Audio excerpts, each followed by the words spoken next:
This is Audible.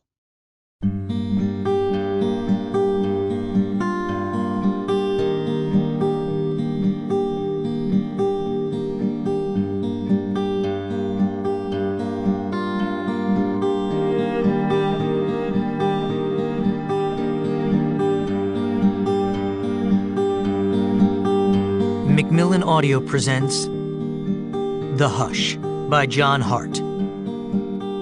Read for you by Jeremy Bobb.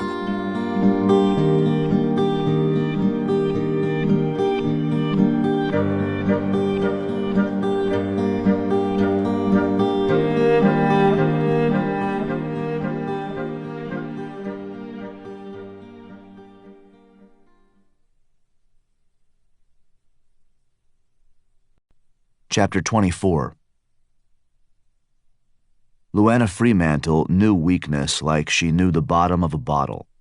It lived in an old, deep part of her, and its birthplace was her childhood in the swamp. She'd never been the girl her mother wanted. She hated the heat and the mud, the legacy of slavery and old belief that steeped every aspect of life in Hush Arbor. She didn't like the cutting or the hanging tree or the strange prayers in a strange tongue. Mostly, though, she'd been afraid. She'd feared the nighttime and the woods and the expectations of all the women who'd gone before. Worst of all were the dreams. They'd started a week after her 15th birthday, dark visions of the hanging tree and another childhood, the weight of earth on the day she was buried alive. And they didn't start slowly, those dreams. She turned 15, and they landed on her like a mountain. She'd close her eyes a girl and wake up a slave. And she knew such terrible things, how it felt to suffer and kill, the burn of betrayal. This is our life, she'd been told, and our burden. The old women had tried to comfort and explain, but Luana hadn't cared. She'd been 15. She wanted television, air conditioning, and smooth, fine boys like she'd seen once on the road beyond the swamp. Mostly she'd wanted to escape the terrible, crushing dreams. Now her daughter was having them too. Cree. Luana knocked on the door, but her daughter didn't answer. For 3 days she'd hidden herself, whether on the roof or in her room. The only sounds she'd made were the screams when she slept or the sobbing when she woke. Sweetheart. Beyond the door the curtains were pulled tight and no lamps burned. Cree looked like a bundle of rags where she sat in the corner, both knees pulled to her chest, her breathing too fast. Luana sat beside her and touched her face, feeling the heat and the sweat. Cree's eyes showed mostly white. The dream had her. Oh, my baby. I should have never sent you back. A sound escaped Cree's throat, but the breathing never slowed. She twitched and moaned, and Luana lived it with her. The same fist was in her chest, the same blindness and dread. Luana took her daughter's hand and flinched when the eyes rolled brown, and the girl screamed and fought and drummed her heels. Luana tried to hold her down, but the girl fought harder and clawed, so Luana did the only thing a mother could. She screamed her own mad scream. She held her child and hid the tears that burned her face. When it was done and both were quiet, Cree's head was in her mother's lap, and the housecoat was damp where her face pressed against it. I'm going insane, she said. You're not, Luana whispered. You have no idea. Oh, child. Luana stroked her hair because guilt stole the rest of her words. She'd sent her daughter back because the old women wanted her, that was true, but Luana had been selfish too. She'd been young in a world of liquor and tall lights and smooth-skinned boys. I should never have let them have you. What's happening to me? Hush now, just breathe. But it wasn't that easy. She trembled and burned, and Luana knew how drawn she was. In the long fight to stay awake, the minutes were battles and the hours, wars. When sleep did come, it rarely came alone. The old women said that the strong would acclimate in time, but what did Luana know of strength? She was a runner, a quitter. You're stronger than you know, she said, but doubted it was true. Her daughter had lost weight in 3 days. Her eyes were sunken. The jeans hung on her hips. "Why are you even here?" Cree rose from her mother's lap and crossed the bed. "You never come in my room." "I'm here because we're not as different as you think." "Yeah, right. Do you want to talk about what's happening?"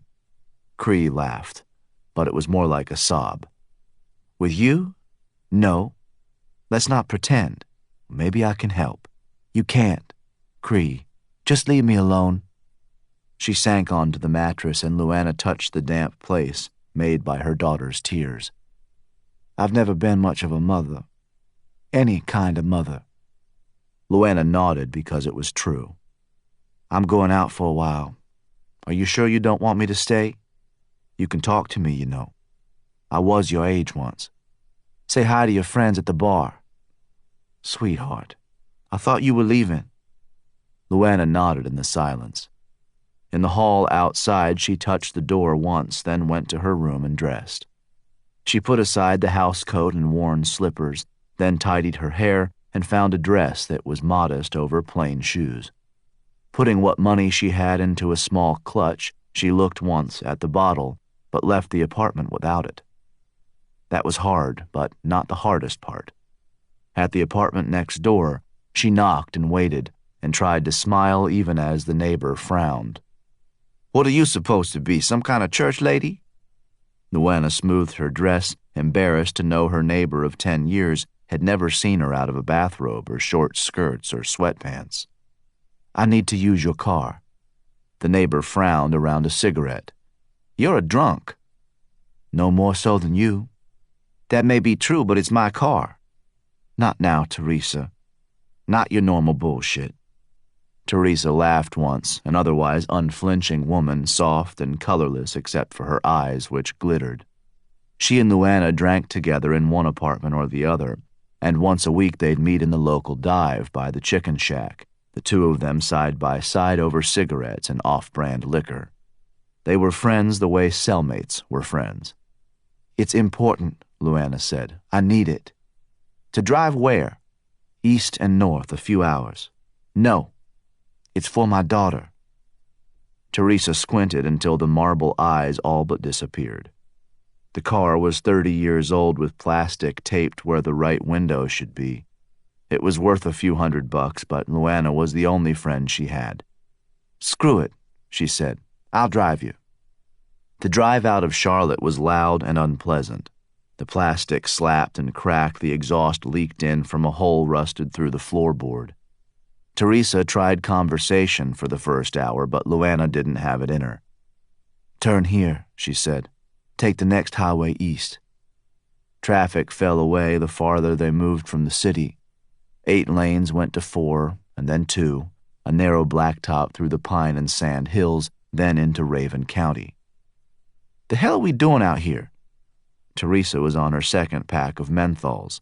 A city glinted off to the left, but they were moving past it, back into the openness of small houses and sun-baked fields. "We've known each other a long time," Luana said.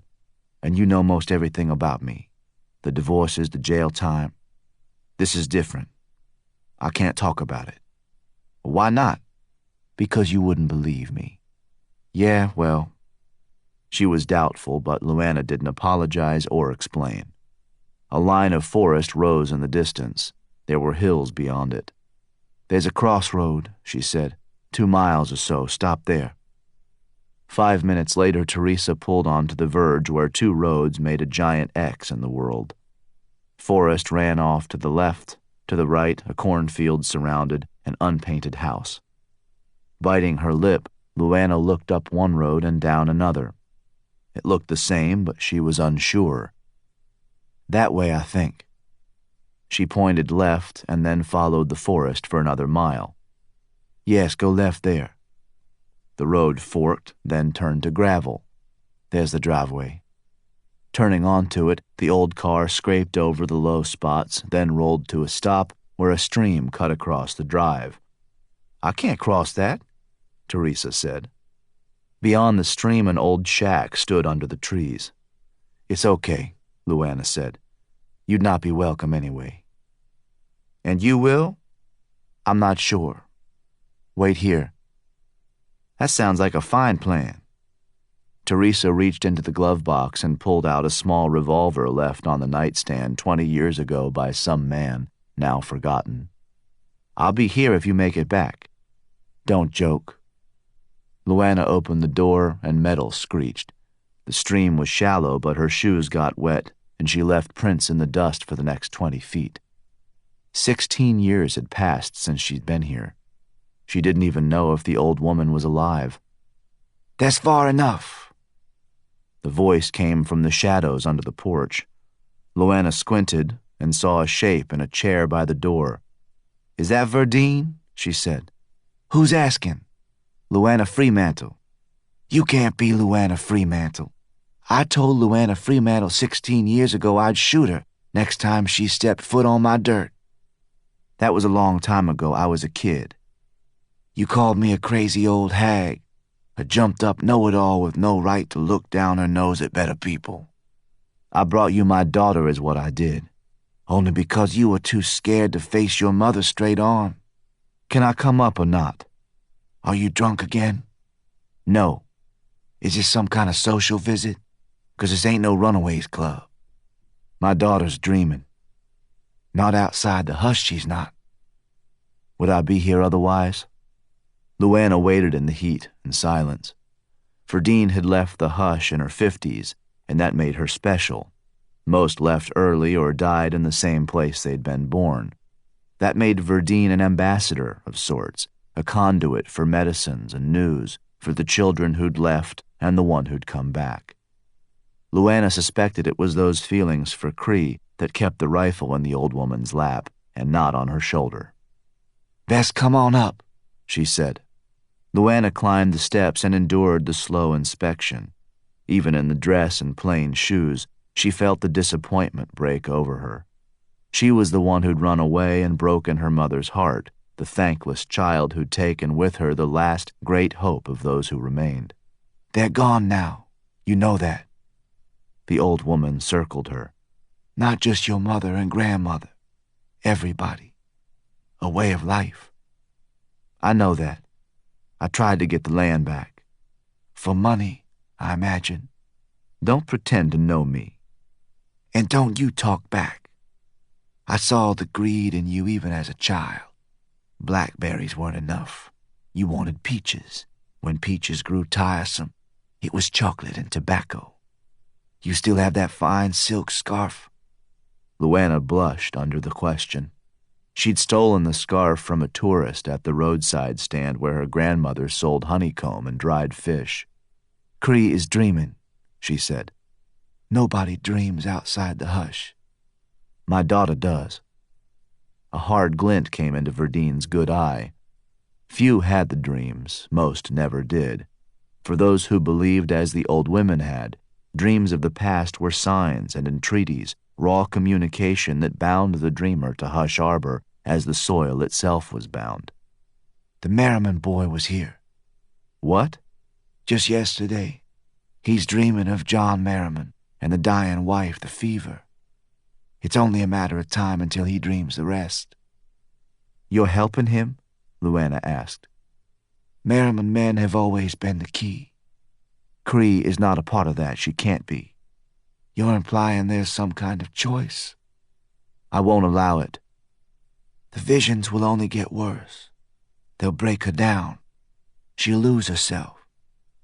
Are you guide enough to see her through? Bring her to me. I'll keep her safe. You'll use her. It's what we've waited for.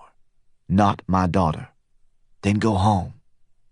Verdine gestured at the car across the stream. Go home to your broken daughter. Come back when you're desperate. I'm not leaving without an answer. Leon. Verdine raised her voice, and Leon stepped out onto the porch, big and unflinching. You remember my Leon, Verdine said. Leon, this ungrateful, know-nothing little shit turd, was just leaving. Help her along, would you? Yes, ma'am. Leon spread his big arms to herd Luana off the porch. Wait, she said. I'm sorry. No one talks down to me on my own porch. Go on, get. Come back when she's half-starved or screaming in her sleep or doesn't know her own name. She's half-starved now. She screams in her sleep. Then you should have come more respectful. Go on, get." Leon drove her off the bottom step and into the dust. She looked back once from the stream, then climbed into the car. "Follow her home," Verdine said. "Find out where she lives." "If she sees me?" "I don't care if she does or not. Just find out where she keeps the girl." Verdine watched the small car turn around, then Leon's truck as he followed. When it was quiet, she settled in the old chair and lit one of her cigarettes. In a century of living, she'd had the vision only once, but could never forget the girl with the knife, the great woman, the one who'd started it all. 170 years. Verdine pulled smoke into her lungs. All that time in the ground. The girl was the key at last. The girl and Johnny Merrimon. If only he would dream again. If only he would see. Chapter 25. Johnny was up late, and his eyelids felt like sandpaper. He sat by the fire under a midnight sky, watching embers twist and rise, as if on fine black strings. He was afraid to sleep. The emotions were too deep and real. Nothing in life so far had prepared him. She was his wife. If he dreamed again, would he watch her die? Verdine's cigarettes pulled his gaze like a magnet. They sat on the table across the fire. In spite of the fear, he wanted to see Marion again, to know if the baby lived. "She's not my wife." But that was not entirely true. He was Johnny Merrimon, and he was John. He couldn't separate the two, and it was making him insane. Rising from the chair, he walked to the water and stared out across the swamp. He pictured the old woman and the gleam in her eyes. Dream this time of darker truths. She was manipulating him. She wanted something. But he thought this was how an alcoholic might feel, the knowledge deep down that he would break in the end. Such was the treadmill of his night. He wanted to hold his wife. He knew she wasn't his. "It's not my life." Johnny stumbled back to the fire and sat for long hours until something moved in the forest. It was a shimmer at first, a trick of light in a forest filling with the dawn. But Johnny's eyes came back to it. He watched across a dying fire, and when the blankness drifted, it was familiar in the way of lost friends and forgotten places. That's how it felt to Johnny, as if a dream had come at last, and he was held beneath its weight. Vines parted in the wood, and fear spread like the first touch of something neither warm nor cold. Johnny's limbs felt heavy, the air in his lungs as thick as liquid. He blinked because something solid seemed to move in all that blankness, a slope of shoulder, a tilted head. "It's okay to love her." The words rose in Johnny's mind, but were not his words. None of this was real. He told himself as much, trying to speak it aloud, but saying, "Go away," instead, saying, "Leave me the hell alone." It didn't go away. It circled the fire, and Johnny heard the rustle of it, the dry rasp of a shallow breath. "I want you to love her." Johnny closed his eyes, afraid. He smelled rainwater and rotten leather, felt sadness and need and near-forgotten hope. He sank into the chair, and against his will, he slept. When he opened his eyes at last, there was nothing to see. The fire was burned out, the day at least 2 hours old. Johnny felt the dampness on his skin, the settled stiffness. Standing, he wondered if he'd been awake at all, or if the exhaustion of a long night had simply taken him down. Picking up the cigarettes, he stared into the forest and reached out the way he liked to do. He felt the normal things, the first faint stirrings. Had something come for him in the day's first blush? Or had a dream just told him to love? Chapter 26. It was early morning when Jack's doorbell rang. He didn't know how early. 6 o'clock, 6:30. Rising from the sofa, he pulled pants over his shorts and ran a hand through tangled hair. He'd not left the apartment in a long time. Drawings were tacked to the walls and strewn across the floor. "Who is it?" "It's Leslie." Jack hesitated. Leslie had called 4 times, left 3 messages. She was angry. He understood. "It's a little early. I don't care." Sighing, Jack glanced at the apartment. The drawings were bad enough. There were also pizza boxes, beer bottles, cold Chinese. "Can we talk later?" "You skipped Rima's meeting. No one's seen you for days." "What do you want, Leslie? You still owe me." He hesitated again. "Buzz me up, Jack, I mean it." He thought for an instant of cleaning up the mess. Instead, he pushed the button and buzzed her up. Cracking the door, he heard the clack of high heels on the stairs. She rounded the corner and held his gaze as she took the last 4 steps. "You look like shit." Jack scraped at his whiskers. In 3 days, he'd barely slept. When he closed his eyes, he saw the drawings like flashes in black and white. He couldn't explain the power they had over him, but thought it was the sense of emptiness and fear, what he knew of the missing and the dead. "Where have you been?" she asked. "I haven't been myself." "Yeah, no shit." She pushed across the threshold and took in the clutter. "Jesus, Jack." She stepped gingerly over drawings and empty bottles. Every wall was covered, every surface. She picked up a sketch, let it drop. "What is all this?" "Kind of a project." "It smells in here." She opened a window and looked at Jack with something between disgust and worry. "You understand the concept of a law firm, right? Techstone is a big deal. No associate worth his salt would walk away from it like you just did. What the hell is this project of yours?"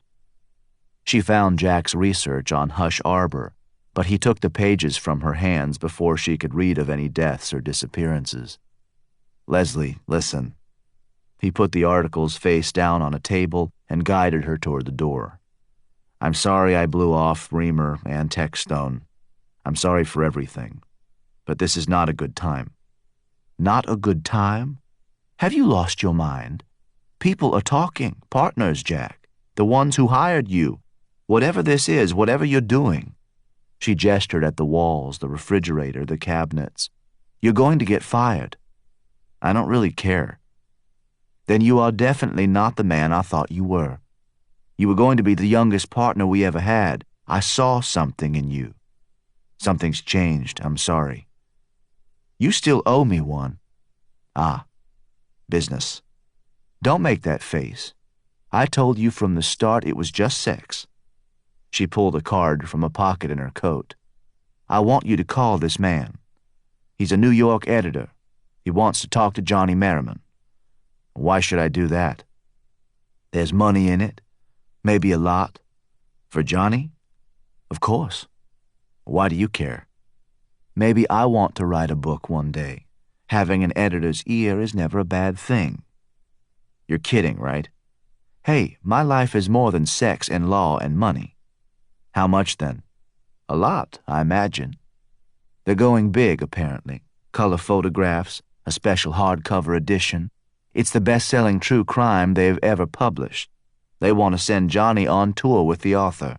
Talk shows, all that. They've been trying for months to reach him. Just ask him." "He'll never do it." Jack dropped the card on a table and steered Leslie for the door. "He just wants to talk. Goodbye, Leslie." Jack got her into the stairwell and closed the door behind her. Moving back to the center of the room, he stood where he could turn a circle and see the drawings like a movie. There was a pattern, he believed, a sense of brokenness and malice too disjointed to easily understand. But Miss Showalter's drawings were more than random. It was a puzzle, the broken bits of a dim gray slate. Removing one sketch, he replaced it with another, then shifted 2 more. Stepping back, he considered the puzzle with fresh eyes. Something moved in the hush. He sensed it in the totality of the drawings.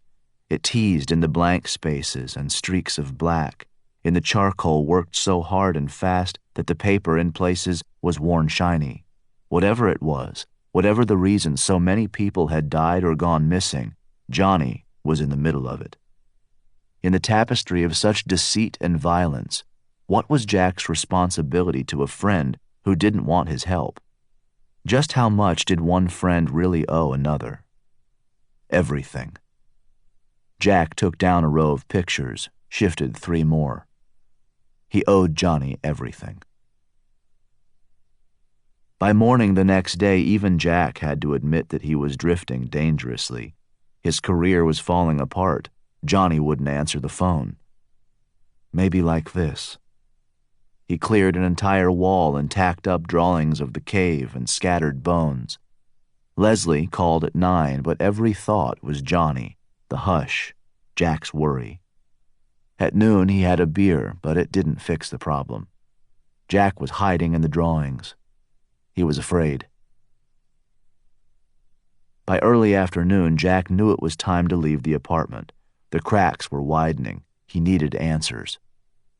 Taking the stairwell down, he hit the sidewalk, blinking. People were lined up at the bakery counter, and a few stared at him through the glass. Ducking around the corner, he slipped into the car and pointed it at the hush, making it 2 full blocks before stopping at the curb and pressing palms against his eyes. Damn it. Unfolding a crumpled page, he studied a drawing of the frozen waterfall and the forked tree. Jack knew what he had to do, but laid his forehead on the steering wheel instead. The hush was Johnny's home. Johnny didn't want his help. Looking in the mirror, Jack saw red eyes and bruised-looking skin. "You don't have to do it," he said, then tried again. "You don't have to do it now." Jack held the stare for 10 hard seconds, then looked away and twisted the mirror up. Hating himself more than he had since childhood, he phoned the office and found an assistant still willing to help. "Desk drawer," he said, "the Johnny Merrimon file."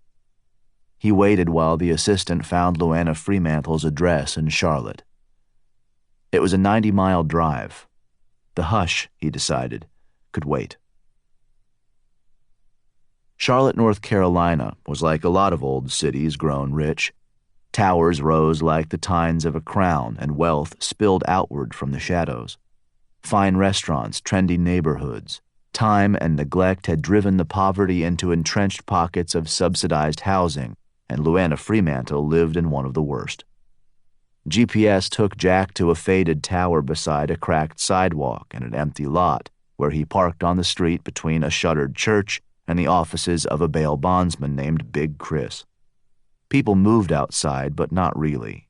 They leaned on cars, lifted bottles and cigarettes. After crossing the street, Jack passed through a courtyard and into an elevator that smelled of urine and vomit.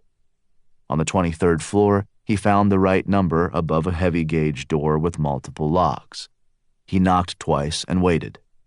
Trash spilled down the hall, and a boy on a tricycle maneuvered through it like an old pro, his eyes sliding left as he rolled past and disappeared around a corner. Eventually, locks turned and the door opened, catching on the chain. A single eye filled the gap. A young woman. "Who are you?" "My name is Jack Cross. I'm looking for Luana Fremantle." "Why?" "I'm a lawyer." "We're done with lawyers." The woman cut him off, but Jack caught the door before it could close. "Please, I can pay." "For what?" "Information." "How much?" $100. "Just keep walking, mister." $500. The one eye narrowed. "What kind of information?" "I want to know about Hush Arbor, Raven County. Do you know it?" "I lived there for 4 years." "Oh my God, that's perfect. I have this research." "You said $500. "Oh, yeah." Jack dug out his wallet. He opened it, hesitating. "I have $57. The door started to close again, and Jack panicked. "Please," he said, "I need to know if people die there." "What?" "Not now. I know about now. I mean in the past, the history. I want the old stories. Those stories are not for you. 1,000, he said. If you have stories, I'll pay $1,000. You don't have it. I can get it. Wait. Jack pushed a card through the crack. That's office and cell on the front, personal on the back. Please don't close the door. She studied the card, doubtful. Why do you care about Hush Arbor? Jack thought about lying, but decided against it. Johnny Merrimon is my friend. I'm worried. You should be. Wait, what does that mean? Nothing. She said it softly. It means nothing. Wait, one more thing. He dug out the crumpled drawing and held it up. The frozen waterfall, the forked tree. Do you know this place? The girl grew very still. Where did you get that? Jack passed the drawing through the crack and she took it. Have you ever seen it? She looked from the drawing to Jack's face, and when she spoke, the lie was in her voice. No, she said. I've never seen this place. Are you sure? I'm sure, she said, and closed the door. After that, Cree stood for a long time, staring at the drawing, even as the lawyer knocked at the door, his voice faint on the other side. Excuse me? Hello? He left eventually, but Cree stood even longer, childhood rising up as she remembered her grandmother and a winter's day. The sky was heavy with cloud, the first flakes falling. Cree had gone wandering and wasn't supposed to. She was 5. Hello, child. Cree stopped walking, her hand on a twist of vine, brambles at her feet where the trail bent left. Her nose ran from the cold, but her fingers were warm in the mittens her great-aunt had made. She'd never left the village alone, and knew in the way of children that displeasure lurked behind her grandmother's cool and careful smile. Are you mad at me? She asked. A little, yes. Grandmother stepped around the tree, but just a little. I wandered too, when I was young. I'm sorry, Cree said. Sorry you broke the rules or sorry you got caught? Both, Grandmother. Tell me the rule for little girls. The village is safe, the woods are not. When can you leave the village? Only when you say. Grandmother knelt and her knees popped, and she made an old person's face. When you are older, it will be different. How much older? When you know enough to stay safe, when you are stronger. The smile was the same that sent Cree wandering in the first place. It was patient but amused, warm and somehow not. Would you like your first lesson? She asked, and Cree nodded, suddenly afraid. Take my hand. They turned away from the village and followed a game trail through the trees. Grandmother asked, Are you happy here? Yes, ma'am. A well-intentioned lie. That's fine, too. Tell me what you miss most. Your mother? Cree looked down, ashamed to say it was her toys and her bed and the little girl next door. Grandmother recognized the conflict and squeezed her hand. What do you like most about Hush Arbor? The animals? What about the people? Cree lifted her shoulders. There were few people and no children. She spent her time with the old women in the single cabin. It's okay, Grandmother said. You make them nervous, that's all. I make them nervous too. Why? Because they think we know things. Do we? Some things, yes. Also, they are afraid. Of what? Some are afraid of the world outside. This is the only life they know. Others are afraid of what lives in the swamp. Some fear what's buried beneath it. What's beneath? Cree asked. That, too, is for when you are older. Cree considered what she was being told. Other than the old women, only 12 people lived in the village. It had been larger once. She'd seen the empty houses, the old barns. Just last week a young man had left, destined, he said, for any place other than this. There'd been yelling and tears, and Cree had been afraid of that, too. The next day, though, no one mentioned the young man. People worked in the gardens and butchered a hog, and Grandmother, once, smiled sadly and winked. The snow fell harder as they walked. Flakes caught in Cree's eyelashes and melted on her nose. "Are you afraid, like the others?" she asked. "No," Grandmother said. "Not for a long time." "Are you the one that keeps the village safe?" "Partly," she said. "There's also my mother. Would you like to help us someday?" "Yes, ma'am." The trail ended at a clearing, and Grandmother knelt again, pulling Cree close and pointing across the glade. "This is your first lesson, then. You are never to go there. No closer than this, not even when you are older. Do you understand?" Cree nodded solemnly. "I will never go there. Promise me." "I promise." "Good girl." The bony arm squeezed her tight. "It will be dark soon. Would you like some warm milk?" "Yes, ma'am." "Okay, then. You and me, and warm milk by the fire. There may even be some chocolate. I like chocolate. Every little girl does." Grandmother stood and took Cree's hand again. She turned for the village, but not before Cree looked a final time across the glade. It was beautiful, she thought. The waterfall on gray stone, the funny tree on top. The drawing brought it all back. That's how perfectly it captured the forlornness of the glade in winter. The weight of sky, the empty spaces. Whatever the cause, exhaustion or memory, Cree began to cry, there on the low sofa with its stains and cigarette burns. After that day with Grandmother, life had become richer somehow. A bond had grown between them, a connection born of smiles and knowing looks and promise. There are secrets in this world, she'd say, and those of us born to keep them. What was Cree's life now? How much had she lost when Grandmother died at last? Smoothing the drawing on her lap, Cree felt the thinness of her legs. Her hands were gaunt as well. She had no appetite or energy. How much longer could she stay awake? What dream would find her if she slept? Grandmother. Cree curled on the sofa, clutching the drawing to her chest. If only Grandmother had lived. If only Cree could sleep. Chapter 27.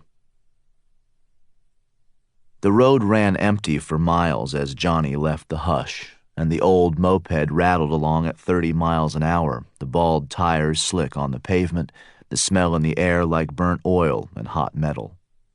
Since the dream of John Merrimon, it was harder than ever to leave his own land, but Johnny's need today was bigger. He needed to see something, to kneel in the dirt and touch it.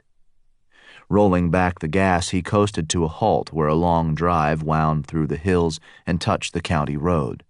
He saw trimmed pastures and manicured trees, a large house on a far hill. A stream babbled along the drive before disappearing into a culvert under the road. Johnny knew the stream, as he knew the forest trails and the hollows between the hills. He'd walked the land 1,000 times. He'd owned it. Such feelings lay in constant wait, the shadows of another man's life, but none of that made the sentiment less real.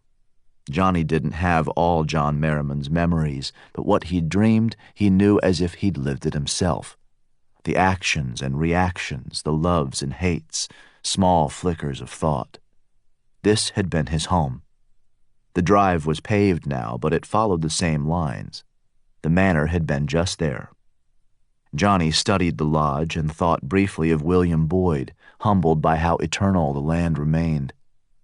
John Merrimon, dead and gone. Now William Boyd. Johnny turned onto the drive and moved slowly for the lodge. He'd owned this once. That wasn't me. But he passed open fields and remembered clearing them. The town was to the south, and he knew the ride on horseback, how long it would take, and the best places to cross the last large creek before it fed into the river. At the lodge, he turned off the engine and faced the views that were as intimate to him as the memories of any husband and wife. He'd buried his parents and a sister here. Far off were distant hills, a smudge of green that was the hush. The lodge felt empty, but he rang the bell anyway. As much as he hated trespassers on his own land, he could do nothing different even with Boyd dead. When no one answered, he stepped back into the heat and followed a footpath through trees as old as Johnny's memory. They rose, twisted and gray, their limbs sweeping low, as if to brace themselves on holy ground. And for Johnny, it was. The cemetery dated to 1769, when his first ancestor died on this land. William Merrimon had been English and a retired officer before moving here under a land grant from the king. The original document was under glass in the Raven County Museum, and Johnny knew the language by heart. George III, by the grace of God of the United Kingdom of Great Britain and Ireland, King Defender of the Faith. To all whom these presents shall come, greetings. Johnny slipped through an iron gate, still smiling at the memory of such childhood pride. Know ye that we of our special grace, certain knowledge, and mere notion have given and granted by these presents, do give and grant unto William Merrimon 40,000 acres of land, defined and bounded as follows. The cemetery was overgrown, but Johnny found the stone he wanted in a far corner where the shade was deepest. He had to drag honeysuckle from the face of it to find John Merrimon's name adjacent to Marion's. Time had weathered the letters, but Johnny could make out the dates of birth, and beneath those numbers the words that said it all. Bound in love, forever souls. Johnny touched his forehead to the stone. He'd lived alone for most of his life. He'd been with women, but never felt emotions like these. He knew the look in Marion's eyes, her gentle ways, the fullness of her lips.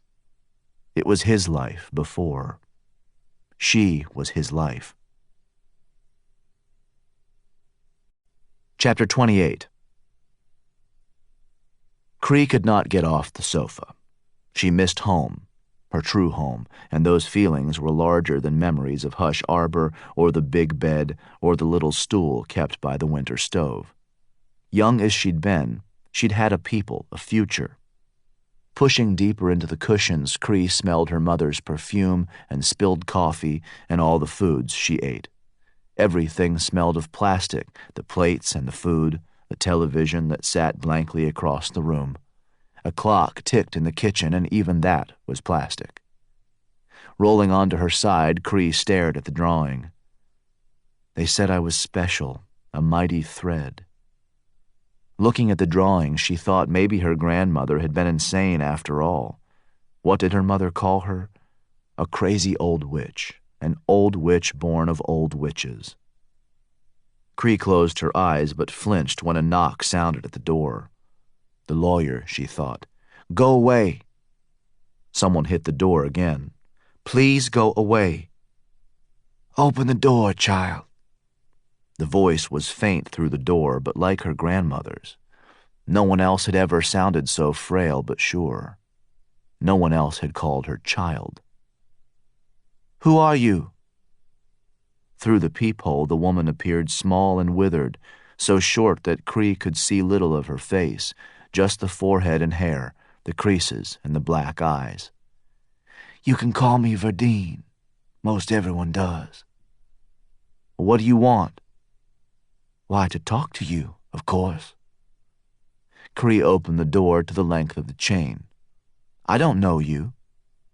We met once when you were very young. Your mother brought you to my house. I took you into the hush. Cree thought she remembered the day, her mother's hand hard on her wrist, an old woman wreathed in smoke. There'd been yelling then, too, then her mother's car throwing gravel and dirt. You had a dog, she said. That's right, child. A plot hound we called Redmond. After your mother left, he slept on the porch with his head in your lap. He rode with us into the hush. You wanted to keep him, and I wouldn't allow it. You grew very angry. Cree unbolted the door. The woman was very old and smiling. Behind her was a big man with a square jaw and flecks of white in his hair. "This is Leon, my grandson. Is it your plan to leave us in the hall?" It wasn't the wry smile that decided Cree, but the smell of smoke on the old woman's clothes. Even now it was familiar. "Thank you, child." Verdine and Leon entered the apartment, and Cree locked the door behind them. "Is your mother home?" "She's out." "Do you have coffee?" "I'm not sure." "Be a good girl and check, would you?" They followed her into the kitchen, and to Cree it felt unreal. Verdine looked as her grandmother had looked, small and wiry and sharp-eyed. They sat at the table while Cree opened cabinets and made coffee. "You appear much as your mother did as a teenager, though I must say you look unwell." The sugar jar rattled in Cree's hand, but she got the top off and pushed in a spoon. When she turned, the old woman looked sad, even with the smile. "Thank you." She took the sugar and a mug. "Milk, too, if you don't mind." Cree pulled a carton from the refrigerator, but grimaced when she smelled it. "The milk's bad." "Just the sugar, then." Cree nodded, but kept her back turned as the coffee perked. "Leon, would you be a dear and go on into the other room?" Leon did as he was told, and when the coffee was brewed, Cree filled the mug and put it on the table. "So," a spoon clacked as the old woman stirred in the sugar. "Which dream is it?" "What? I don't—" "The hanging tree or buried alive? Those two are most common." Cree sat loosely. She was dizzy. She was cold. The old woman sipped and nodded. "When did it start?" "I think I might be sick." "Just breathe, child. We're only talking." Cree closed her eyes and concentrated. "The girl with the knife," she said. "I've seen that one for years, but not often. The other one," she broke off. "4 days now. 4 nights." "Any others?" "Sometimes," Cree said, and was not ready to speak of Johnny Merrimon or the gate. She was struggling with too much already. The woman, the conversation. More sugar went in the mug, the spoon clicking. Verdine sipped, but kept her eyes on Cree's face. "Your mother had the dreams when she was young, though she'd probably deny it if you asked. Your grandmother had them until the day she died. Your great-grandmother did too. They find the women in your family, they always have." "Is that why you're here?" "I'm here because no one is supposed to dream outside the hush. In a century and a half, no one ever has. No one but you." Cree fidgeted under the black-eyed stare. There was too much strength for such an old woman, too much fire. "How well did you know my grandmother?" "We were cousins. We grew up together."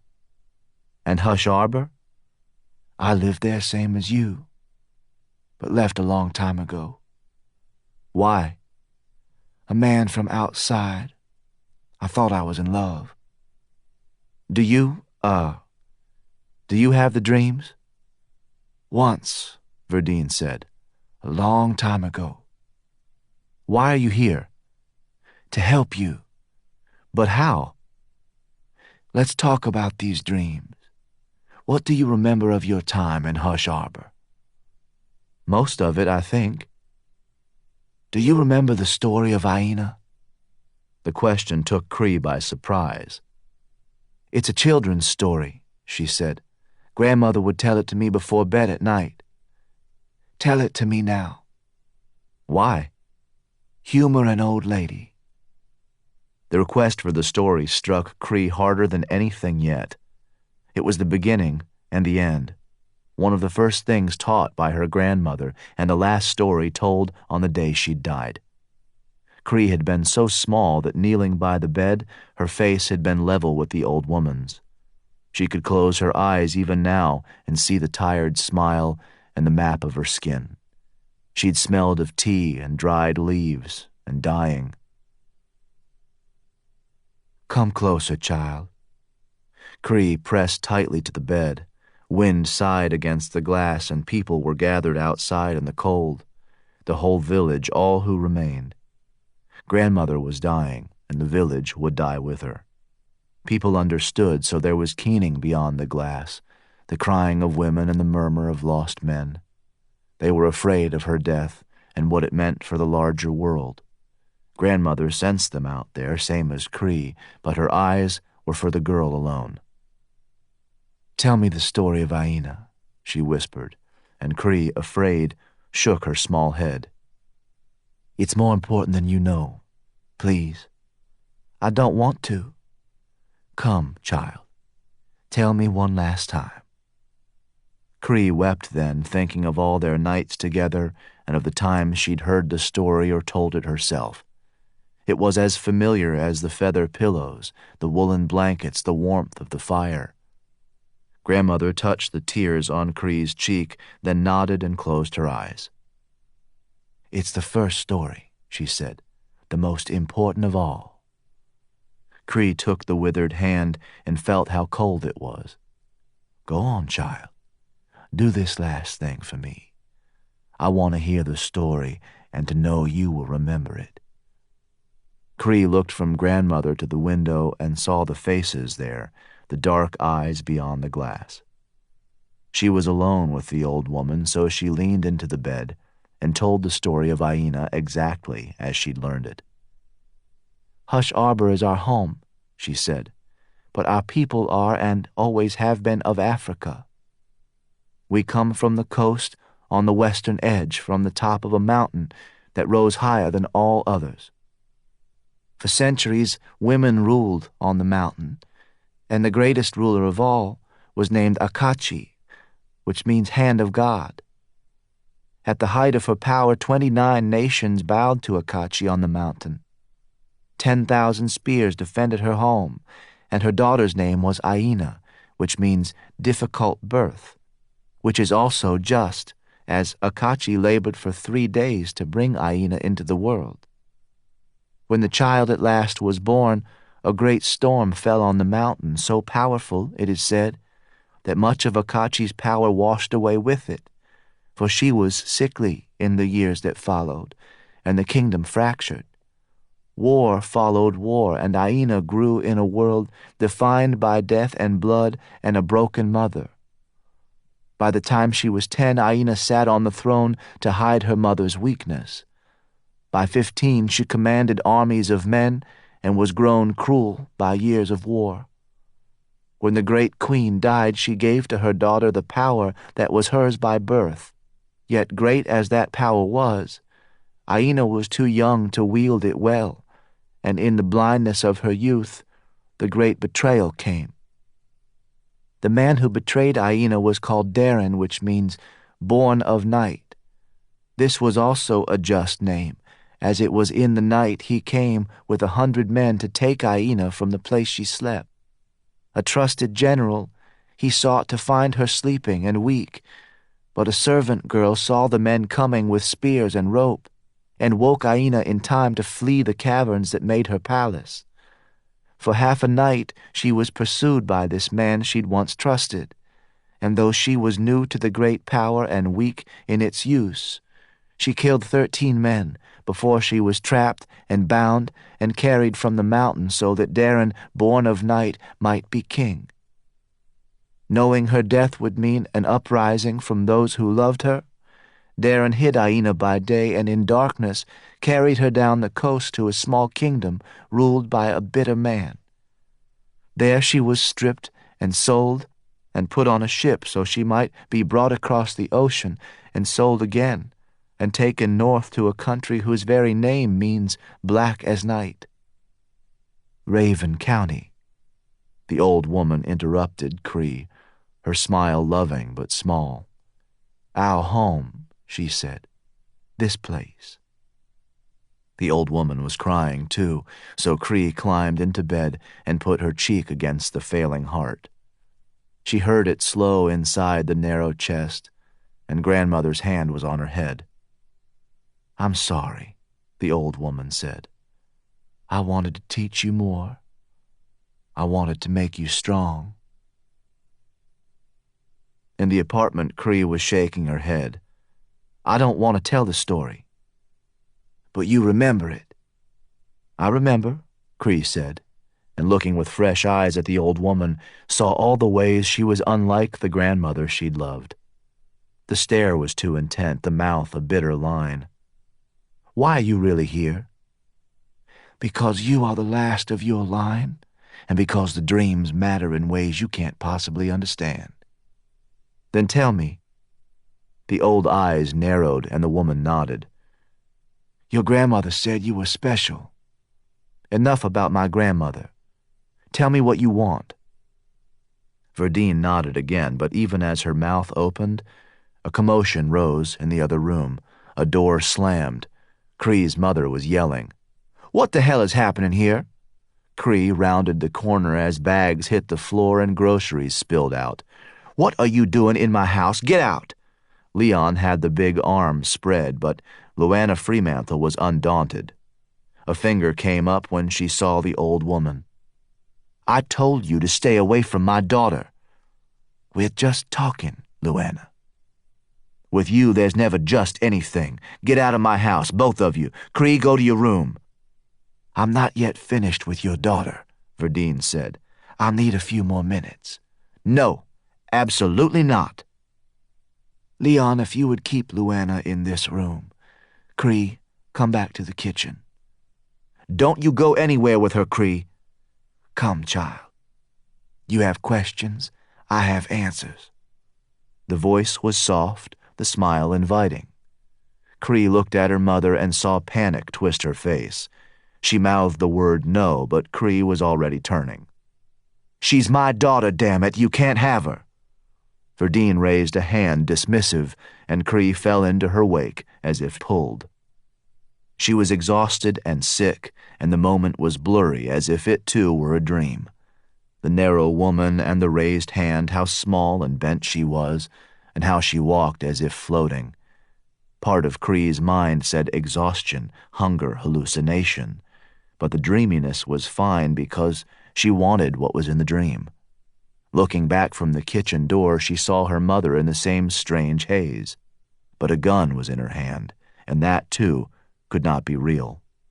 But the gun spit smoke and fire. A bullet snapped into the wall and everything froze. That was a warning. The gun was small in her hand, but everyone stared at it. Verdine stood very still. Leon said, It's just a .22. A .22 Magnum, and I missed on purpose. Why do you have a gun? Verdine asked. Because I'm not stupid. Now I want you out, and I want you to stay out. Cree, go to your room and stay there. Cree didn't move. Neither did Verdine. I'll kill you, Luana said. I'll kill you now and not think twice about it. Don't think I won't. The girl should be allowed to choose, to know the truth or not. It's her birthright, just as it was yours. Only if I say so. Still the weak one, aren't you? Still the runner, still afraid. I'm glad that I left. Are you really, even now? Maybe she meant the apartment, the squalor, the lack of purpose. Cree never learned because the big man lunged for the gun and her mother pulled the trigger again and put a hole in his chest. It was very small, with little blood. Luana thumbed the hammer. There's a hospital 9 blocks east. Leon looked at Verdine. The blood was coming faster, as were the signs of pain on his face. He staggered, but Verdine's eyes never left Luana's. Finally found some spine, have you? Get out. This is bigger than you, than any of us. You can't have my daughter. 170 years, you felt it. I felt it ruin my life. She pointed the gun at Verdine, but the old woman took Cree's wrist and pulled her close with shocking strength. Cree smelled the smoke in her clothes, the skin like her grandmother's, like old leather and dried leaves. Your mother is a coward, she said. You're hurting me. When you dream again, and you will, I want you to dream of Aina." "Let her go, Verdine." But the old woman did not. "Think her name as you fall asleep. "Verdine, goddammit!" Remember her story, and remember this too." She leaned so close that her thin, dry lips touched the shell of Cree's ear. "She wants you to understand, child. She wants to be found." They left after that, and for Cree the world no longer made sense. She'd always hated the apartment. Now there was blood and smoke, and a smell in the air like burnt matches. Her mother was different, too. "How could you do that?" Cree asked. "I let you go once." Luana locked the hall door and put the gun on a table. "I won't do it again." "She wanted to talk about grandmother." "And the dreams, and Hush Arbor, and how only she can help you. Verdine does nothing that's not good for Verdine. Things are happening that you don't understand." Cree sank onto the sofa. She was tired and confused, and now there was this other side of her mother. "Will she go to the police? To an outsider? No." "What about the gunshots?" "Not the first we've heard in this building, and not the last either."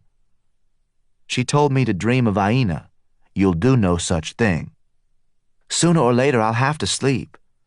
"So we move before that happens, far away, another country if we have to."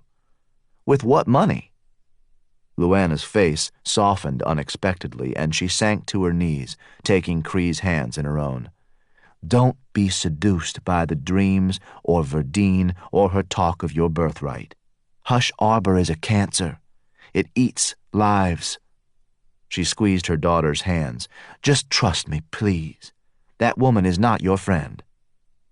"Was she grandmother's? Your grandmother never loved Verdine. She cast her out, banished her for her lies and greed, and her black heart. Best you remember that. Verdine Fremantle is evil, you hear me? Pure damn evil. She'll do anything to get what she wants. She'll say anything, tell any lie." Cree pulled the crumpled drawing from her back pocket and smoothed it on her leg. "Do you know this place?" She handed it over, then watched her mother's face. "No, I don't." "Grandmother showed me when I was young. She would have shown you, too." "She didn't." "Who's lying now?" "Only to protect you," Luana said.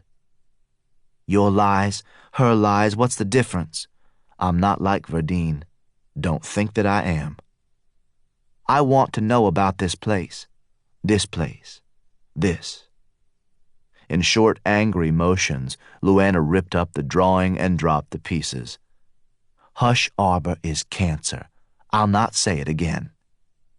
After gathering the fallen groceries, she straightened. "I'm going to put these away, then you and I will talk about leaving this city. Bus tickets are not expensive. We'll find the money." "It's my childhood." "Have you eaten yet? I'll make lunch." "I can't walk away from it. Sandwich okay?" "I said I'm not leaving." Luana turned at the kitchen door, and her eyes were near to brimming. "Then the dreams, my love, will eat you alive." "You can't know that. I've seen it," she said. "I've lived it." She turned, and Cree listened to the sounds from the kitchen. A cabinet opened, and she knew it was the one below the sink where her mother kept the vodka. Cree pictured the shaking hands, the long swallow. Maybe her mother would make lunch, maybe she'd drain the bottle and forget. Either way, there would be no bus, no answers, and no fresh start.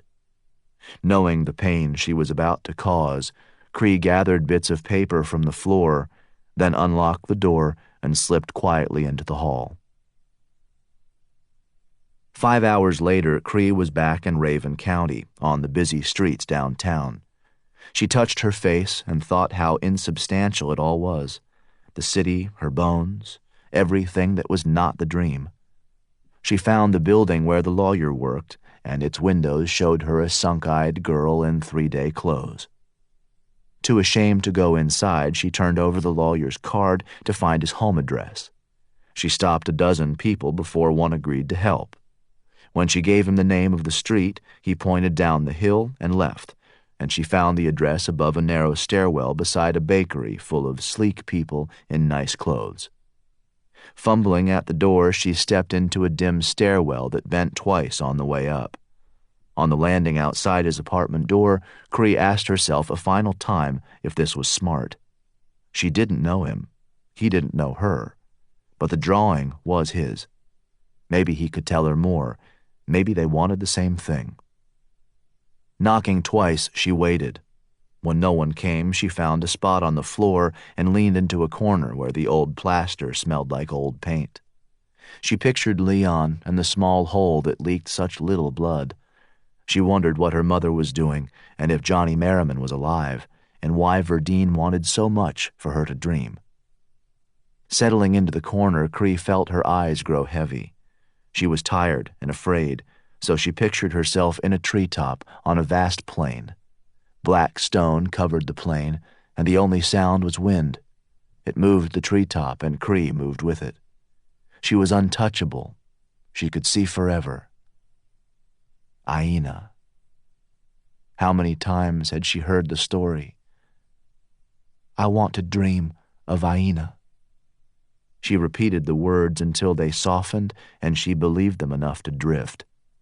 She was safe in the branches of her imaginary tree. They cradled her as wind rose and fell and rocked her.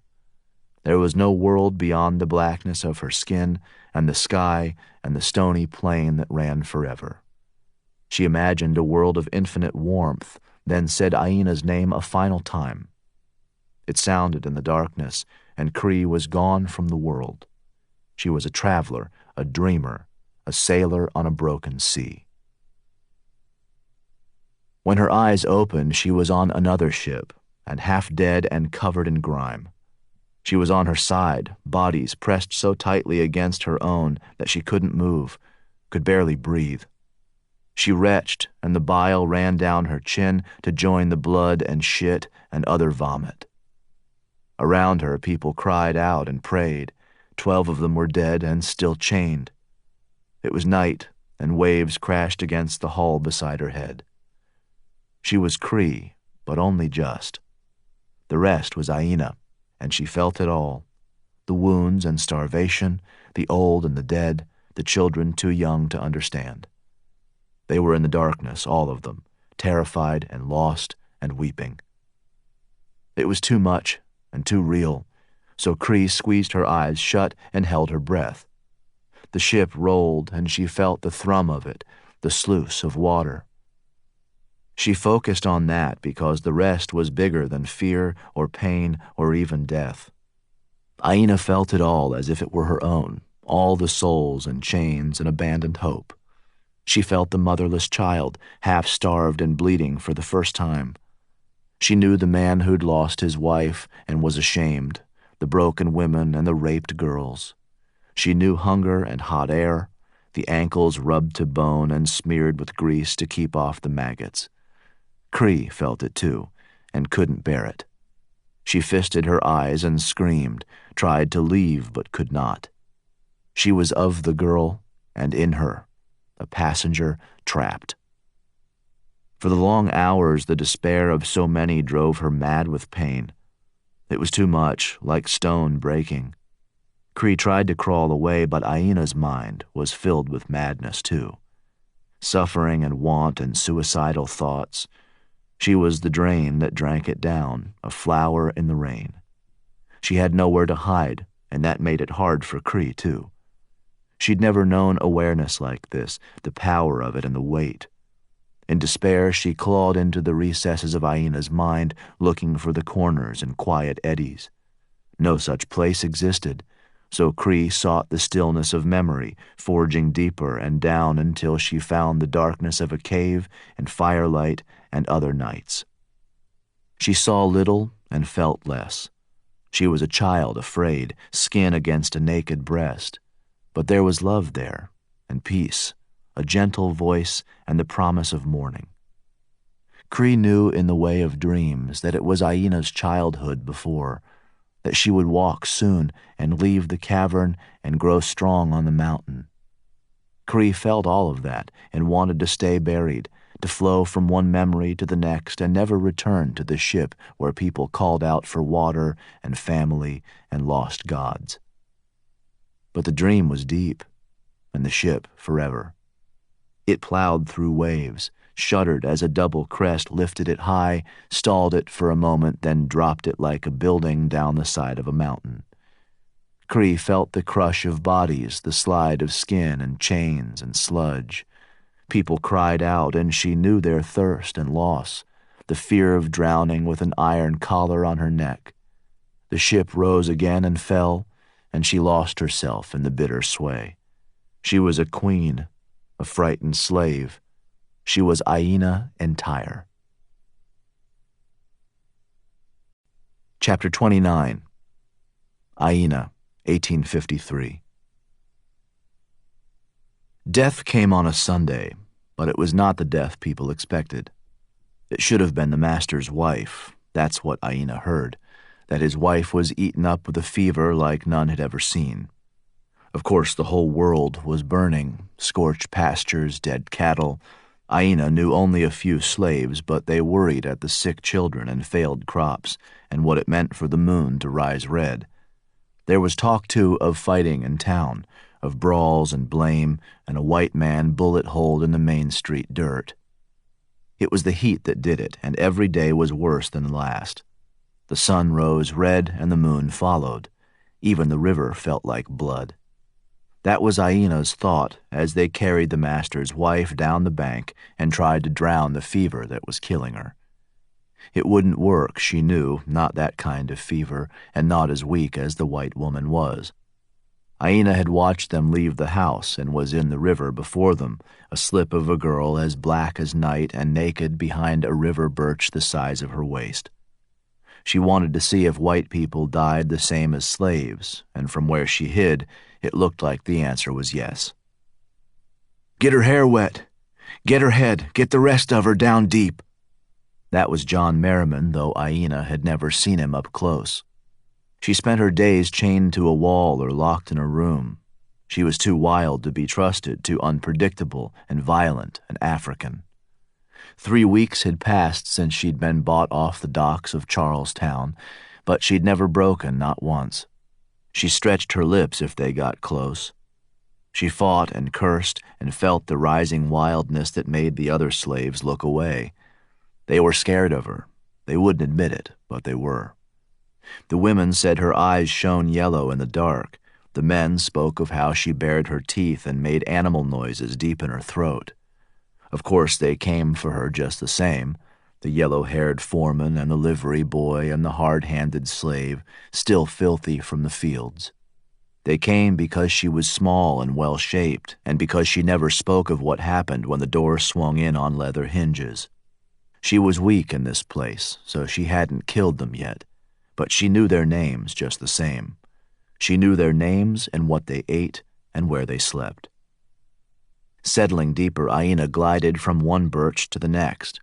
She knew some of the words they spoke, but not all of them. She knew fever and dying and doctor. But no doctor could cure John Merrimon's wife. It would take power to do that, and there was no power in the river beyond Aina's. Curious, though, she watched the master and his sister, the field hands, and a house slave named Isaac. She watched Isaac most intently because he was smarter than all the other slaves put together. He knew things, she thought, white man things like marks on paper and guns and the great man they worshipped in the sky. It was because of him that Aina stayed so low in the water. Everyone else paid attention to the dying woman, but not Isaac. He watched the bank and the water. His eyes touched many things, but not her. She knew the night, and the night loved her for it. It hid her when she wept, held her as she climbed the tallest trees to stare at the same moon she'd known before the betrayal and the chains and the ship that stank of death and shit and vomit. But Aina would not be a slave for long. She was weak in this place, but still her mother's child. Not this person they thought her to be, not this slave. Turning her attention to John Merrimon, she watched him weep and thought it weak in a man who owned other men. He had many things, this master, but his woman would die. Aina heard the lungs rattle, felt the heat so deep no river could touch it. She looked at the hump of the white man's woman's stomach and knew the baby would come soon if it could, but not soon enough to live. Aina could save them both if she chose, but the black-haired man owned her, and because of that, she hated his world and all things in it. But she'd learned his secret there in the river. The white man was human after all. She could use that. The house slave came for her 3 hours later. She heard his step in the dirt beyond the door and knew the smell of him, the rhythm of his breath. He hesitated, then opened the door and loomed above the pallet where she lay. She saw the large head, the giant shoulders. He shook the chain that bound her ankle to an iron ring. "You were at that river." He spoke a language she knew, one of the lesser tribes from narrow valleys beyond the great mountain. "Are you sure of that? I'm not as blind as most." "There is this chain," she said. "Yes, but I know what you are." "Then you should be running afraid or begging for your life. This will end badly for you and the man you call master. John is not as bad as some. He owns children, yet you are no child." She smiled in the dimness and knew he could see it. "Does your master see so clearly as you?" "He is little more than a child himself. His father just died. He does what the foreman says." The foreman. She spit that word, too, and thought the house slave understood the reason. "Are you here for this?" She spread her legs, a rattle of chain. "Or are you wise enough to know the danger?"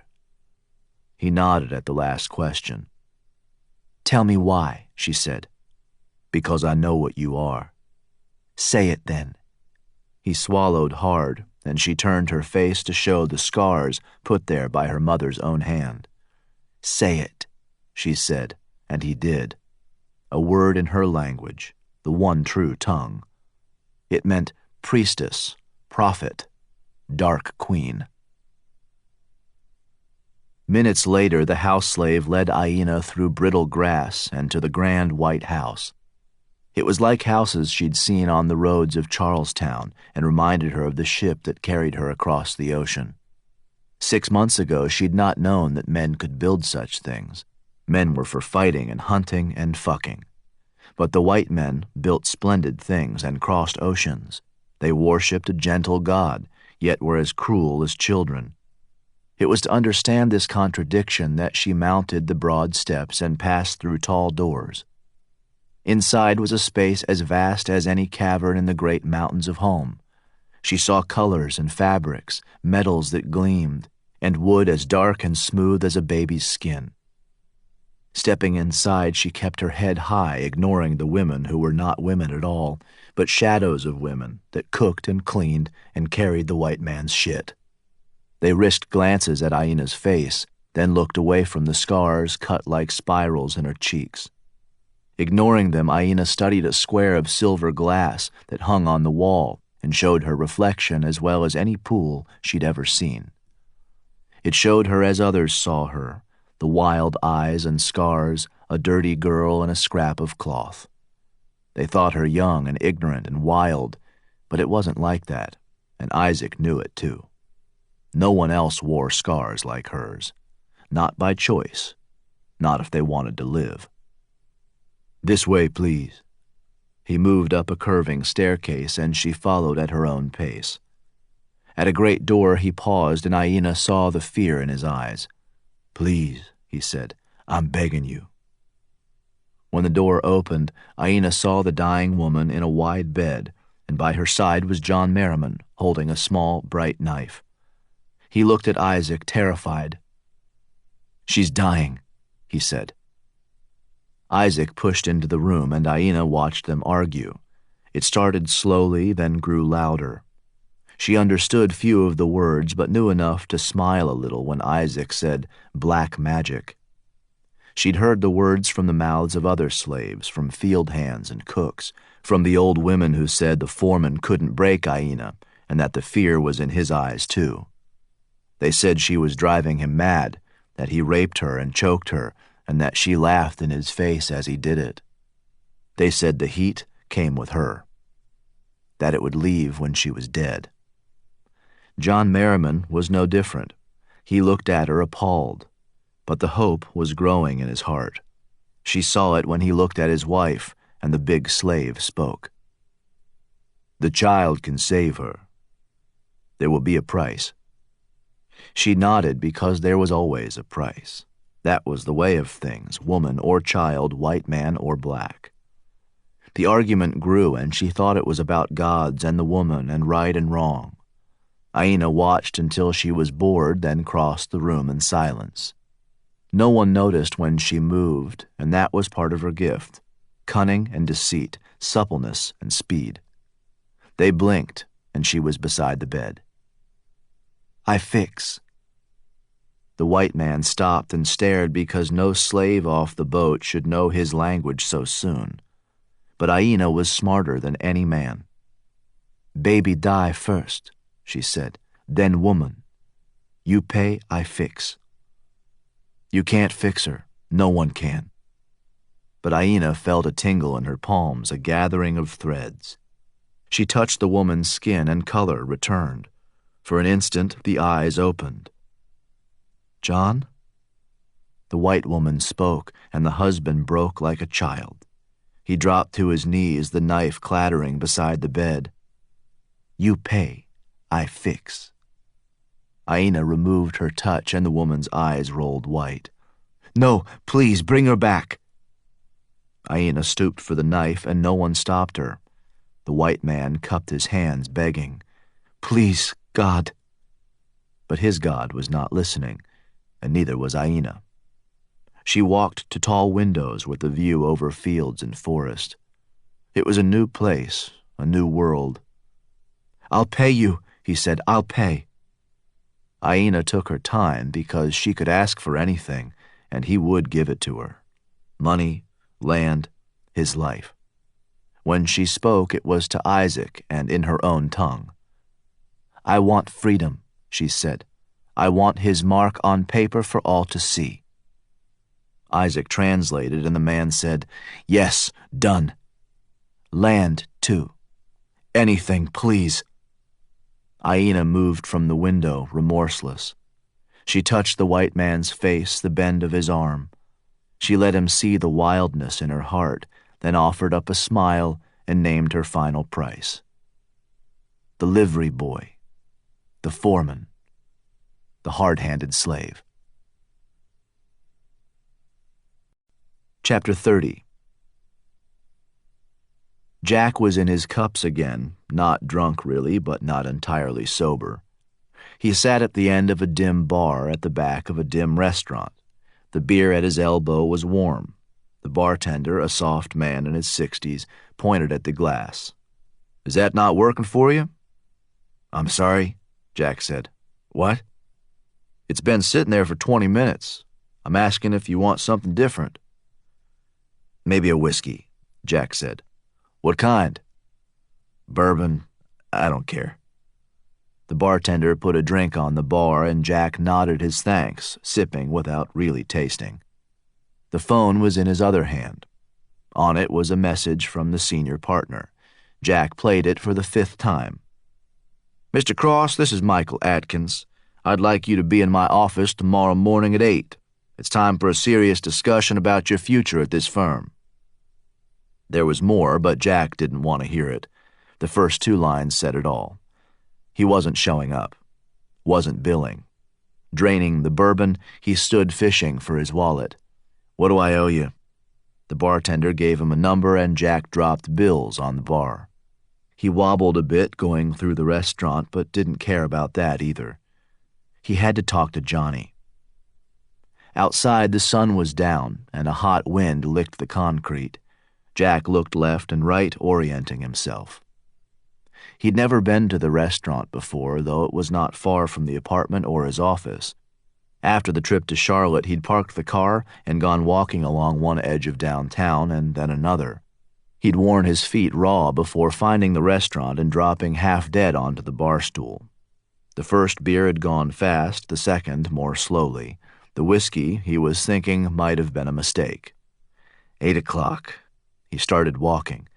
Fabulous. It was 12 blocks to his apartment, up 9 and over 3. People were out, the better restaurants booming. He thought again of eating, but had no appetite. How would he defend his behavior at the firm? Did he even care? The last question cut deep. He should care. God knows he'd worked hard enough. At the bakery, he slipped into the narrow stairwell and drew up sharply when he saw the girl on the landing by his door. She was slumped in a corner, twitching. Her eyes rolled so far back in her skull they showed entirely white. It took Jack a moment to recognize the girl from the apartment in Charlotte. He'd seen half her face, a single eye. What was she doing here? "Excuse me." Jack leaned close, uncertain how best to wake her. Miss?" He reached for her arm, but stopped short when her mouth opened. "Hello," Jack said. The girl started screaming. Cree didn't know where she was or what was happening. The world was bloody and sharp, a jagged shard.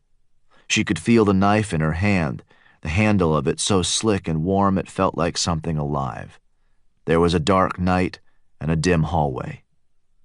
The men were mutilated and screaming. She was screaming. "Stay away from me! Stay away!" She drove herself into the corner. "It's okay." Cree scrambled to her feet.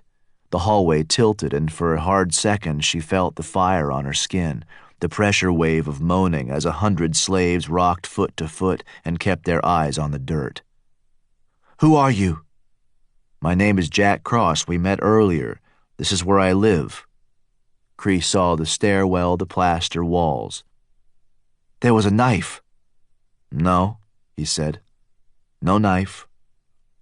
Cree blinked twice. She could trust or not, leave or stay. She thought they wanted the same thing, she and the lawyer. But she'd never dreamed as Aina, not like this. She'd seen the hanging tree and held the knife, but she'd never known the reasons for it. Not the history or raw emotion, not the god-awful gladness as men screamed and died. "Just a second, okay?" The dream wasn't fading. It fluttered someplace deep, a living thing that wanted her to know that Aina was real, that it wasn't a story. Cree forced herself to straighten, to open her eyes and be the girl she'd always been, just the girl. She dug into her back pocket and pulled out shredded bits of paper. "I'm sorry your drawing got ruined." "This is why you're here?" "Where'd you get it?" "Perhaps you should come inside." The lawyer studied her face for long seconds. "You'll want to see this." Inside the apartment was all shadows and hollow places. "Just a minute, I'm sorry." He fumbled for the switch and paused. "Don't be startled." Cree blinked as light flooded the room.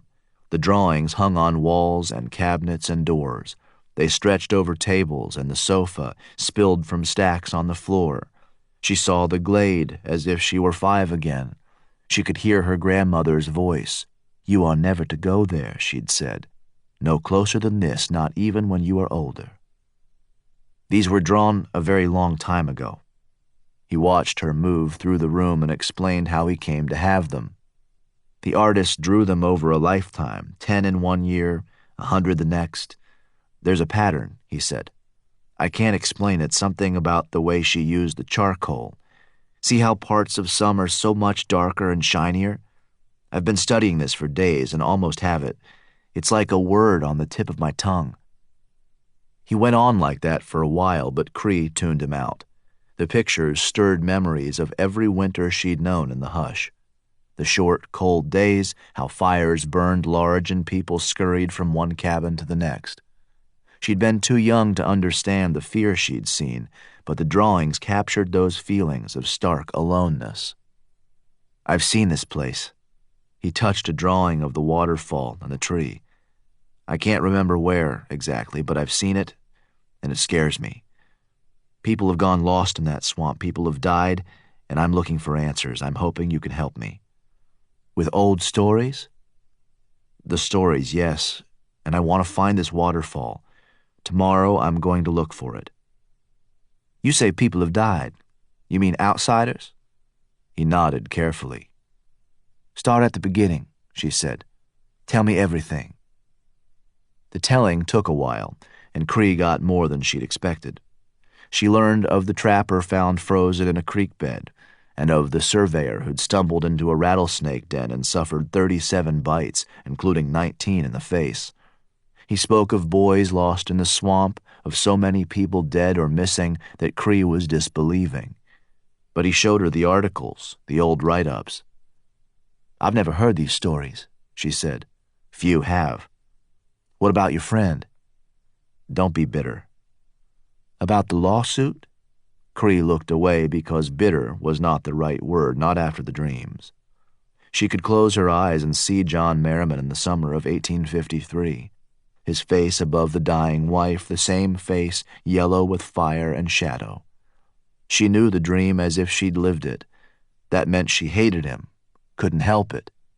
How much of that hate went down the line to land on Johnny? She wasn't sure, but saw him at the gate, his blood in the dust. She was afraid but not sorry. There was too much history between their families, too much slavery and blood and betrayal. This was a mistake. I should probably go. It's the middle of the night. Cree glanced at the window and at the city beyond. There's just the one bedroom, he continued, but you can take it if you like. The door locks. The same distrust haunted Cree, but she had nowhere else to go. Not to her mother, not to the hush. Maybe the sofa. Stay right there. He retrieved sheets and a pillow. I've slept on it before. It's comfortable. Cree nodded her thanks, and when he was gone, she sat alone on the sofa, her back very straight. She studied pictures on the wall, the dark marks, the careful use of empty space. Crossing the room, she removed a sketch from the wall, tilting it against the light before stepping back to take in as many of the drawings as she could. After a moment, she removed another sketch, then 6 more. Some were perfect, she realized, but many were not. Cree turned a slow circle, feeling hints of wrongness, like an instinct. In that first hour, she cleared 2 entire walls and began again. It took most of the night to find what the artist had hidden. The darkest sketches gathered in the center, corners touched corners. In places they overlapped. 30 of them together formed a single picture that covered most of the wall. Cree felt cold looking at the darkness, the glints of light. She saw the swamp of her childhood, saw black eyes watching. When light broke over the city, Cree was still awake. It was the drawings, the fear of dreams. Turning from the window, she watched pink light play on the sketches. 30 of them combined to make the great black eyes. 8 feet long and 5 feet tall, the charcoal was shiny black except where it was not. The white glints in the pupils, the crease between the eyes, and then the brows like leaves and branches and twigs. Sitting on the sofa, Cree folded her hands in her lap. She wanted to take down the drawings and wasn't sure why. They were just drawings. But when she paced again, the eyes followed her, and she wanted to rip them down so badly it hurt. When the lawyer stirred behind the door, she thought about it a final time. She had time to do it, tear them down, run. But when the door opened, she was still on the sofa, and she felt him behind her. The sudden stop, the deep breath. Sweet Jesus. He sat beside her.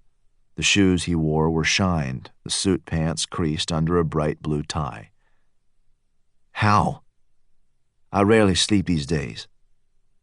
It was no answer, but he accepted it. They sat for a long time in a difficult silence. You're going to work? What? The suit. She pointed, and he looked down as if dazed. His hand moved to the lapel. Just a minute. He disappeared into the bedroom and returned in jeans and boots. The dazed look was gone, his features pale but grim. I need to find my friend. Cree stood, and he picked up the keys. I need to find him right now. They rode in a car as nice as any Cree had ever seen. The metal gleamed, it smelled new. When they got to Hush Arbor, he stayed in the car as Cree opened the gate, the same gate. She watched him pull the big car through and almost left him then and there. It was real now, all of it. They'd find Johnny dead. Maybe they'd find what killed him, or it would find them. You coming or not? Shit.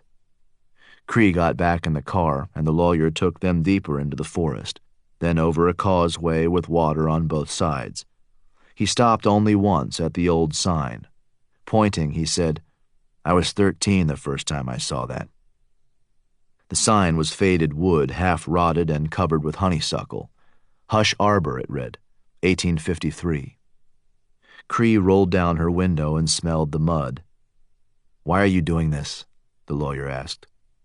You don't know me. You have every reason to hate my friend. Why are you here? She turned in the seat, defensive. You're terrified, I can tell. What's in this for you? Just my friend. She said nothing after that, and the lawyer took them past the sign and into the gloom. The hanging tree was there, just through those trees. We'll go to the cabin first and get Johnny. Then you can show us the waterfall. They parked at the abandoned village and got out of the car. He went left, but she stepped into the old church, feeling the heat and the stillness. Miss Fremantle?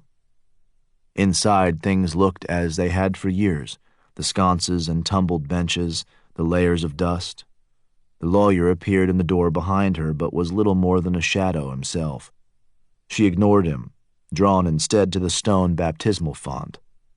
It was small, on a carved pedestal. Only it wasn't a baptismal font.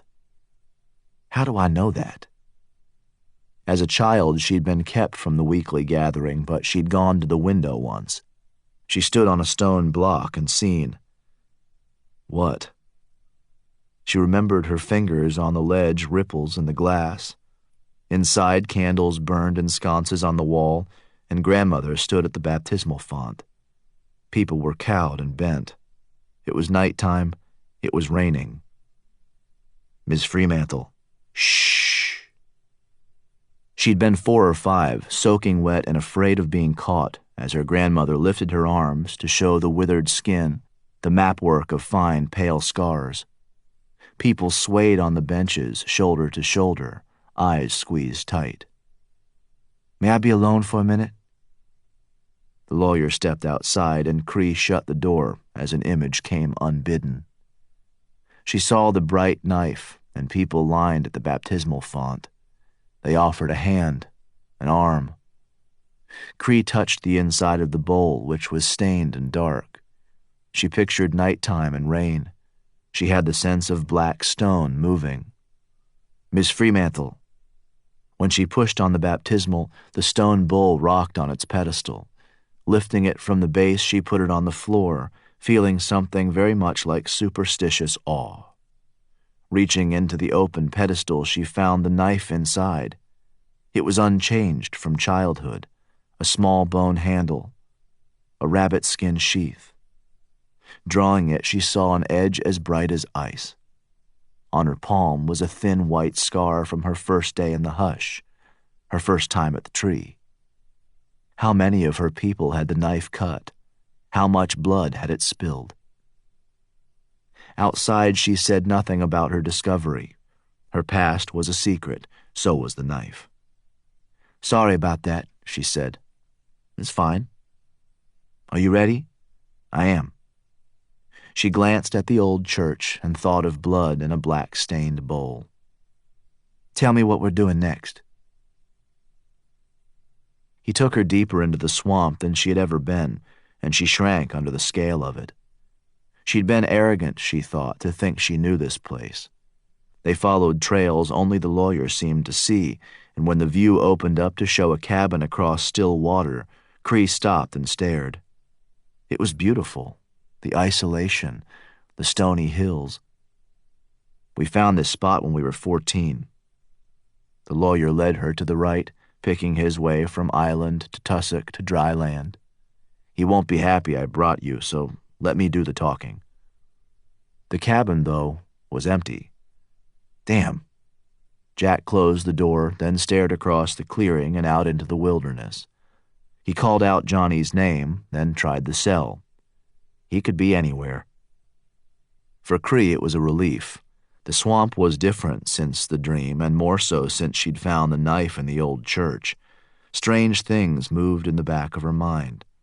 She felt shadows of memory that were not entirely her own.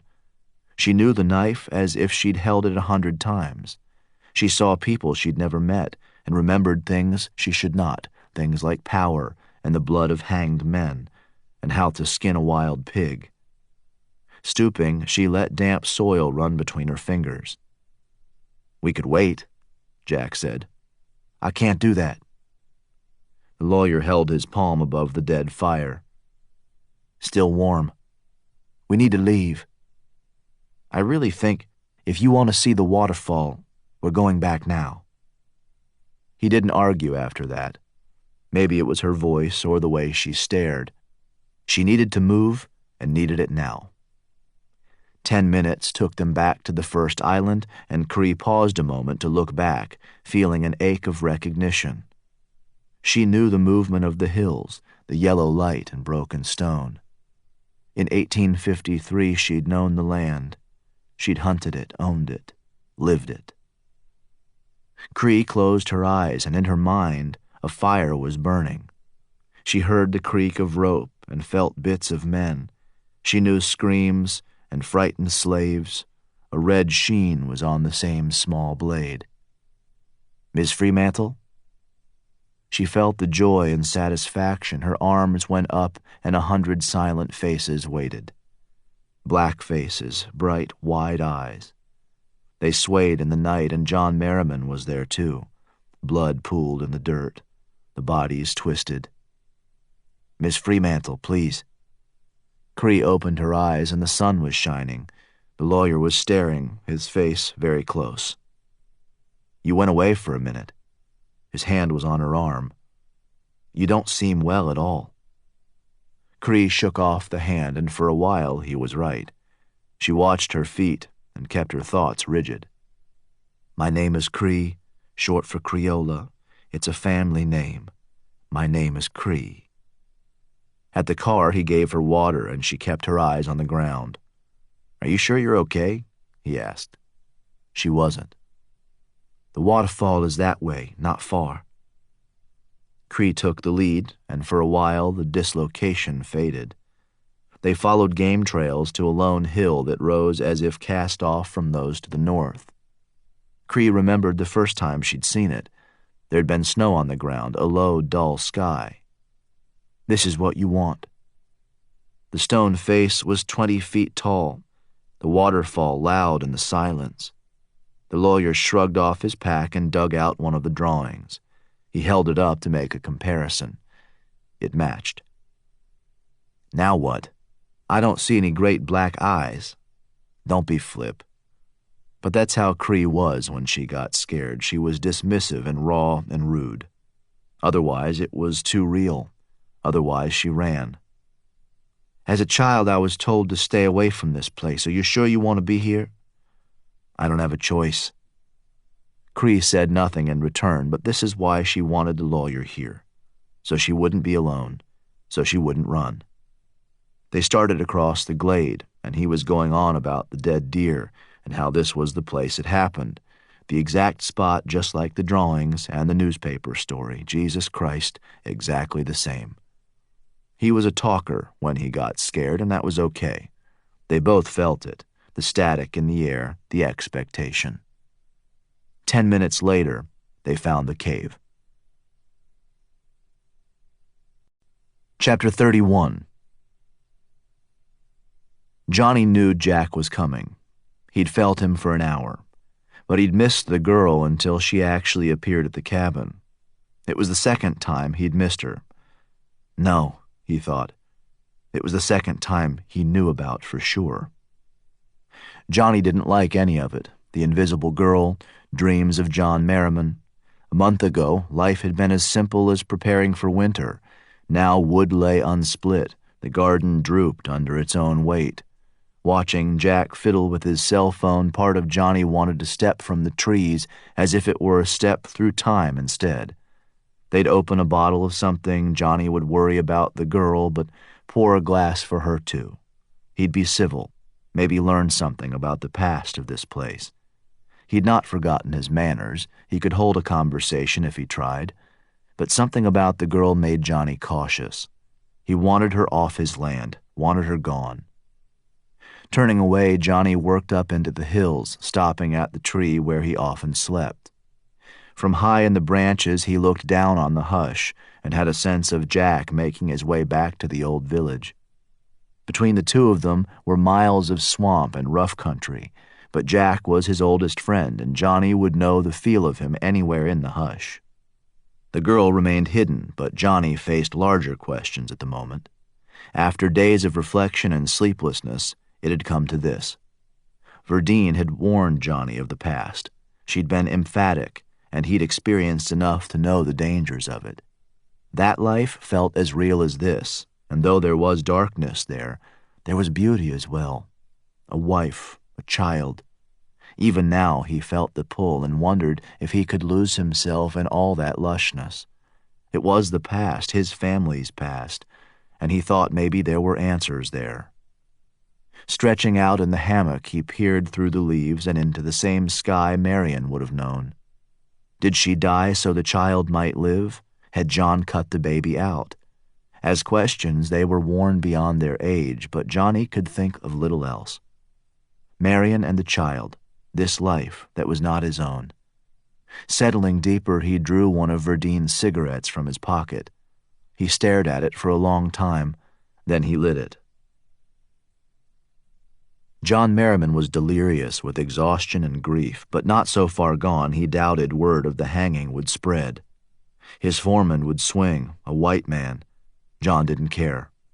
Kneeling at Marion's side, he smoothed her soaking hair. Her eyes were open but unseeing. "Is the doctor here yet?" "Word came from the river. He's at the ford. His horse is balking." Isaac hovered in the bedroom door, his big hands open.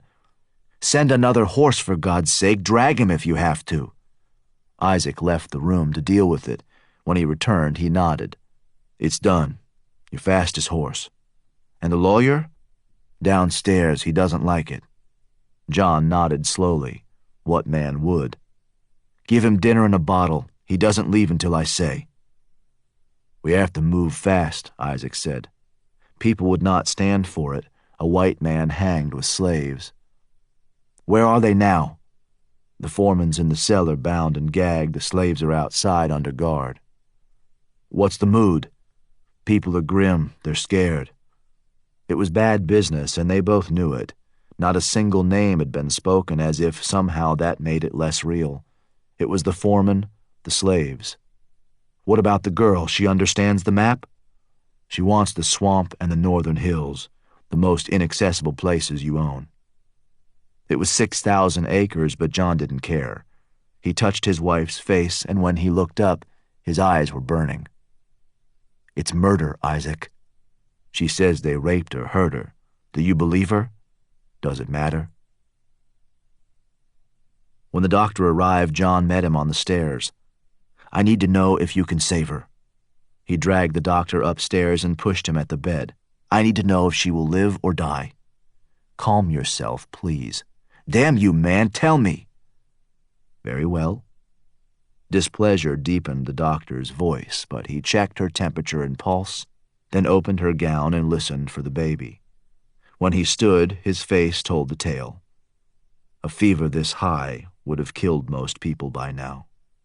"But?" "There is no but. Her pulse is weak, her breathing so thin it's barely there at all." "The baby?" "Still alive, though I consider it a miracle." "Have there been any changes since my last visit?" John thought of the girl and how she'd touched his wife, how his wife had opened her eyes and said his name. "No," he lied, "none." "I can still take the baby." "Don't say that." "Mr. Merrimon, John." He put a hand on John's shoulder. They weren't close, but he'd delivered John 19 years before. He'd stood beside John's father as he'd breathed his last. I urge you to consider the larger picture. Not if it kills my wife. The doctor sighed and nodded. May I at least take a look at you? I'm fine. No, Mr. Merrimon, you're not. John knew it was true. He'd not eaten in 6 days. He'd not slept or bathed or left his wife's side. Is there any reason for hope? Any reason at all? Are you a godly man? I was once. Then I would pray for a miracle.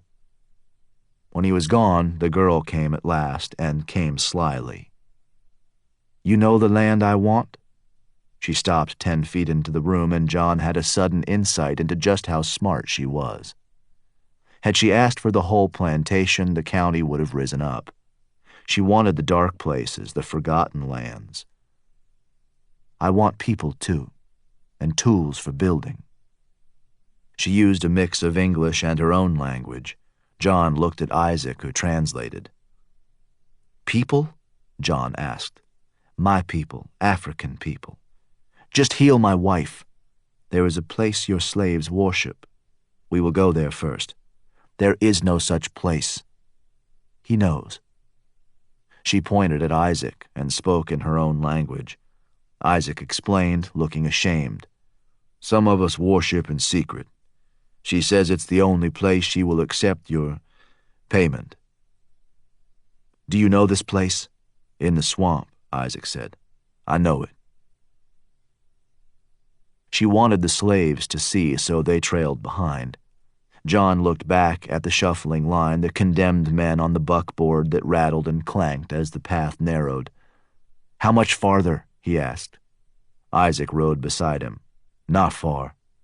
The air thickened as they neared the swamp, and when the sun set, they lit torches. This is the place. It was a clearing in the woods, a hollow place that smelled of mud and stagnant water. There's nothing here, John said.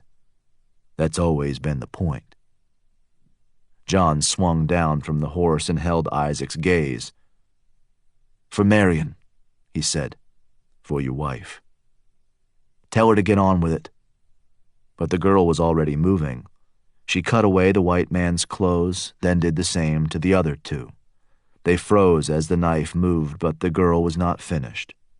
She pointed with the knife and spoke in her own language. Isaac, John whispered. She's telling them what she plans to do. She's taunting them. She touched a penis with the blade, then an eyelid, then white man's lips. You can't stop it, Isaac said. Even if John wanted to, he knew that he could not. The huddled slaves were in her thrall. They watched the foremen, the men who were like them. No one moved to help them. No one dared. What's she saying now? She's listing their crimes. John looked at the foreman, but thought of his wife. The girl straightened and pointed at a great tree that rose from the clearing. She wants them hung from their ankles. John knew what was coming. He could see it in her face. Do it. Men screamed as they were strung up, and John knew then that his soul was forfeit. There would be no joy in life, not if Marion died, not even if she lived. When the men were hung, the girl spoke to Isaac but kept her eyes on John. She says the deal is not yet done. Isaac, Jesus. There will be one last thing, but you must agree now. This was the deal, this. She says it's a small thing, a nothing. John dragged fingers through his hair. He looked at the night sky, and Isaac spoke the sentence that was already formed and perfect in his mind. What choice is there? He said. And John, in his soul, knew the answer. No choice, he said. I have no choice at all. Chapter 32. Clyde Hunt liked to drive with the windows down. He liked the smell of it, the cut grass and warm pavement, and he liked the sounds of it, too. There was something about the rattle of a mower, the crackle and fire of young men playing sports in the heat. 2 Allen 1, dispatch. Clyde keyed the radio. 2 Allen 1. Go ahead, dispatch. You have a call, Detective Jack Cross. He sounds upset. Hunt took a curve, saw young women arguing beneath the awning of a convenience store that had been robbed twice in the past year. How upset are we talking about? 2 Allen 1. I'd say very upset. Okay, dispatch. Patch him through to my cell. A minute later, Clyde was blasting east and north, the heavy cruiser leaning into the curves, sitting down on the flats. The windows were up. Otherwise, he couldn't understand a damn thing. He'd heard Johnny and something indistinct, and then, "He's dead, man. I think he's dead." "Just slow down, son. I'm coming your way right now. Just slow down and breathe. I can barely understand you." Sorry, I've been running. Cell service, that damn swamp." The connection crackled. "Jack, you're breaking up." "You need to get here, Clyde." Static, white noise. "Hurry, man. Holy shit. Please hurry." "Where are you now?" "Roadside." "Roadside, understood, but exactly where?" Clyde saw Jack from a mile out. He rolled the needle from 90 to 110 and ate that last mile like it was nothing at all. A whisker of green, a shutter beneath his palm. 50 yards out, he hit the brakes. The last 10 he was sliding. On the roadside, Jack was scraped and pale and bruised. "Are you okay, son? Come here." "It's nothing. I'm fine." "What's happening here, Jack? Where's Johnny?" "I don't know." Clyde let out a breath he didn't know he was holding. "You said someone was dead." "We need cops," Jack said. "Just breathe, son. I'm here." "You don't understand." Jack bent at the waist, sucking wind. "We need lots of cops." Clyde needed to see it for himself first. He drove to the church, pocketed a radio, and unlocked the shotgun from the dash. "That's your car," he said. "Why were you running?" "Lost my keys." Hunt pulled an emergency kit from the trunk and locked the car. "Tell me again about the cave." Jack spoke as they walked, but didn't make a lot of sense. He was still wild-eyed and rattled. Concussion was a real possibility. "Just slow down," Clyde said. "Let's start with who's dead." "I don't know, man. You're not listening." "Just breathe, son." The boy's story made little sense. One man dead, another dying. Something about a waterfall, a deer, this hidden cave, and piles of old equipment. Hunt stopped when he saw the waterfall across the glade. "Where's the cave?" Jack pointed, and Hunt ducked low at the cave's mouth. "It looks shallow." "You're wrong about that." "What about the girl?" "In the back and down. There's a drop, and then it opens up. Cree's in there with with the dude." Clyde studied the young man's face, then pushed the emergency kit and rope into his arms. "Take these," he said. "Stay behind me." Hunt bent low, and the shotgun scraped against the naked rock as he maneuvered his big frame through the narrow opening. 10 feet in, something shiny glinted in the dimness. "Your keys." He scooped them up and handed them back. Damp air stirred the deeper he went. "Jack, is that you?" A voice rose from the gloom, a young woman. "Miss Fremantle, my name is Detective Hunt. Jack Cross is with me." "Hurry, please. I think he's dying." Hunt slid deeper into the cave. 50 feet in, the floor fell away, and he saw the young woman deeper and down.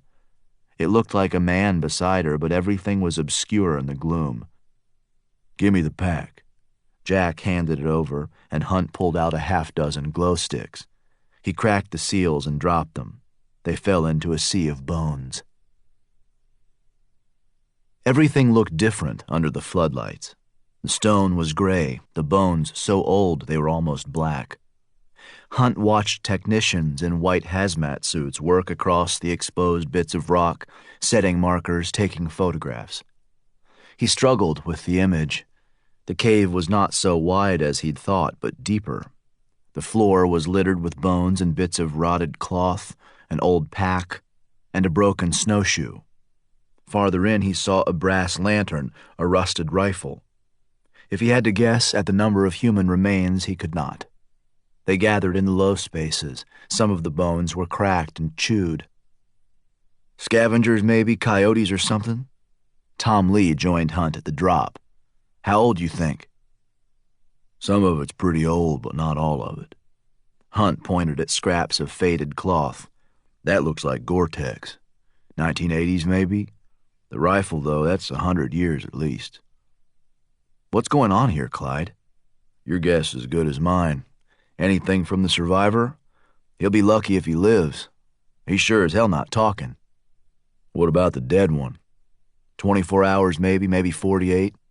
You see his face? Hunt had. He glanced at the captain, a lean man with weathered features and a narrow mouth. Bent as he was, Hunt thought he looked coiled. That could be subconscious, though. Hunt knew what was coming. I need to talk to him, Clyde. Johnny had nothing to do with this. We don't know that. Hunt gestured at the old bones and the old gear. Some of that goes back 100 years. Some of it, but not all. Hunt looked back at the world outside. The day was ending. People moved in the glade. You'll need help here. Forensic anthropologists, pathologists, forensic dentists. State police, FBI, yeah, I get it. Still no sign of the sheriff. He'll turn up. Hunt picked up a pebble, bounced it on his palm. You're not going to let me near this, are you? The sheriff might say different. Until he does, the answer is no. The sheriff was a wild card. He didn't like Hunt, but respected him. Captain Lee knew that. Then again, the sheriff hated Johnny, and that was no secret either. Come on, he said. Let's get some air.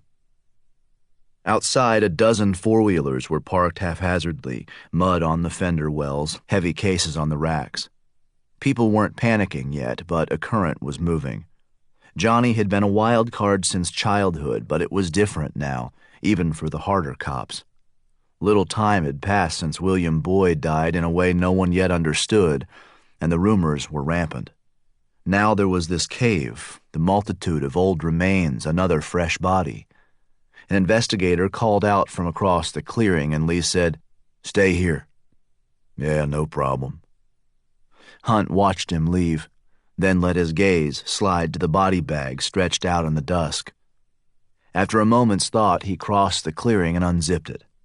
No one stopped him. No one said a word. Settling onto both knees, he spread the vinyl and peered down. The odor was bad, but Hunt was habituated to death smells. The face was a different matter, and Hunt leaned closer to study it from one side and then the other. The features were inflamed to the point of deformity, the lips, the tongue. His entire face was so swollen and dark, it was liverish. No one had ever seen anything quite like it. No one knew what to think. "The hell are you doing, Hunt?" Captain Lee called across the glade, and people stopped what they were doing to watch. "No one said you could touch that body. Step away." Hunt did not. He had a few seconds. "Detective!" Hunt unbuttoned the dead man's shirt and understood why, in spite of everything, he seemed familiar. "Oh, shit." He studied the filthy skin, the scars. He looked again at the face, then slowly stood. "What are you thinking, Clyde?" Captain Lee arrived. "Your stepson is a person of interest. You can't touch the damn body. Come on, you know better." He bent to zip the bag, but Clyde stopped him. "You were with the sheriff in '07, right?" "So?" "In June of that year, he was stabbed 4 times. A meth head by the river, I remember. I'm sorry about this, Tom." He drew back the dead man's shirt to reveal a cluster of scars 6 inches above the right hip bone. "That doesn't mean... It might not..." "I sat with him in the hospital," Hunt said. "I made the arrest." To his credit, Lee kept himself together for the first 5 minutes. He huddled with his top people, and Hunt watched from his place beneath the tree with Jack and Creola Fremantle. "What's going on?" Jack asked. "I think it's about to get ugly." "What do you mean?" Hunt didn't answer. Lee was on the radio, his face pale at first, and then an angry red. He stormed across the clearing and Hunt braced for it. "Does the name Waylon Carter mean anything to you?" "Should it?" Hunt asked. "He says the sheriff and a man named Jimmy Ray Hill came out here for a single purpose. Would you care to guess what?" Hunt said nothing, and the captain's eyes moved from him to Jack. The grief was unmistakable, so was the rage. "Where's your friend, Mr. Cross?" What? "Don't screw with me, son. Where the hell is Johnny Merrimon?" Chapter 33. Johnny rose from the dream like a forgotten creature in a forgotten sea. Above him the sky was purple, the shadows beneath the same. He felt police far away and in the past hanged men. Between them Johnny drifted, and there was no peace in that place. Men were dying behind him, and Jack was out there afraid. Johnny almost rose, but choice, in the end, was an illusion.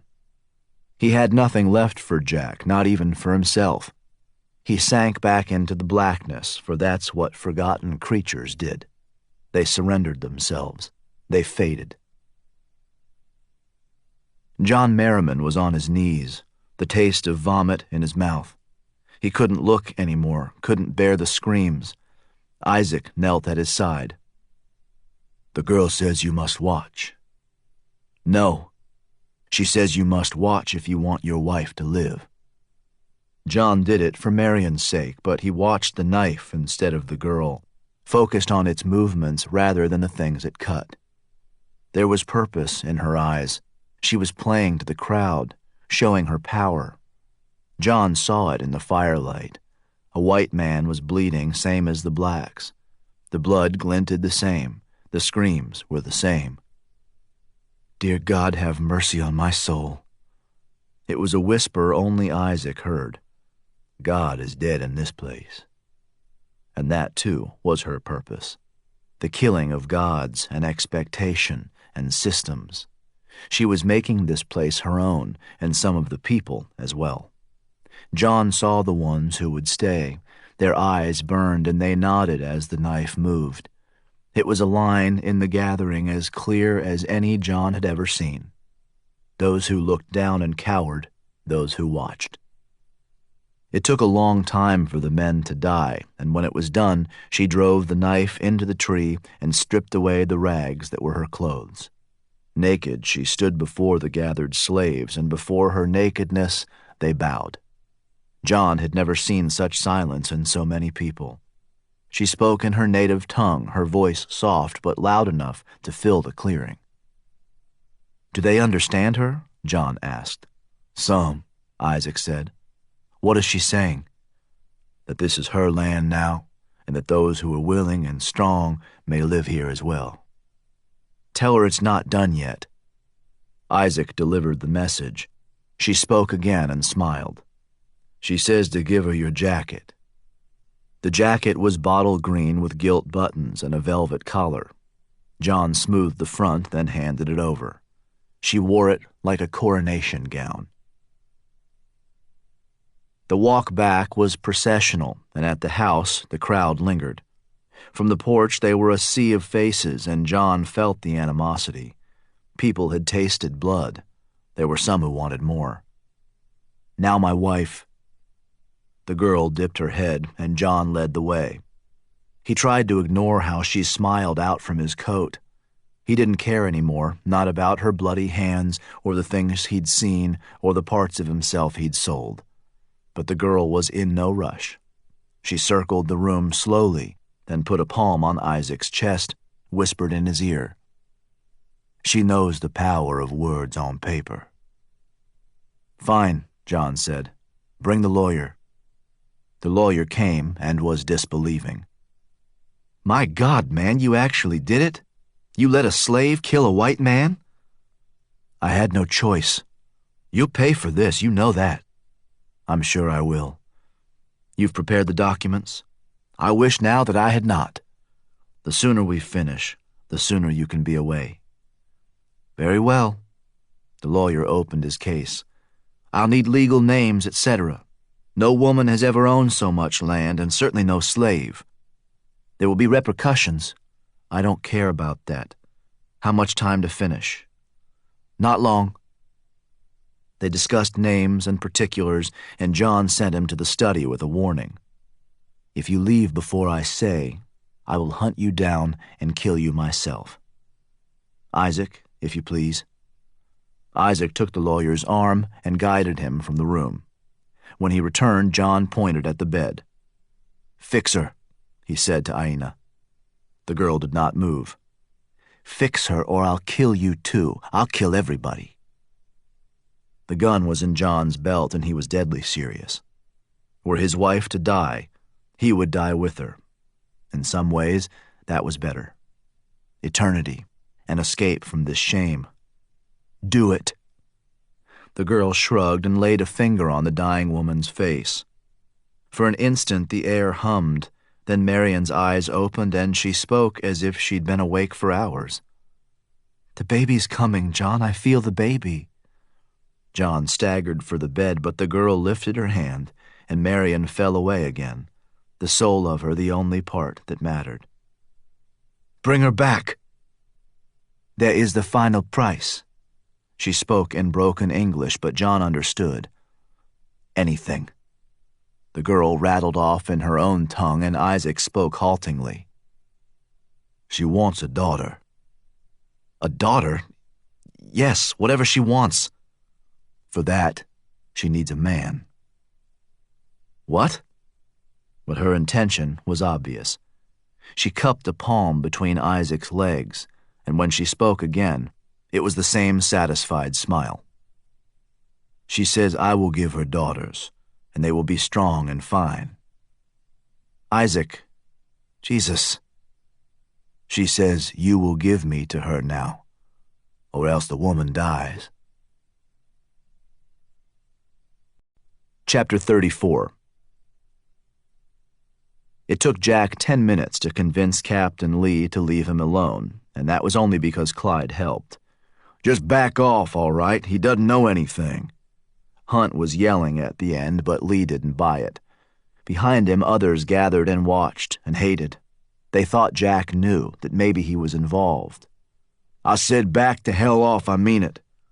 He called this in. We wouldn't be here otherwise.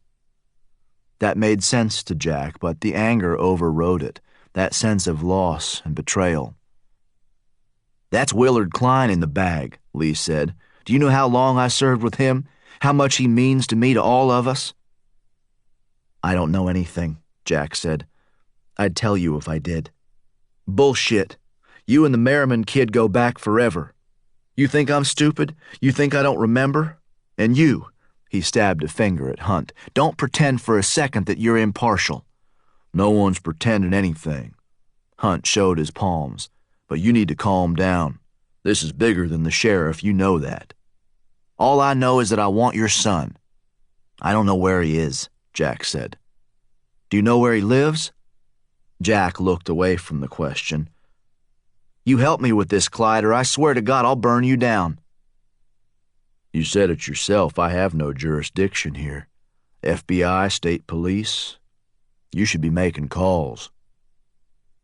He wouldn't do it yet, not with daylight fading and the sheriff in a bag at his feet. Jack thought it was smart, though, the way Clyde reminded him that others would be watching. Captain Lee leaned into Hunt, as if some thin bond still connected them. What if it was one of yours? He said. Your friend, your boss. I would do the job, Hunt said. I would take the long view. The stare between them held, but no one was convinced the captain would take the long view. Maybe in a day, Jack thought, maybe tomorrow. When Lee turned away, Hunt watched him for a few seconds, then gathered Cree and Jack close. Do you know where he is? We were at the cabin earlier, Jack said. He wasn't there. You need to find him and warn him. Keep him away until state police arrive or these people settle down. What, you mean now, in the dark? I've seen what happens when cops die, Hunt said. Revenge. The mob mentality. Here. He took a flashlight from an open case on the back of a four-wheeler. Go to the cabin. They won't find it tonight. Not in the dark. Find Johnny, get him out of Hush Arbor. Does your phone have a charge?" Jack nodded. "Good. Keep it close. Jack, look at me. You have 20 minutes before it gets truly dark. You know where the cabin is. Johnny has to come home sometime. You need to be there when he does." Jack nodded, but was doubtful. Hunt turned to Cree. "You're not part of this. I can call someone to take you home." "I'll stay with Jack." "Okay, your choice." Hunt draped an arm over Jack's shoulders and squeezed tight. "Just stand here," he said. "Make for the trees when the shouting starts." "Shouting?"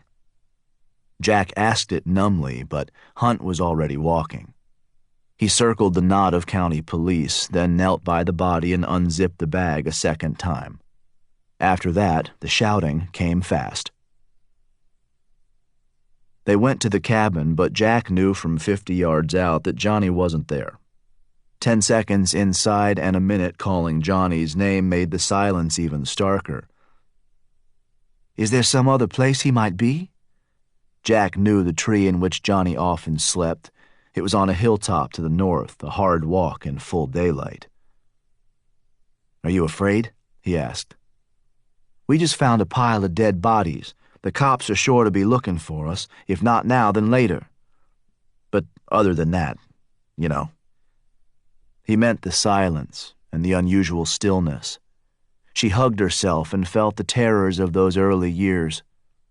"When I was a child here, the days were special, like they could go on forever, just sunshine and all these trees, people working together for the common good, planting, fishing. People hummed when they worked, people laughed. That changed when the shadows got long. People moved a little faster, they watched out under the trees. I was inside by sunset and never allowed out after. It felt like something terrible, the way people talked about it, like something solid or alive. Few risked the darkness." "Do you know why not?" Cree considered the question.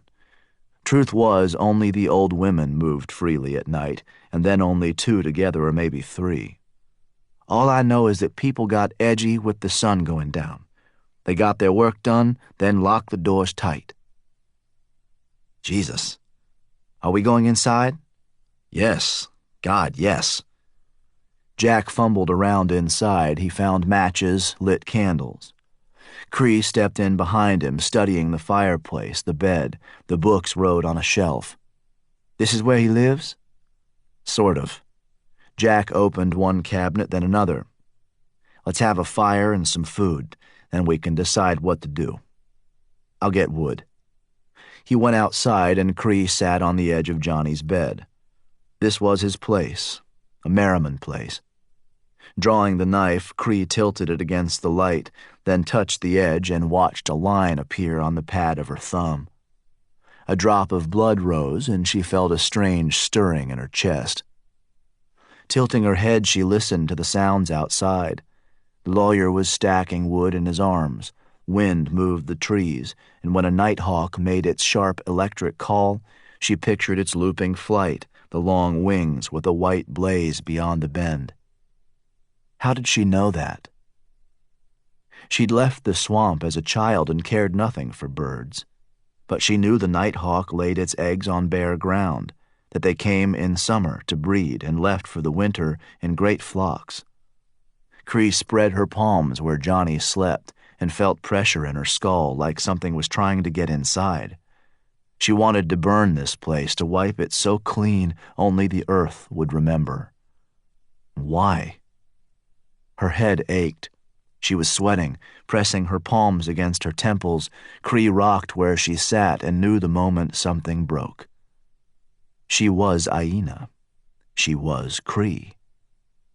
"Stop it," she said, but there was no clearing outside, no city lights beyond the wood.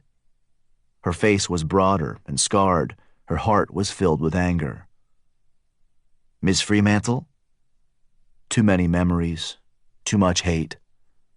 "Go away," she said. "Miss Fremantle, leave me alone, please." Cree was on her feet with no memory of standing. Jack was in the doorway, and wood clattered as he dropped it. "Sit. Come on. Sit down." Cree didn't argue. She was faint. Her head was splitting. "Take this chair. Here." Cree sat and put her face in her hands. "Just breathe. You're fine." His hand was warm on her back, but her thoughts were not fine. She wanted to hurt Johnny Merrimon. She wanted to make him scream. The sky was moonless when they left. Footing was treacherous with a single flashlight, so Cree stayed close at the lawyer's back. He was solicitous, concerned. "Watch your step. Careful now." Moving onto high ground, she struggled with the contradictions inside. All she'd ever wanted was a purpose in life, some calling beyond the safety of a bolted door. But all of that was gone now. She watched her feet and struggled with the pressures in her mind. Right foot, left foot. She blinked and saw a river of blood. "We'll find Johnny," the lawyer said. "We'll find Johnny and we'll figure this out." He was battling his own fears, but Cree knew from long experience that those demons were not so easily slain. They found dark corners and chose words that made you weak. Such was the demon in Cree's mind. It said Aina was stronger. It said Aina lived. "Are you okay back there?" "Yes," Cree lied, but she didn't trust herself or know herself. When they found the right hill, they clambered up until an oak tree spread above them. Its limbs were enormous, the trunk as thick as any she'd ever imagined, thicker even than the hanging tree. Touching it, she had a single thought. This tree was old when Aina was alive.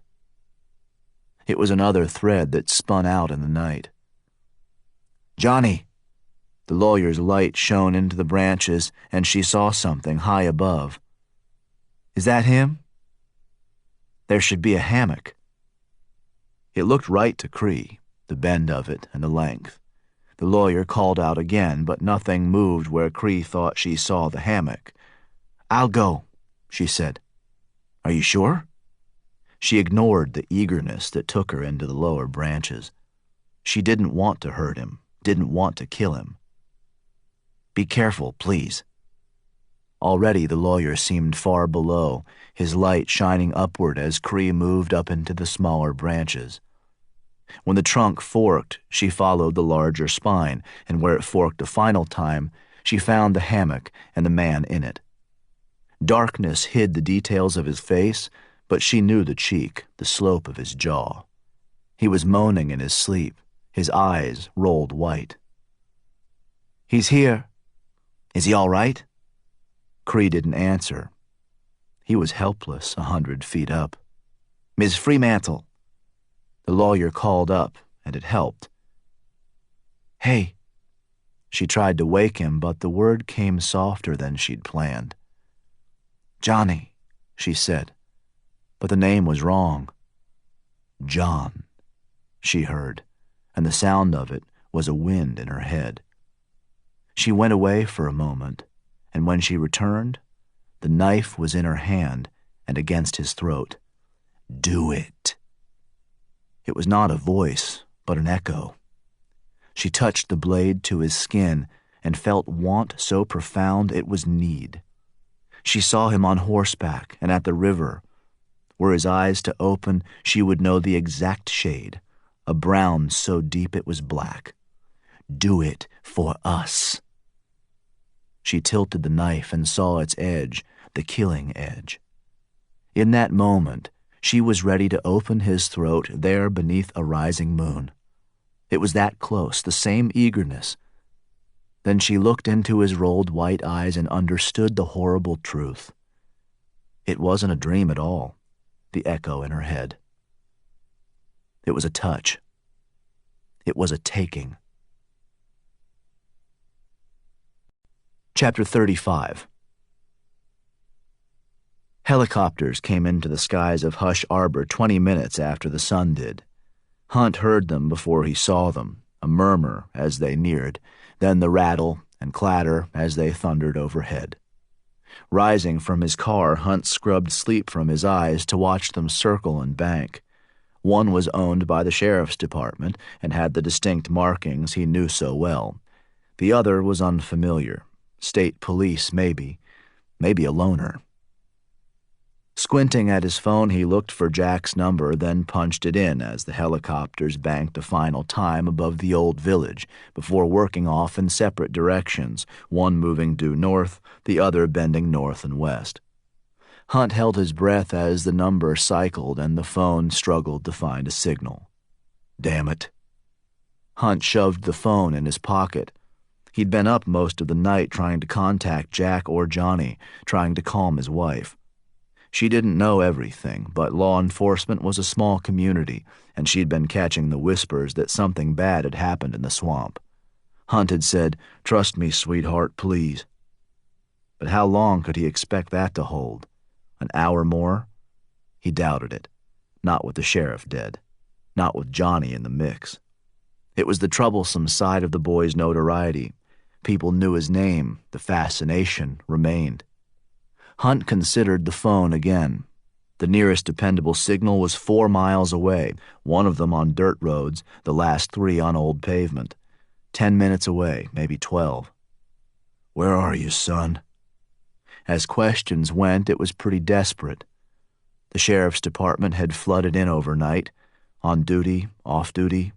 Hunt had counted a dozen retired deputies before it grew too dark to count much of anything.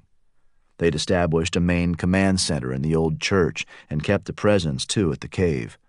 All night people had moved between the two, flashlights, floodlights, everything but the torches. Ignoring his hunger, Hunt circled the clearing, trying to pick up information, anything. Most were steady enough, but it was clear that no one trusted him. People he'd known for 20 years, some even longer. He'd get a nod, or maybe not. No one answered his questions. "Have you found anything yet? Where are you looking? What about cause of death?"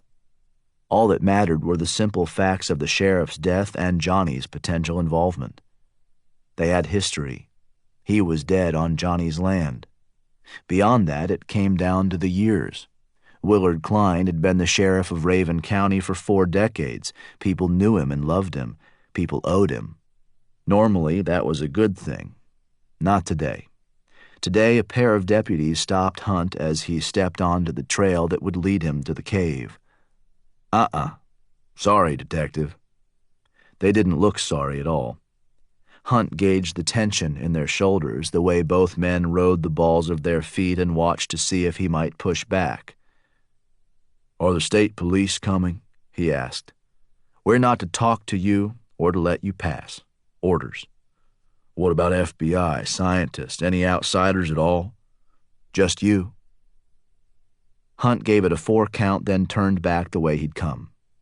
At the car, he saw a truckload of rough, slouch-hatted men rumble into the clearing and stop beside the church. They spilled out onto the damp grass, worn-looking outdoorsmen, men with rifles rubbed shiny from years of hard use. Hunt knew one of them from a disabled veterans fundraiser he'd put together years ago. He was big and heavy, but good on his feet, good in a fight. "Timmy Beach." Hunt called the big man from the group and led him to a quiet place beside the church steps. "What are you boys doing out here?" "Tracking." "Sheriff's department brought you in? It's not like they could do it on their own." "You're no friend of law enforcement. I'd wager none of you are." "You'd win that bet. We're doing this for Jimmy Ray Hill." "What about Jimmy Ray?" "He's a survivor. They didn't tell you that?" "Jesus." Hunt turned away, trying to process. He knew Jimmy Ray, not well, but well enough. "Listen, Johnny didn't do this." "Let me stop you right there, Clyde, okay? You see that fella there? The big one with the Winchester? That's Jimmy Ray's brother. The young one beside him, the skinny one with all the hair? He put baby number 2 in Jimmy Ray's daughter. Of course, the only reason I'm telling you any of this is because my brother still goes on about how that money you raised cleaned up his doctor bills and bought those new prosthetics. Changed his life, he says. I think he might have killed himself otherwise, You can consider this conversation your payback. You can't go in there armed. Even the sheriff's department knows better. We're considering a don't ask, don't tell kind of situation. Hunt ran a hand through his hair. He saw the danger so clearly. Your friend's alive, Timmy. All this eagerness I'm seeing, the anger, you need to dial it down before somebody gets hurt. Jimmy Ray lost most of one leg and half of the other. His back is broken. My son did not do that. Were I in your shoes, I might share the same conviction, but we all know Jimmy Ray and the sheriff came out here looking for your boy. That was their intent and sole purpose. My guess is they found him. Timmy. I'm sorry, Clyde. One way or another, I intend to see this through. Timmy walked off after that. He said a few words to the other men, then stomped up the stairs and into the church. Things were going sideways. Hunt felt it. Sliding into the car, he fired the big engine and drove 4 miles to find reception. He'd already been there twice, a sandy verge with views of the distant city. He called Johnny and Jack first, but was shunted straight to voicemail. Speaking quickly but clearly, he explained what was happening and left the same basic message. If you're in the swamp, leave. If you're already out, stay away. After that, Hunt did something he'd never done. He called reporters. He called lots of them. Chapter 36. Johnny moved from one awareness to the next as if being drawn through a hole in a wall. Aina was grinning in the firelight. Then she was above him, but the scars were gone.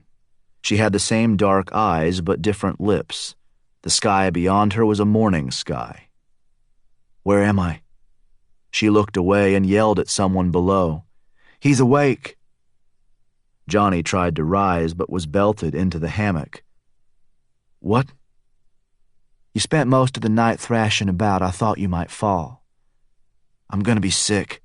Go ahead then. Get it over with. It's Cree, right? Don't talk to me like we're friends. She slipped from view and Johnny tried to gather his thoughts. This was his hammock, his tree. That meant Aina was long dead. So is Marion. Johnny's stomach flipped again and he almost lost it. He touched his face, the tree. Jack, are you there? I'm here. Of course he was. Jack. Good old Jack. Johnny lay still and rolled the dream in his thoughts. Isaac. Twisting in the hammock, Johnny cupped his body around the unexpected hurt that was Isaac. Isaac had raised John and stood by his side. Johnny pictured him on the Persian rug before the bedroom fire.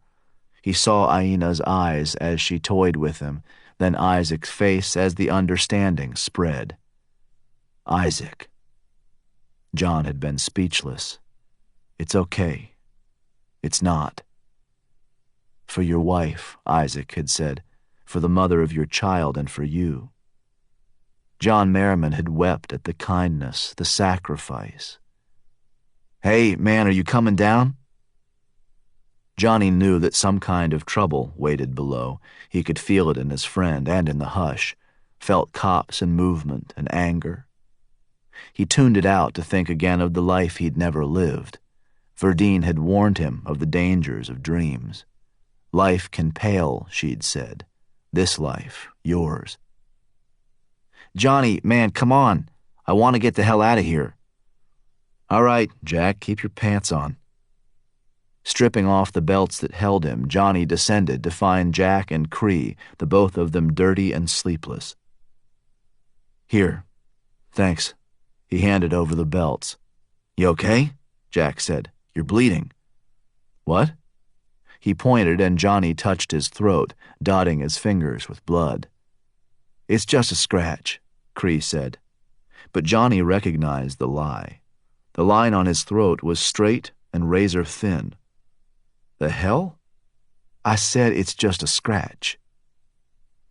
What's going on here, Jack? All right, listen. Jack spoke like a lawyer laying out the facts of his case. He kept it linear and clean. The cave, the cops, the bodies. Johnny drank it like a sponge. He ignored the feelings, the thoughts of so many dead in this place he loved. "What about you?" He gave Cree the full stare. "Why do you care about any of this?" "You're not the only one with questions." Johnny filed that under half the story. She kept her eyes neutral but couldn't hide the dislike and distrust, the awareness so entrenched it was animal. She looked like Aina. She had Aina's blood.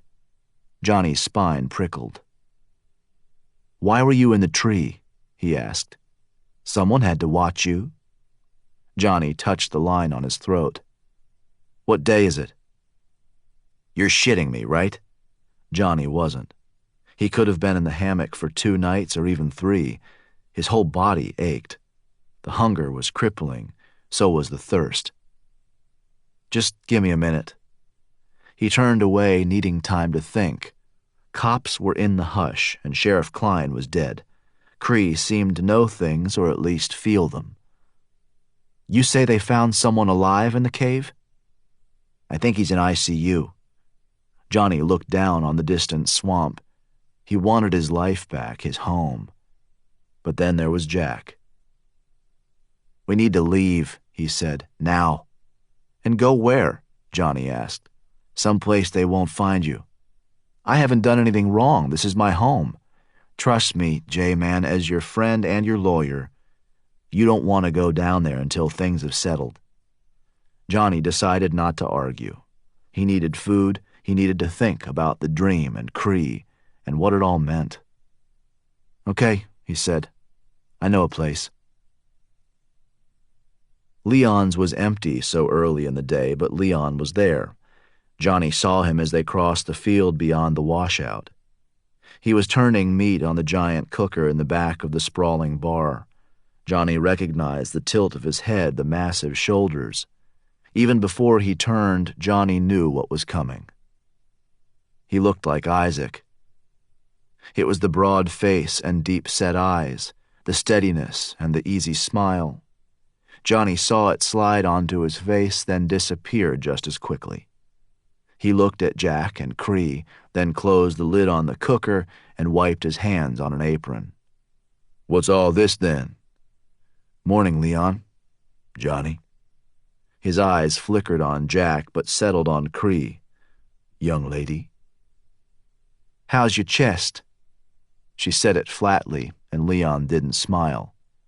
"You know each other?" Johnny asked. "We've met," she said, and after that it got awkward. Cree said nothing else, and Leon had trouble meeting her eyes. "You be wanting breakfast, then?" "Yes, please." "Sit anywhere. I'll be along in a minute." Johnny led the way inside, and they took a table with views of the bridge. "How do you know Leon?" "You know how this place is," Cree said. "People go back. Everything's connected." "That doesn't answer the question." "Do I owe you an answer, really? You, of all people?" The anger that time was unmistakable, and Johnny didn't need a special awareness to catch the implication. "Your family owned all of this. All of us." They'd met only once before, but this was something new between them. Johnny thought he understood. "Does the name Verdeen mean anything to you?" She looked away, jaw twisting. Johnny leaned closer. "What about Aina?" "Aina," she said fiercely. "You're asking me about Aina, you?" "That's right." Her fingers found a knife on the table. "Just order your breakfast, all right? Order your white eggs and your white toast, and don't pretend to know me." But Johnny thought maybe he did. "I'm going to call Clyde," he said. "Jack, can I use your phone?" "No signal." "Then I'm going to get some air." Johnny walked out onto the first covered porch. When he was clear of the window, he dropped into a crouch and let himself go for just a minute. It was too much all at once, the dream and the waking from it, bodies in the hush, and this sense he had of Cree. She'd wanted to kill him. He'd wanted to kill her back. That line still ran from one side of the wall to the next. Recognition, emotion, Aina and John Merrimon. Jesus Christ. His palms were rough on his face, but real. What else was real? What else was insane? Behind him, the screen door screeched and Isaac stepped out carrying coffee. "You look like you could use this." He handed down the cup and hooked a thumb at the door. "Bacon and eggs," he said. "How about you?" "Throw in some pancakes and grits." "Geez, man, hungry much?" Johnny didn't smile back. With the light on his face, Leon didn't look quite so much like Isaac.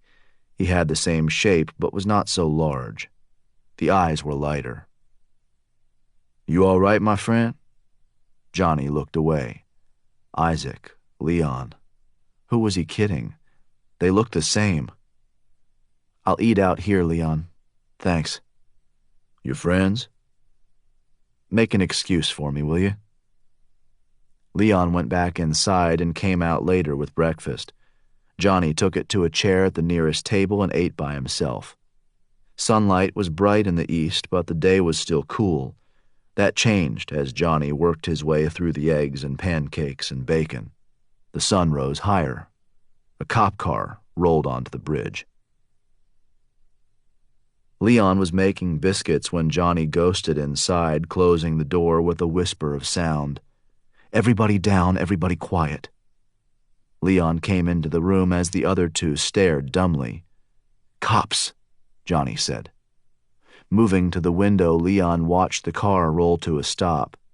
He disliked cops as much as anyone, but he'd never seen Johnny Merrimon care one way or another. "Sheriff's deputy," he said. "Grayson. I've met him before." "Get rid of him," Johnny said. "Why?" "We're not here, okay? You never saw us." Leon was enough of an outlaw to lie for just about anyone when it came to the cops. "Clear the table. Get in the kitchen." They did what he said, and Leon stepped outside with a rolling pin in one hand and white flour halfway up his arms. The deputy met him under the second roofline. "Leon," he said. "Deputy Grayson. I'm looking for someone. Was wondering if maybe you'd seen him." "Nope." "I haven't given you a name yet." "Doesn't matter. I've been here since 5:30. You're the first person I've laid eyes on." Grayson frowned, taking his time. "He lives back that way, Johnny Merrimon. You heard of him?" "Most everyone has." "Does he come here? Why do you care?" "We think he killed Sheriff Klein." "Am I supposed to be sorry for the loss?" Leon wasn't. Sheriff Klein had caught him once running bare-knuckle fights in an old barn 5 miles down the road. Gambling, assault, illegal liquor. He dangled those charges for 10 hard minutes, then walked away with a wink and a nod. He liked to eat and drink, as it turned out, mostly for free. He liked to slum it, too. Farm workers, waitresses, the poorer the better. "You know, the sheriff always had a soft spot for you, Leon." Grayson crossed the last porch and peered into the windows. "He knew you stepped over the line from time to time and chose to look the other way. You should respect that memory. You should help me out." "Your sheriff took more than he gave." "Maybe. Maybe you're being unfair." Leon leaned against a post and crossed his arms, the rolling pin like a child's toy in his large hand. "You say he had a soft spot. Fine. Maybe he did. Or maybe he let me slide because of the dirt floors and rusted roof, and because I keep pickled pig's feet on the bar. Maybe he liked eating and drinking for free, and liked young women, too. Maybe he was a white man feeling good about his whiteness. Maybe he was no friend at all." "It could have been like that," the deputy said. "Could just as easily have been that he was a simple man in a complicated world, that he liked your ribs and whiskey and thought you were doing no real harm with your fights and your gambling, your moonshine and your tax-free cigarettes. Maybe he talked to me about it once or twice. Maybe he explained to me that he could relax out here in a way he never could in town. that there was beauty and simplicity, and that paved roads weren't always good things. Maybe he thought you and yours got short shrift in this world and deserved a little compassion. Now, a card appeared in the deputy's hand, and he put it on the table. Every cop in the county is within a few miles of here, and none of us are leaving until Johnny Merrimon is dead or in cuffs. So do us all a favor. You see him, you give a jingle. He tapped the card once, then crossed the dirt lot and slid into the county cruiser. When he was across the bridge and gone, Leon brought Johnny and his friends out of the kitchen. "Is it true the sheriff's dead?" "It's true," Jack said. Leon kept his eyes on Johnny. "Did you kill him?" "No." "Why did you run?" "Who says I'm running?" "You're here, aren't you? The cops are looking." Johnny leaned onto his elbows, not smiling, but almost. "There's not a cop alive who could find me in that swamp, not 1,000 cops at once, not in 1,000 years. Not even you could find me." "That's pride talking."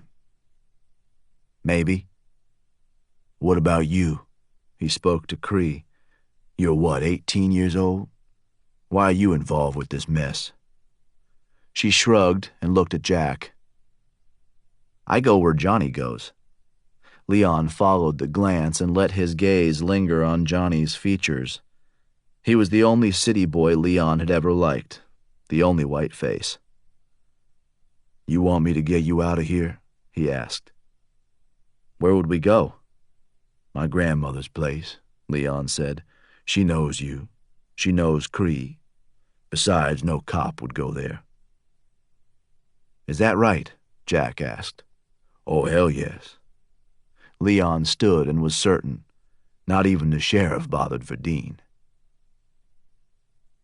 Johnny kept his eyes on Cree as the three of them slid into the rusted, dirt-strewn bed of the pickup truck.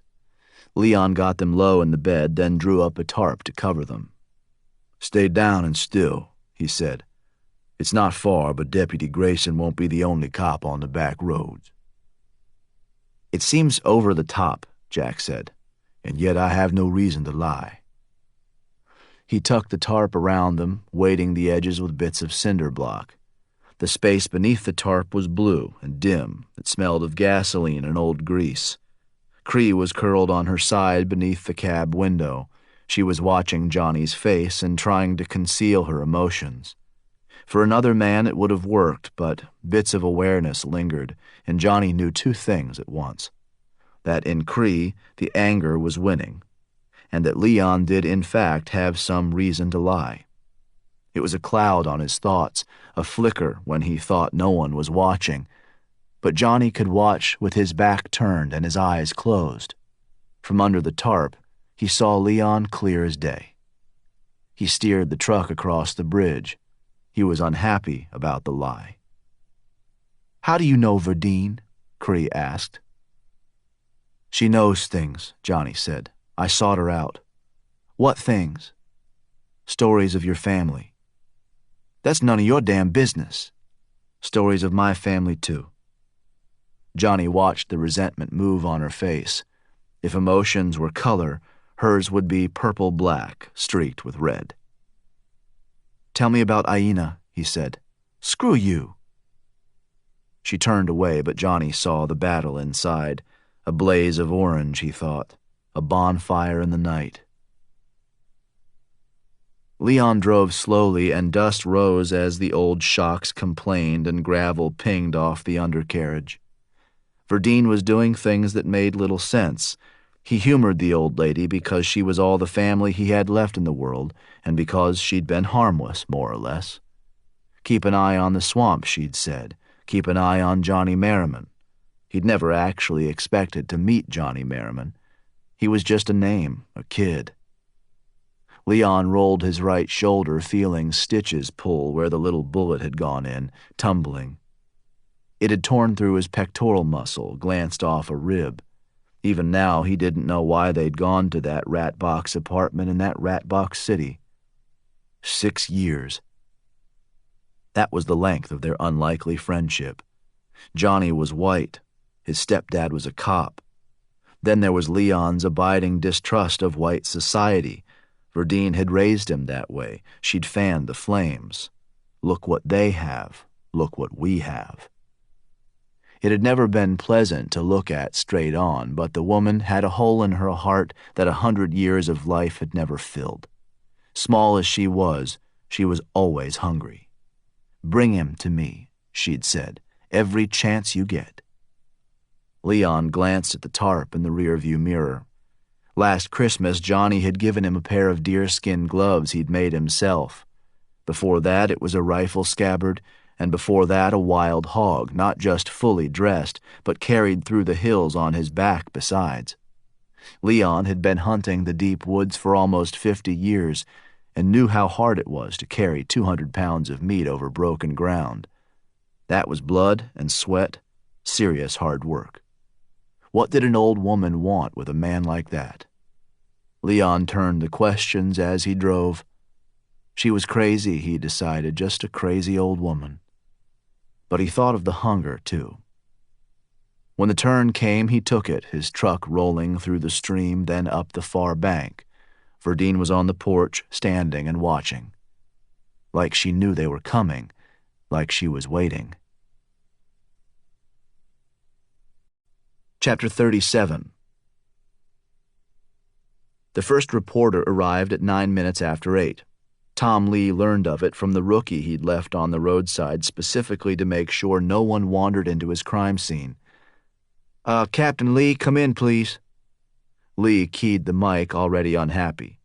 "What is it, McGreevy?" Sir, I have a reporter here." "What?" "Yes, sir, Ellie Pinkerton." Lee pictured Ellie Pinkerton in his mind's eye. Late 30s, moderately well-known to the Raven County voters. She had a small overbite and a voice too high-pitched for serious news.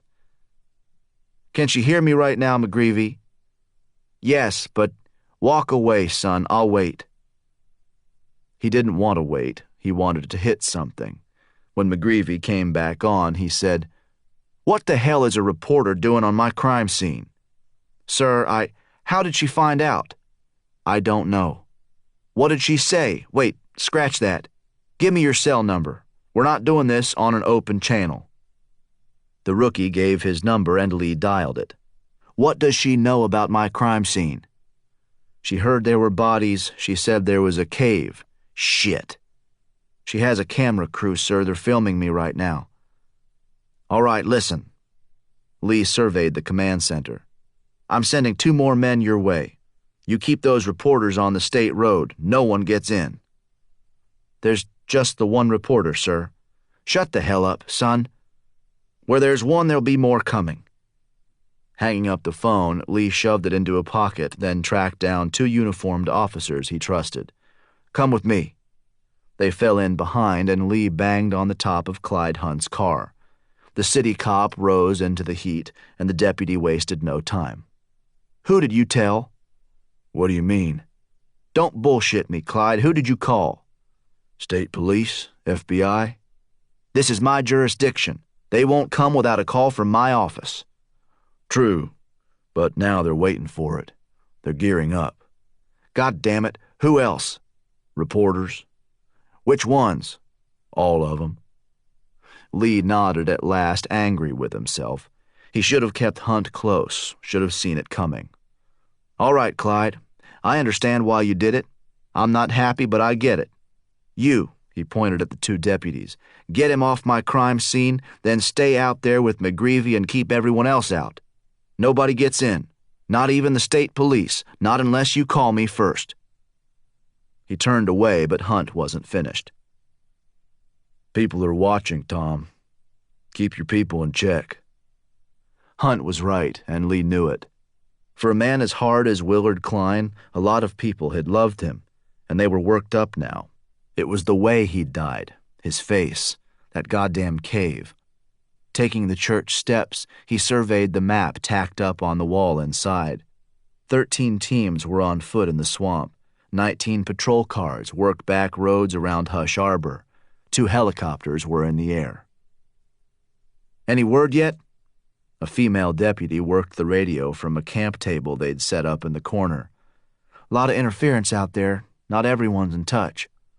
What's the longest gap? She threw out some names and times. 90 minutes for 2 of the teams. For another, multiple hours had passed. That was bad.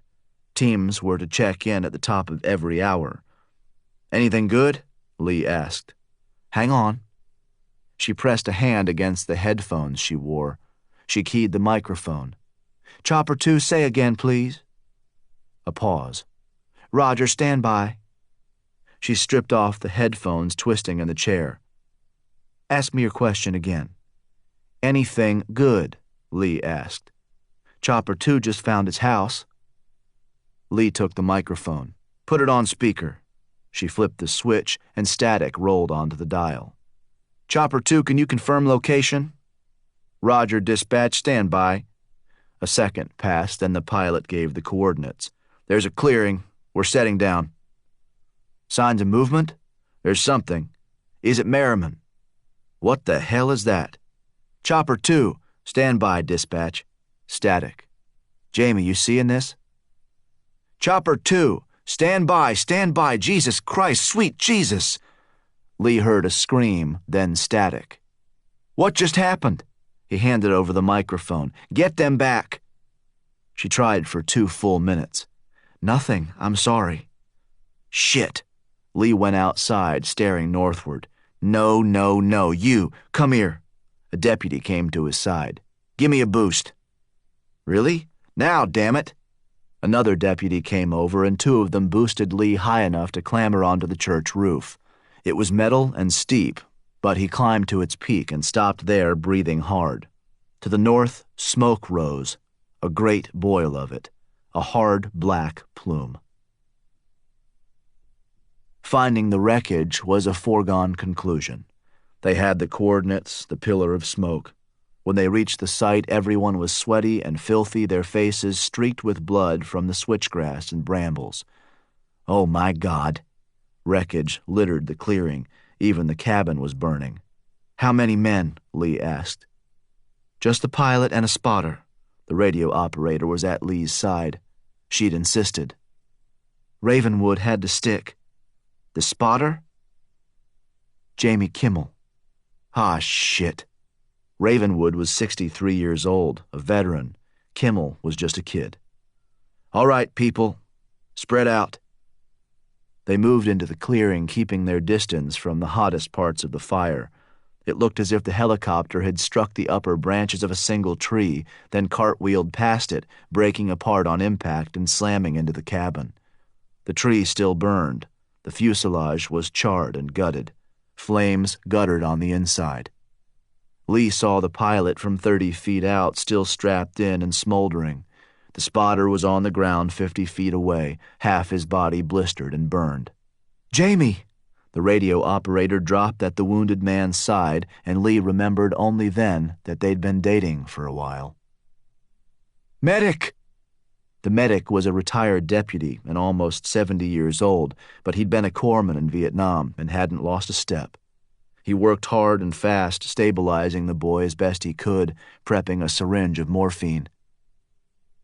I need to talk to him first. He's in a lot of pain, Captain. I understand that. For God's sake, the girlfriend cried. Give him the morphine. Get the other helicopter in here. Jensen. Lee glanced at one of his deputies, then dipped his head toward the radio operator. Please. Jensen did his best to calm the moment, but emotions burned as hot as the fire. The second helicopter was en route back to town, Lee's call. Until he knew what caused the crash, he couldn't risk other lives or other aircraft. He asked the medic, "Can the boy hear me?" He won't want to talk. Lee leaned over the boy.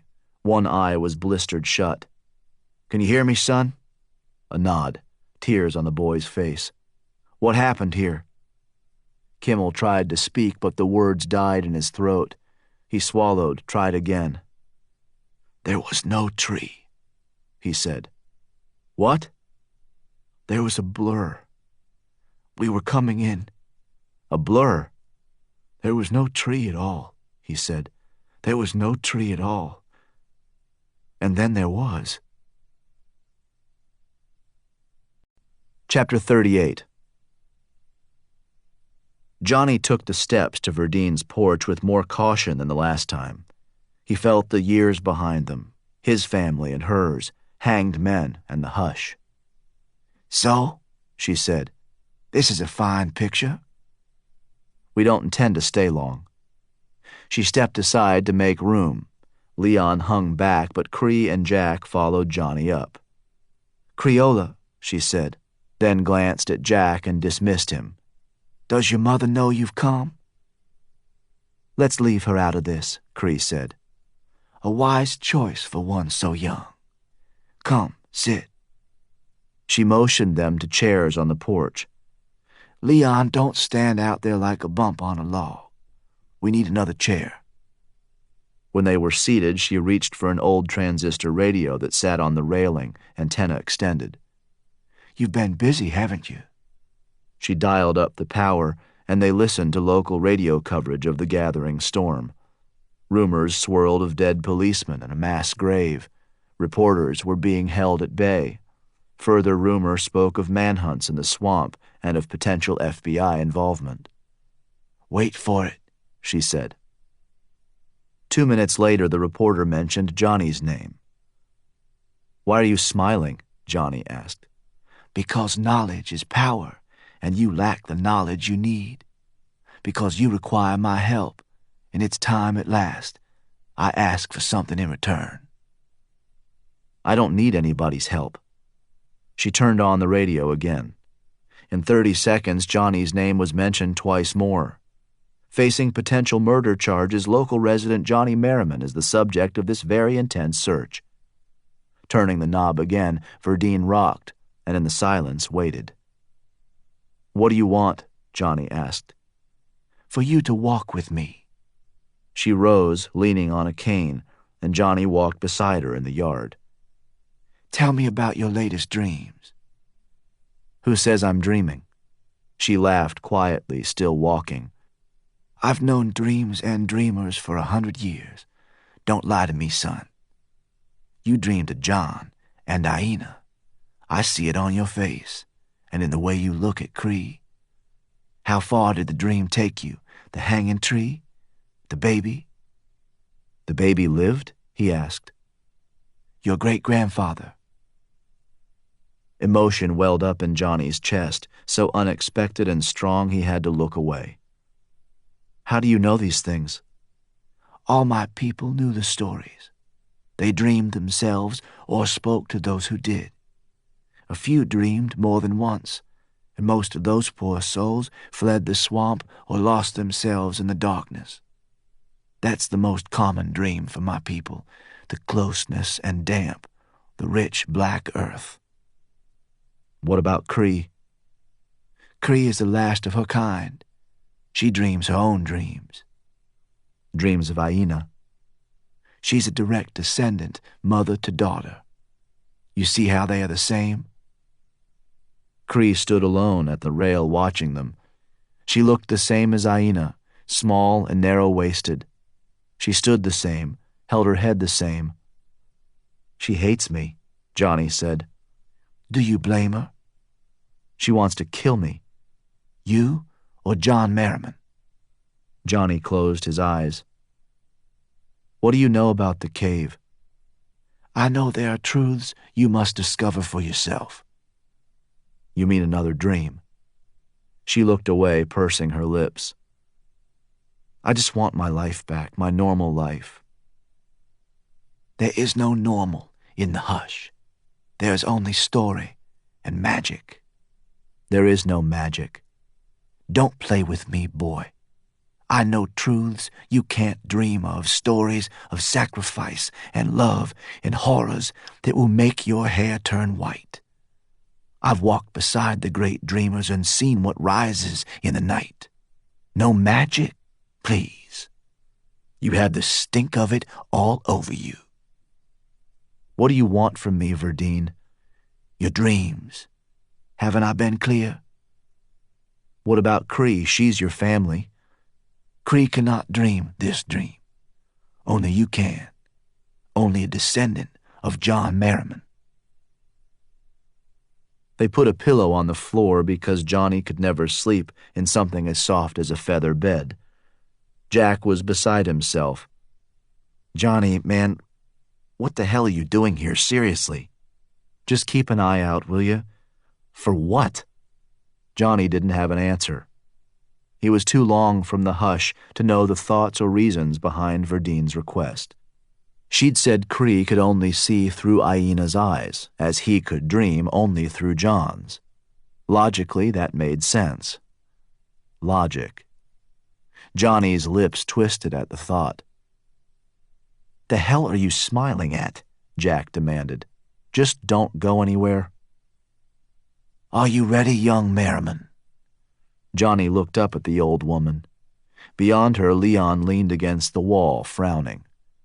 Cree was bitterly unhappy, but Verdine didn't care, and neither did Johnny. They'd closed the blinds. The cabin was dim and still. What am I looking for?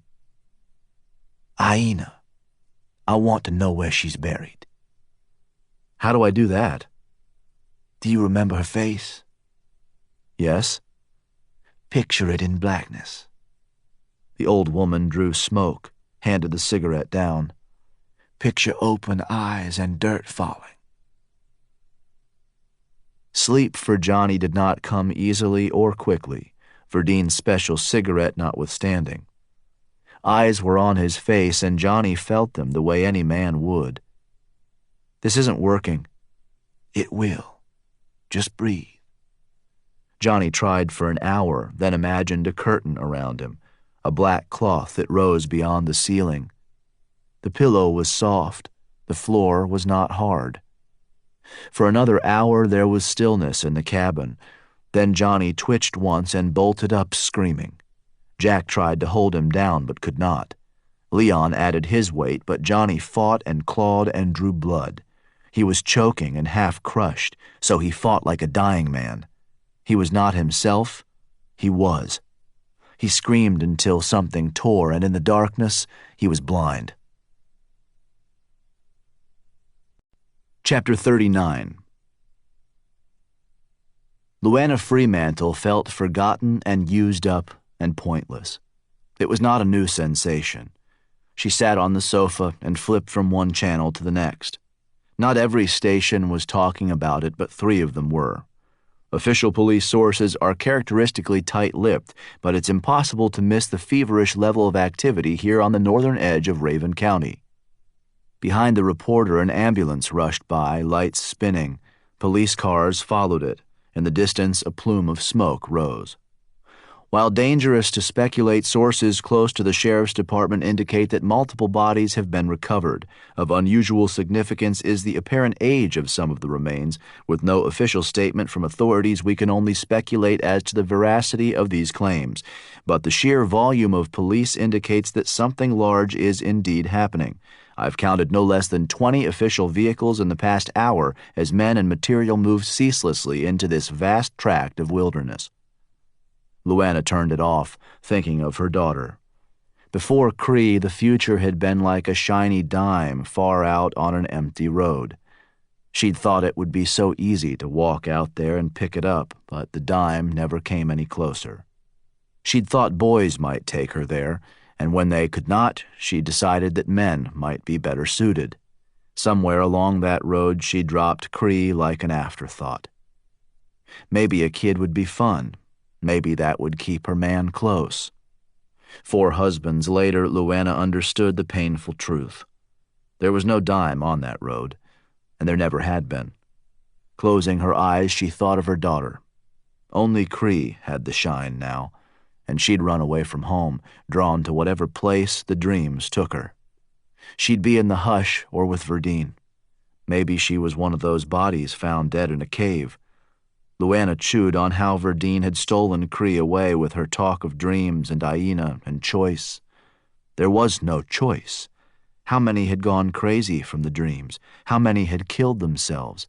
That old bitch had her own agenda, and it was a dark damn business. Would she risk Cree to get what she wanted? Of course she would. It's why she'd been driven out in the first place, that selfishness and greed, that heedlessness.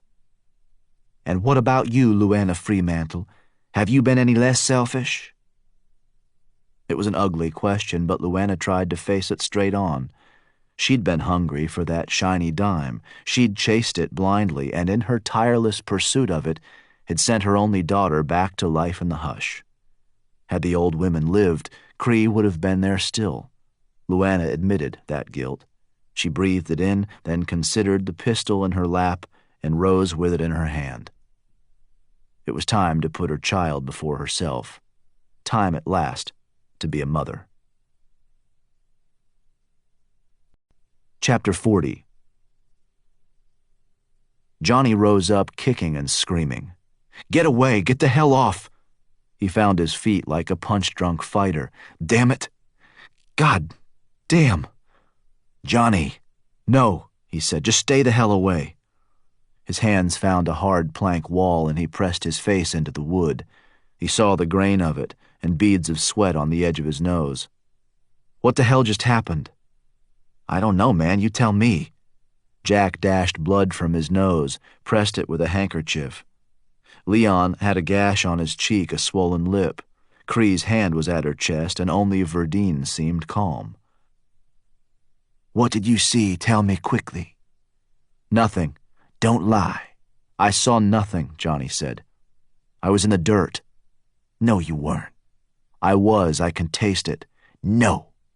The old woman drove her cane into the floorboards with such force it was like a shot. "You cannot have had that dream. It is born of Aina's pain, her suffering." Verdine looked at Cree. "What do you have to say about this?" Speak, child." "I wanted him to feel what I felt, what Aina felt. I was pushing. I wanted him to suffer." "Why?" Johnny asked. "Because John Merrimon is the one who buried her alive." "That wasn't me. Yet I see you in the dreams. I see you both." Verdine shook her head. "None of this is possible. We dream of our people. He dreams of his." "Screw all of this," Johnny said. "Johnny, wait." Johnny pushed past his friend and went outside. His chest ached from dreams of choking. The rest of him hurt from Leon and Jack. No one had been soft or gentle. Johnny was bruised and bleeding. He knelt at the creek and splashed water on his face. Air moved down his throat. It came back out. Hurt as he was, nothing real had changed. He wanted answers. That meant he had to risk the dark again. Johnny made it different this time. "I want everybody out."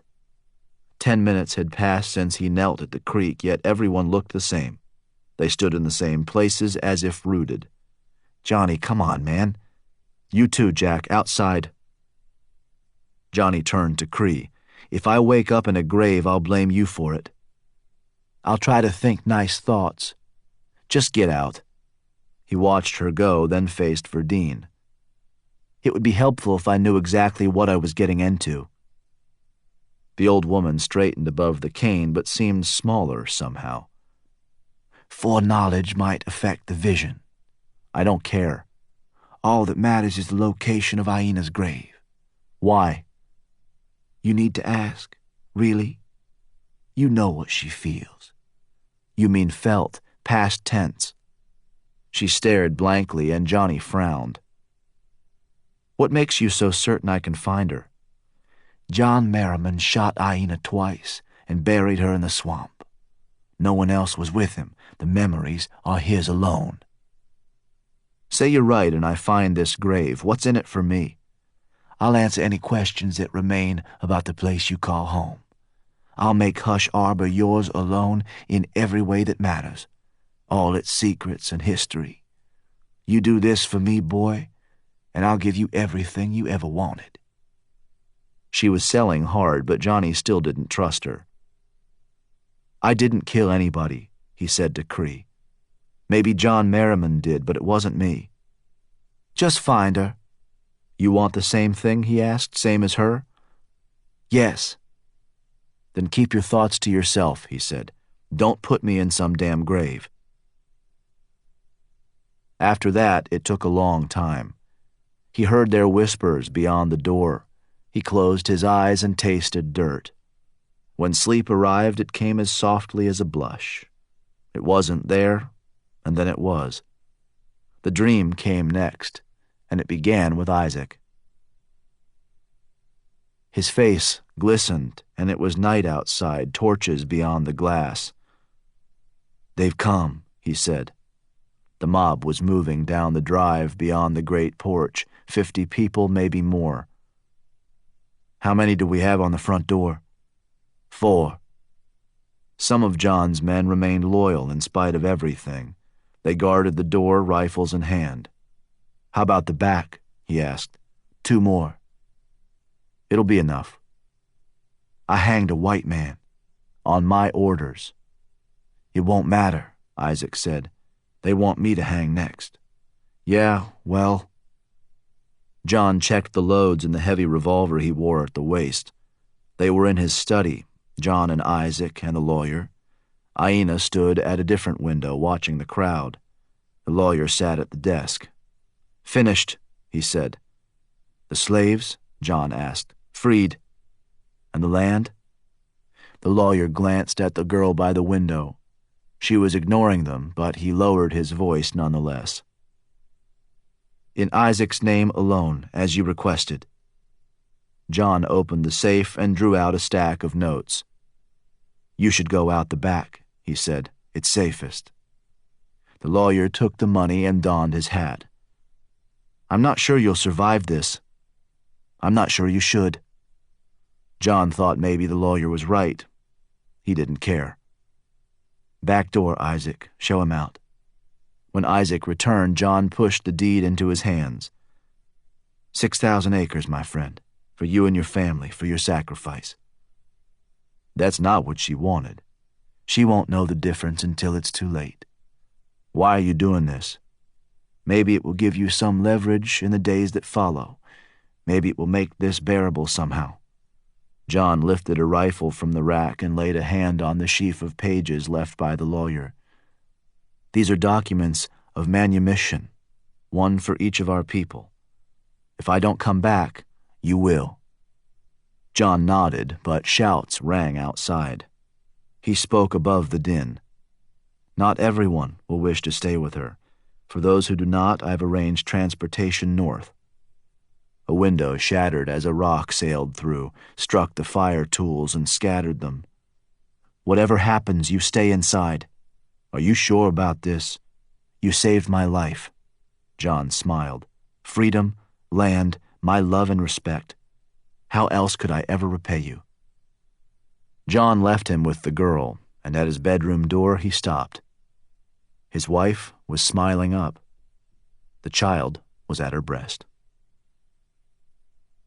Even in his sleep, Johnny choked at the sight. She was alive. She'd named the boy Spencer after her father. The dream almost broke then, but it moved instead. He was staring down the mob, the rifle in one hand. Stars paled above, but the dream was moving again. He was in the swamp. His heart was broken. "Where is she, Isaac?" "John! My God, what are you doing here? How long has it been?" "Since last we spoke, 3 months." Another 8 had passed since the night of the mob, but Isaac had aged a dozen years. A beard covered his throat, and much of it was white. John was hard-scrabbled too. His boots were worn through, his own beard ragged and long. He'd cut new holes in his belt just to keep his pants from sliding off his narrow waist. How long since he'd slept, he didn't know. All he had was the rage, the need to move and do and kill. "Where do I find her?" he asked. "She'll know you're coming a mile before you get there." John stared out at the black and starless night. Beyond the water and through the trees, lights glinted where the small cabin stood. "She's truly so powerful?" he asked. "Life, death, the unthinkable." Isaac's large head moved. "There is no God in heaven to explain the things I've seen." John swallowed his disappointment and fear. How many people remain? 7 children have been born. 19 adults remain. Will they help me? They fear her, Isaac said. They fear and love and worship her. Then I must ask a final favor. Name it. I need your help if she is to die. Isaac bowed under the weight of John's words. Is your life so terrible you would risk it? The house is burned, the livestock either slaughtered or stolen. People have been unforgiving. We live in fear. And your son? He grows strong. And Marion? Unchanged since last we spoke. I'm so sorry. John looked away. He could not speak further of his wife, could not think of her as she'd become. Aina must die, my friend. And if it's you instead, what of your son? I found a woman who will provide. John, please. Aina or me, Isaac. One of us dies tonight. For an instant, Johnny rose above the dream. He did not know what was wrong with Marion, only that they lived now in squalor, and that the boy liked to play in the morning light. A rosy child on a narrow bed, one hand wrapped around his mother's finger. Why was the image so sad? The dream was moving fast, just bits and pieces now, the gurgling boy, the mother at his side. Johnny felt that note again, sadness, then understood as the dream took him down. Her hand was lifeless on the bed. It was lifeless and warm and unfeeling. Night changed to dawn before John found the place Isaac had described, a cypress far from the water's edge, a forgotten giant with a hollow space between its roots that was large enough to hide a man. A quiet place, Isaac had said, a gentle place for making children. Dawn is a favorite time, and she thinks of little else. My presence will distract her. John was folded between the roots when first light came. His view was of mist and moss and trees across a narrow glade. Licking his thumb, he cleaned dirt from the sights. Would she know his heart, as Isaac feared? Would she feel it? In secret, John had met Isaac twice before, so he knew something of Aina. She was kind to those who'd stayed, but intemperate, and the rage once upon her was fearsome. She demanded loyalty and love, and from Isaac, all the children in the world. Their first daughter was 2 months old. She wanted a second. She says the time between night and day is blessed, so the light will be gray when we come. If the sun rises above the trees, then I have failed, and you should leave. She owns this swamp, John. She owns it in ways you could never understand. John had no reason to doubt. She was a giver of life and a taker. He shied from thoughts of what she'd taken, thought instead of muzzle control and trigger discipline. Let her come, he thought. Dear Lord, if you love me. And the Lord, it seemed, loved him. John saw movement in the trees and heard a girlish laugh that ill-fit his memories of Aina. She held Isaac's hand and walked with her head up and a sway in her hips. She stopped once to draw him down and kiss him full on the mouth. It was a long kiss and full of promise. John laid his cheek to the stock and sighted down the barrel. He, too, had promises to keep. For Spencer, he thought. For Marion. Aina stepped onto the moss, and Isaac was a half-pace to her side when John drew the hammer to full cock. She heard or sensed it, her small head snapping around, the jawline tight as her eyes moved unerringly to the place John hid. She opened her mouth to speak, but John squeezed the trigger without hesitation. She dodged at the same moment, moving fast enough to cost him the heart shot he wanted. The bullet instead struck her arm and shattered it. It spun her sideways and onto moss so soft John didn't feel his feet as he ran from the cypress and stopped above her, his revolver out and pointed. In spite of the ruined arm, she rolled onto her back, the black eyes flashing. For God's sake, John, do it." Isaac was desperately afraid. John felt it, but his own glee was stronger. She'd lied, she'd stolen. "John," She'd taken so much. "do it now or die yourself." Isaac was right. There was no joy here, only justice and need and hate. Isaac opened his mouth again, but John didn't want to hear it.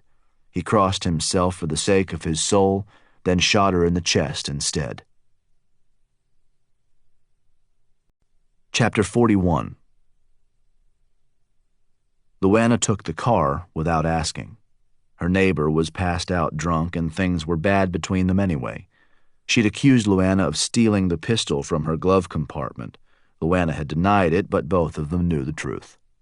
The end of their friendship wasn't about the stolen pistol or borrowed money or any of the little things they squabbled about. Luana wouldn't go to the bars anymore. She wouldn't wear the short skirts or fishnets or the red lipstick. She'd given that up. She was done.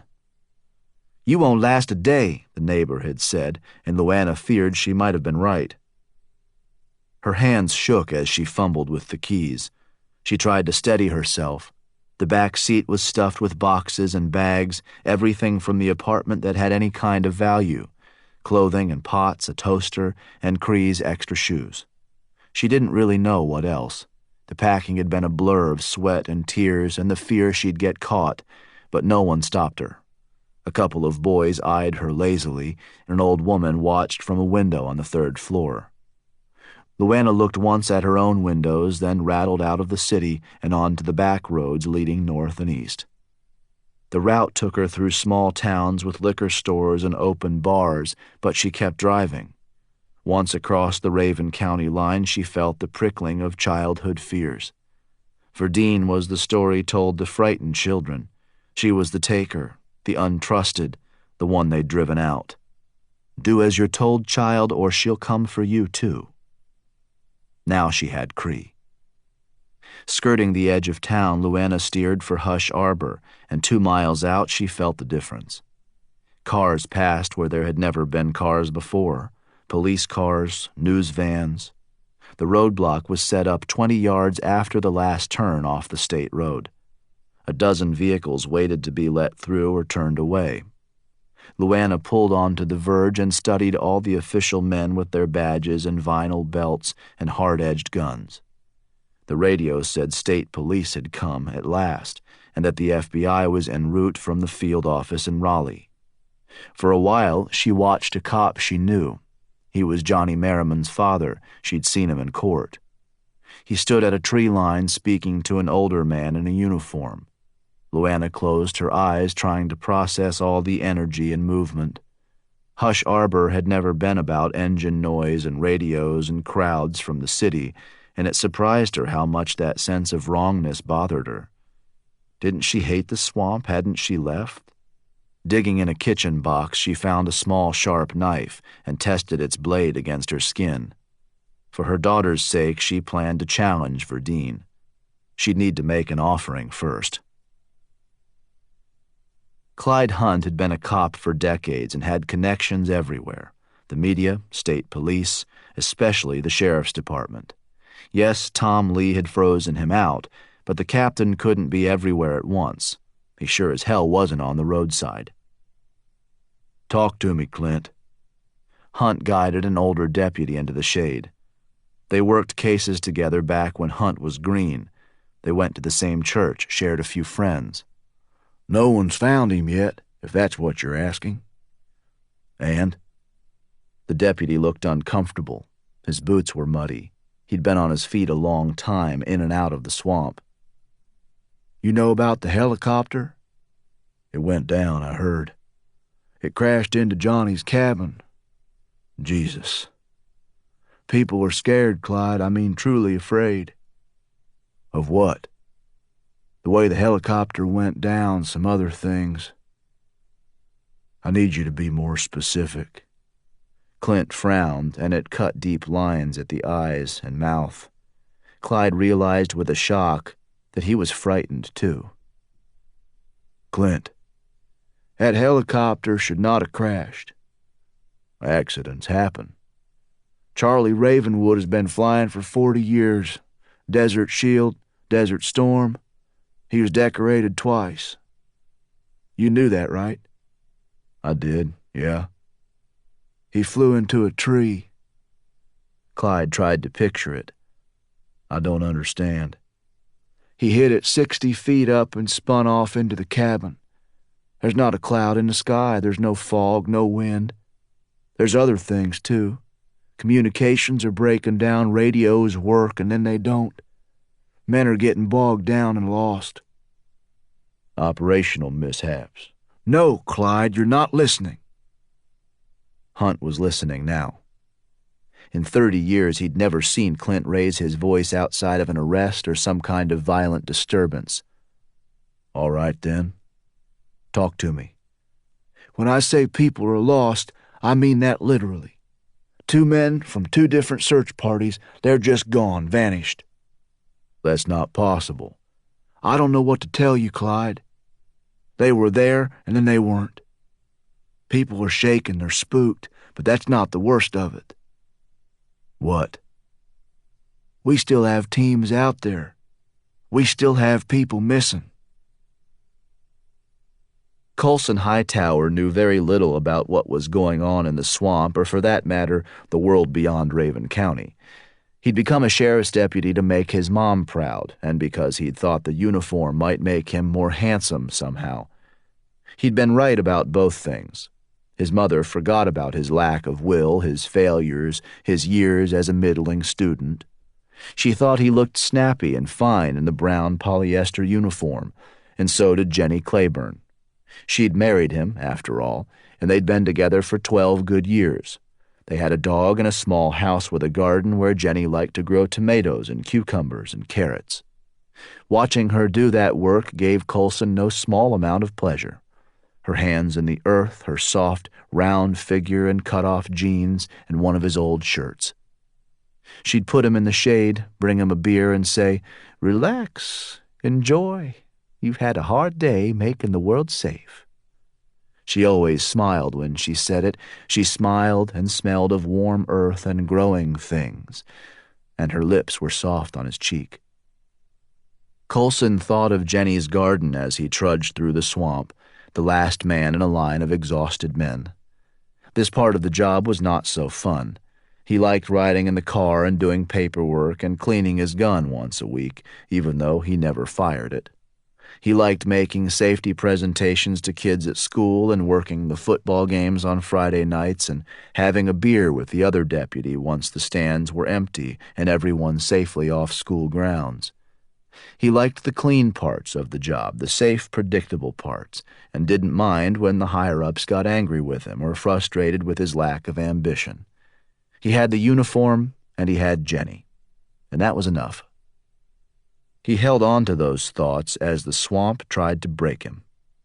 It was the mud and the heat, the loss of radio communication, and the fact that no one knew where the hell they were, even though the old man guiding them fought in a war and trained soldiers and was supposed to be infallible in the woods. He wasn't. He got turned around and lost and led them off dry ground so many times that they twice used rope to haul out one of their party who got so bogged down in the mud he couldn't move. So Colson thought of his wife as he walked. He tripped on brambles and went down in the mud, and when he rose, dripping, he was still thinking of Jenny. Her neck was red from the sun, but she smelled of that garden and of the lotion she liked. Lilac. That was the smell. Lilac and bruised stems and soft, warm dirt. Jenny. He said her name, and it did not seem strange to speak it aloud. They were crossing shallow water, and no one heard him over the splashing and the cursing. Colson slowed his pace, and when he heard Jenny singing, her voice was so clear and sweet, he stopped walking entirely. It was a song she sang in the garden, and for a long minute, Colson stood with his head tilted, trying to catch the notes that hung in the air like the last faint peal of a distant church bell. The other men were moving away, but he wasn't worried. Softness welled in the air, a fog he couldn't quite see. Colson smiled because the sense of his wife grew as well. You sweet man. Coulson couldn't see her. Come to me. The words were in his head, and the swamp was a mist that swirled and faded. He stood on green grass, and Jenny was on her back beneath him, the round arms up, a knowing smile on her face. You poor man. She drew him down and put his head on her chest. He was crying and didn't know why. It was all so big, the world, its expectations. Just breathe, honey. Just breathe. The grass was strange and formless and wet, but she was his Jenny, and she smelled of things he loved. His house and his yard, the garden and the memories, the lilac on her skin. She held him tightly down, and Coulson had never known such completeness and bliss. In his arms was the embodiment of everything he'd ever wanted. So Coulson breathed deep and did not think it strange that his wife was so wet, or that the smell of her was thick as water. He dug his fingers into the soft richness that was Jenny. He drew her into his lungs and was as joyful as a man could be, warm and fulfilled and drowning in the things he adored. Luana turned the car around and parked a mile away. When she was ready to go, she slipped into the woods like a runaway child, home at last. The trails were roads that welcomed, the trees made rooms, and she remembered them from those long and lonesome years. She'd had little enough in childhood, and the forest had been her life, the long walks in silent halls, the yellow light that walked beside her. When the dreams began, only the forest had time for her tears. Her mother wanted the details, to hammer out every little thing in hopes of enlightenment or understanding. Grandmother had been worse, and that was the curse that came from 80 years of dreaming. The need for an ending consumed her. Was it any wonder Luana ran, or that even now the hate walked with her too? She considered herself an abandoner, a recreant to a twisted faith, yet she followed the same trails and heard people far off in the swamp. Staying clear of them was not difficult. The cemetery lay south of the old church, a half-mile through the trees, and she moved heel to toe, knees bent. At the stone wall she climbed over and knelt beside a marker to stare across the garden of her people. It was quiet in the clearing, and only the blackbirds moved. They lined high branches at the hanging tree and watched as Luana neared. At the trunk she wasted no time. This is for Aina. She used the blade to open her palm. Give me your courage, your will to survive. Luana was supposed to offer her courage and her will, but her people were gone and the world had changed. Did that make her choices wrong? Luana knew only that, homeless in a cold world, she'd return to close the circle. Her hand was on the tree, and so was her blood. It glistened wetly, then dulled. She watched as the tree drank it down. Chapter 42. Johnny woke in the pages of another man's life. He felt the brush of them in his mind, an image, a word, the memory of a wife. He saw her on the pages, the way she'd held the boy and lifted him from the bed as if to say, "This is us, our life." Johnny held that memory closest because the other pages were so terribly dark. 10 days after the baby's birth, Marion neither moved nor spoke. She didn't know John's face, didn't know their son. How many months had she stared at the same spot on the ceiling? A lifetime, it seemed. Forever. Johnny tried to stay in that happy place, but remembered other trips into the swamp, the way he'd begged and crawled and finally threatened. Aina had dismissed him each time, refusing even to speak. "Maybe next time," Isaac had said. "Maybe next month." Johnny understood Isaac's fear of Aina. Marion didn't eat or sleep. She barely breathed, yet did not fade. She was perfect in every way but the one that mattered. "What have you done with my wife's soul?" That was the darkest page of all, an echo of screams. She was alive but dead, dead but alive. Johnny rolled onto his elbows and knees, not yet himself or in the present. He saw Aina's eyes as her life spilled into the mossy earth. He felt her anger and fear, her closeness to death. "Bring me a shovel," he'd said to Isaac, "and then go to your daughter." Isaac left and returned. After that, Johnny knew the weight of her body, the place she was buried. Dear God. He sat up on the floor. It was dim in the cabin, and he was sick down in his soul. "Who's Marion?" Johnny peered out from bruised eyes. Jack was on a chair at the narrow table. No one else was inside. "What are you doing here?" Johnny asked. "You were calling out in your sleep." "The others?" "I wouldn't let them come inside." Johnny dragged himself up and took the second chair. "How long was I asleep?" "I don't know." Johnny touched his face. The bones were his, not John's. "What's going on, Johnny? What is all this? Why are we here, really?" "You wouldn't believe me if I told you." "Try me." "I can't." "I said you were calling out before. That was a lie. You were screaming bloody murder. Jack, Leon stopped me the first time I tried to come inside. The old woman said what you were doing had to run its course, that if I woke you it would be for nothing.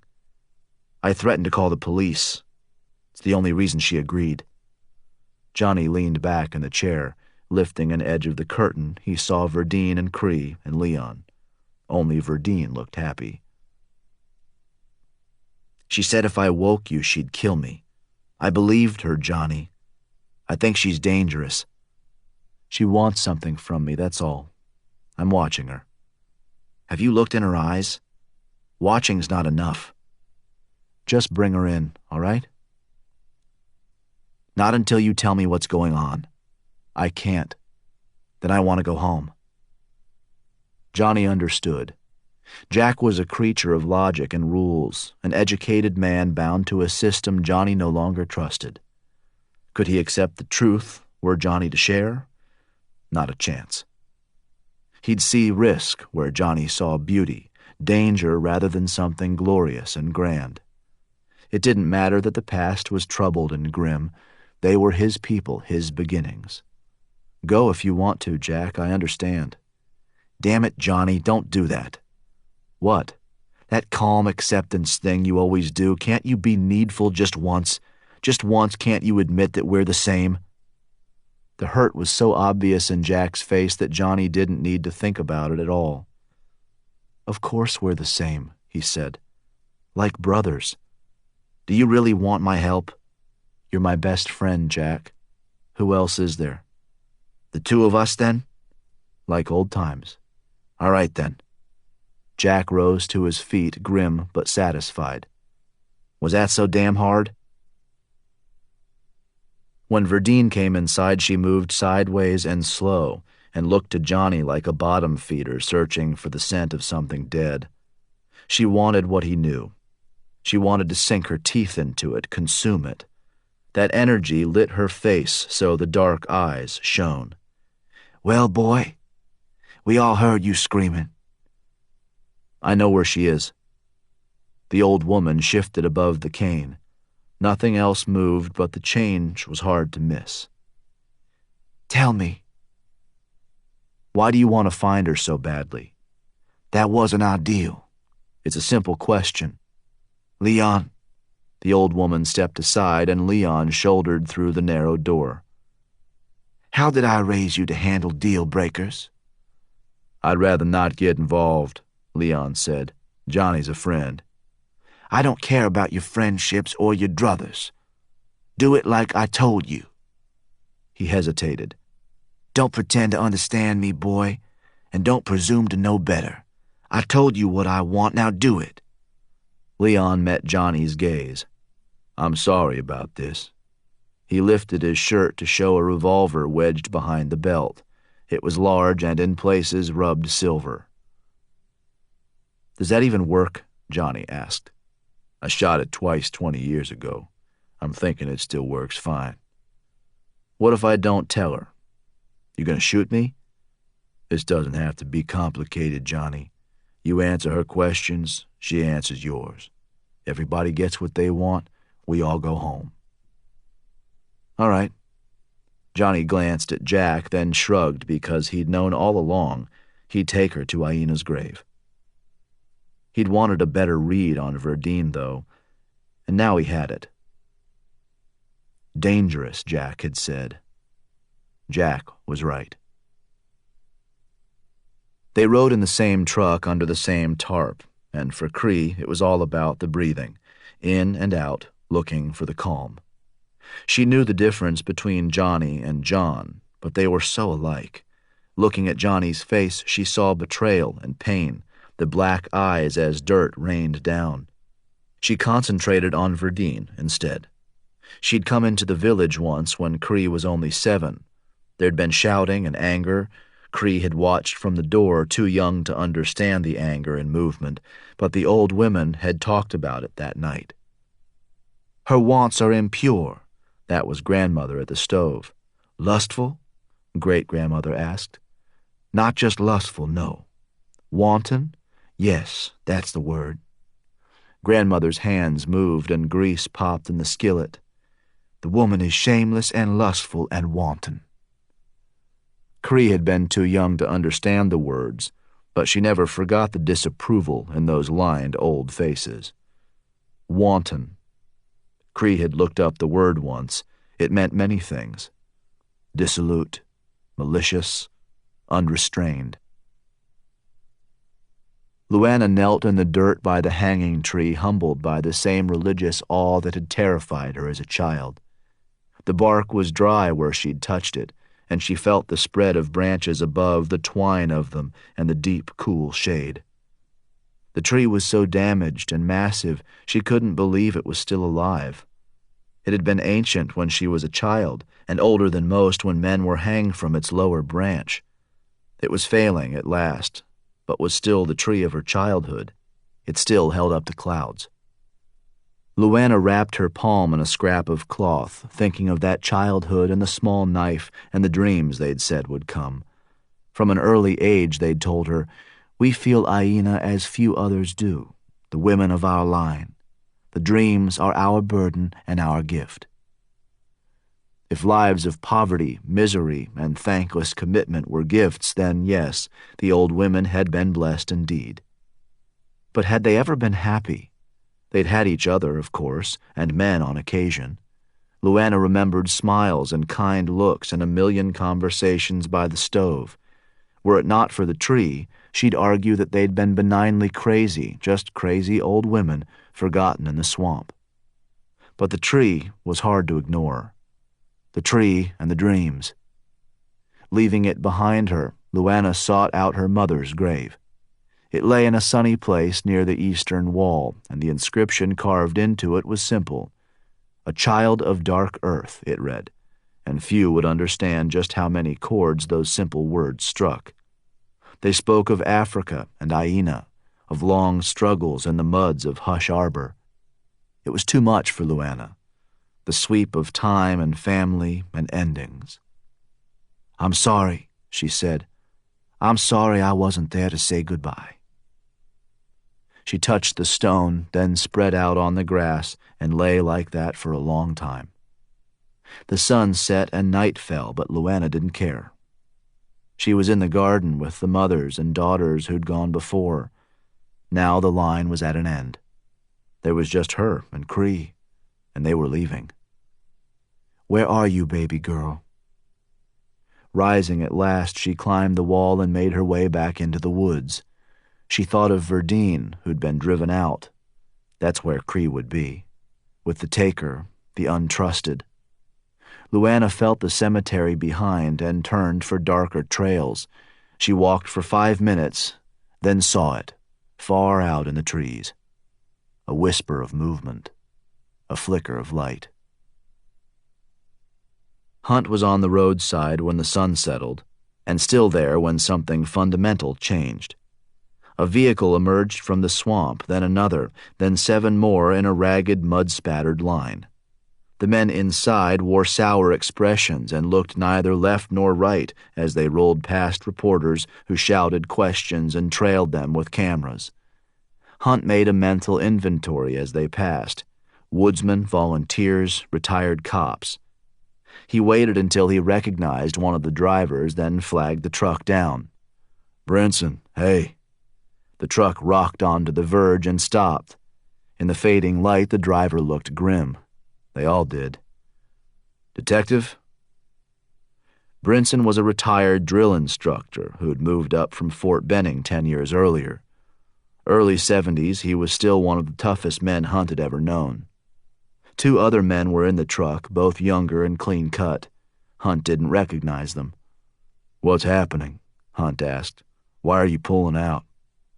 "Nobody's seen your son yet, if that's what you're asking." "It's not, but I appreciate the information." Brinson kept his eyes straight ahead. Beneath the weather-beaten face, he was pale. Hunt would swear he was pale all the way down to his soul. "You want to tell me what's going on?" "I lost a man." "What do you mean?" Brinson showed the eyes at last. "I mean he's dead." "Who? How?" "A sheriff's deputy named Colson Hightower. Young guy, married. You know him?" Hunt pictured a deputy in his early 30s, a little overweight, a little lazy. "I've met him. Yeah. He was part of my group and got separated. When I went looking, I found him face down in 18 inches of water." "Drowned?" "Captain Lee thinks he had help." "Not Johnny." "That's how the cops are calling it, but I saw Hightower's body up close. I pulled him out, and he looked as soft and peaceful as a baby in his mother's arms. I swear to God, Clyde, he didn't have a mark on him. Poor bastard was almost smiling." Hunt strung that image into the movie playing in his head. How many dead? How many wounded? "Why is everyone leaving?" "They've ordered out all non-essential personnel. State police are involved now, and they plan to go tactical first thing tomorrow. More helicopters, more men. 3 cops are dead. You see it." "Yeah, I see it." "Listen, Clyde, you've always been a straight shooter, and I appreciate that. But all those men there, all those hunters and hard men," he pointed at the line of trucks far down the road, "not one of them was sad to leave. A good hunt, a fair fight, they love it. Hell, I do too. But the rest of it, grown men disappearing, choppers crashing on windless days, it's not right what's happening here, and those fellas there," he pointed again, "most of them are smart enough to know it." "Come on, Brinson. 18 inches, Clyde. You tell me how the hell that happens." They were back in the truck, and Johnny, under the tarp, watched the light turn orange and then red. The sun was going down. "This is it." He banged 3 times on the side of the bed, and the truck slowed. Rising to his knees, Johnny leaned over Cree and stuck his head into the open window at the back of the cab. "There's a trailhead on the left. You can pull the truck in and get it out of sight. That's it, right there." There was not much ditch line, so Leon powered through the cut and up into the trees. Branches scraped the metal, but he pushed in deep. No one had any illusions. They'd passed 3 police cars already. "This'll do." Johnny stripped off the tarp and dropped from the truck.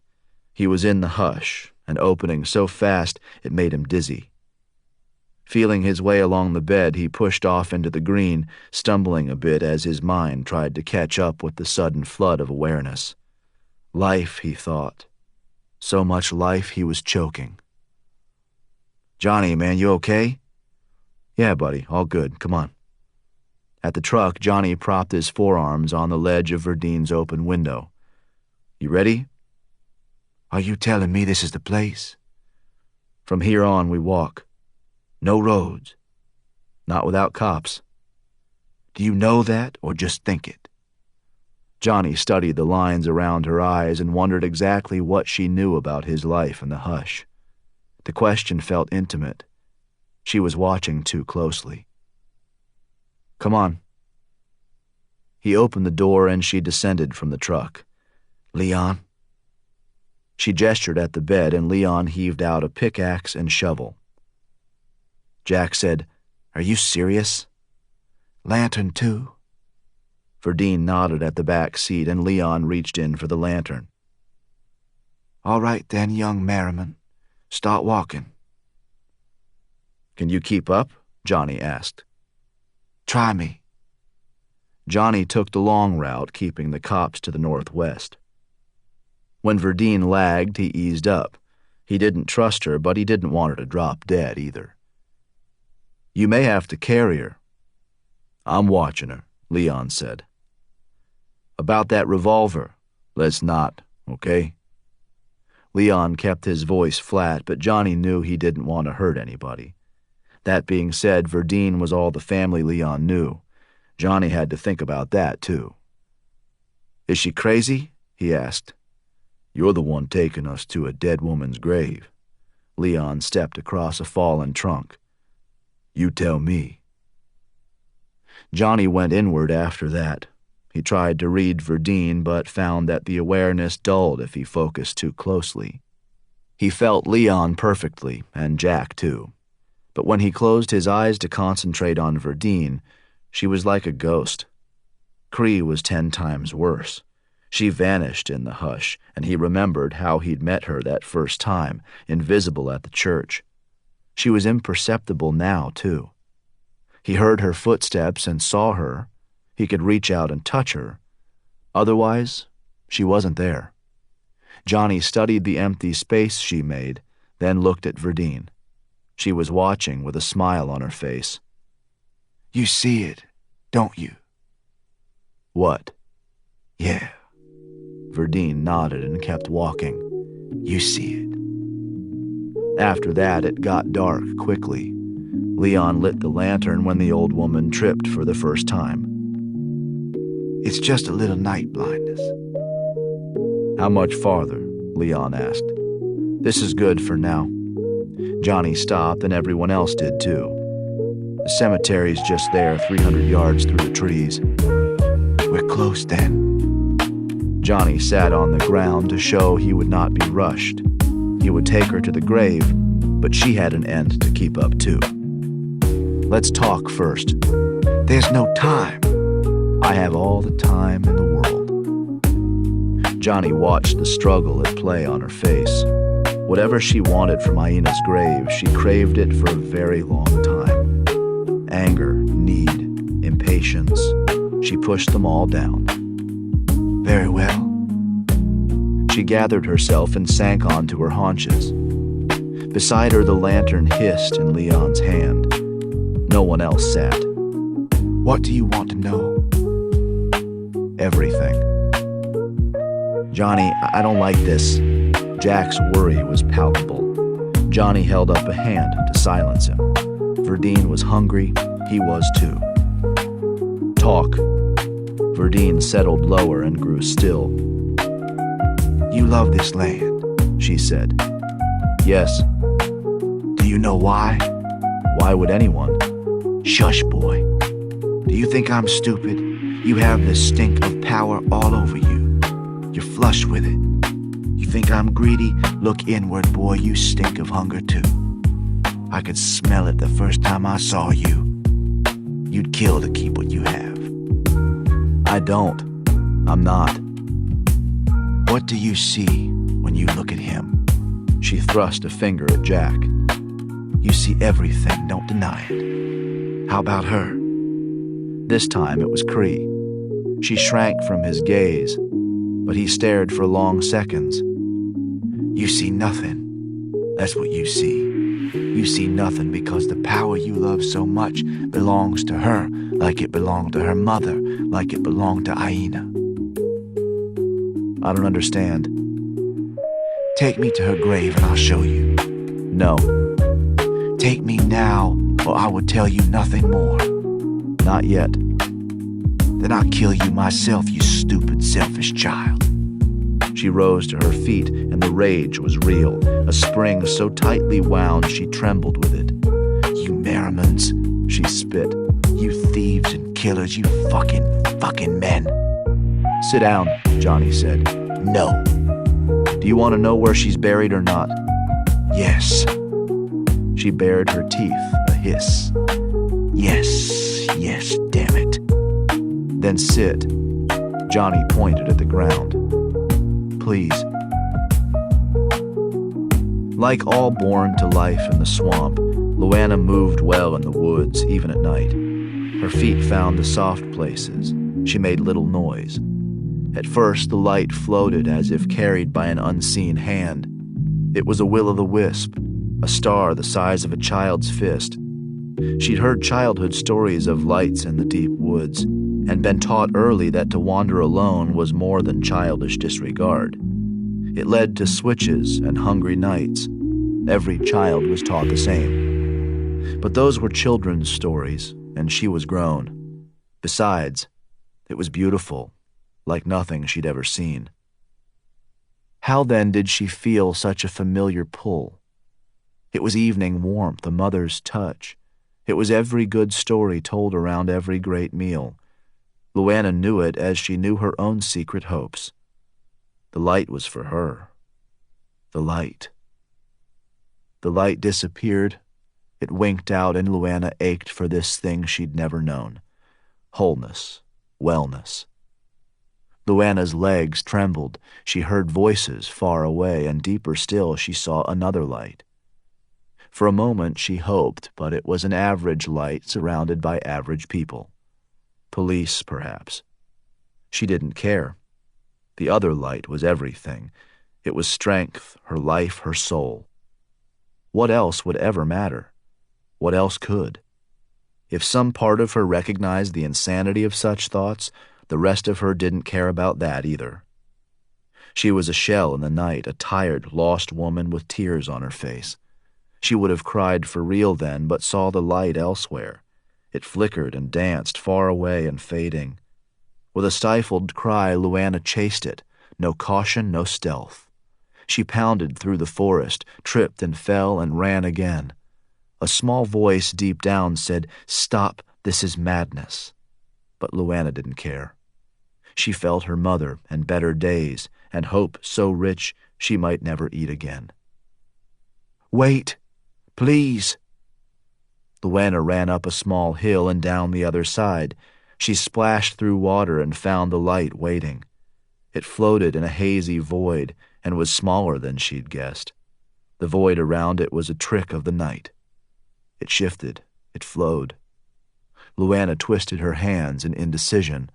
Then she reached out to touch it. For a moment nothing happened. Then the void collapsed to show what hid beneath. It was horrible. Terrible. Luana looked from the light to its hard, black eyes and understood at last why children were made to be afraid. What she saw was a perversion, a corruption. Yet it moved as others moved. It reached for her and touched her, and Luana felt loneliness, despair, the fear of another 100 years. It filled her mind with every kind of hurt, then showed her what Verdine wanted and why. It opened her mind to the hunger and hate, held her as the blackness filled her up and broke her mind. It was too much for Luana, a thunderstorm inside. She opened her throat to scream it out, but the scream was not enough. She was naked in the rain. She was drowning.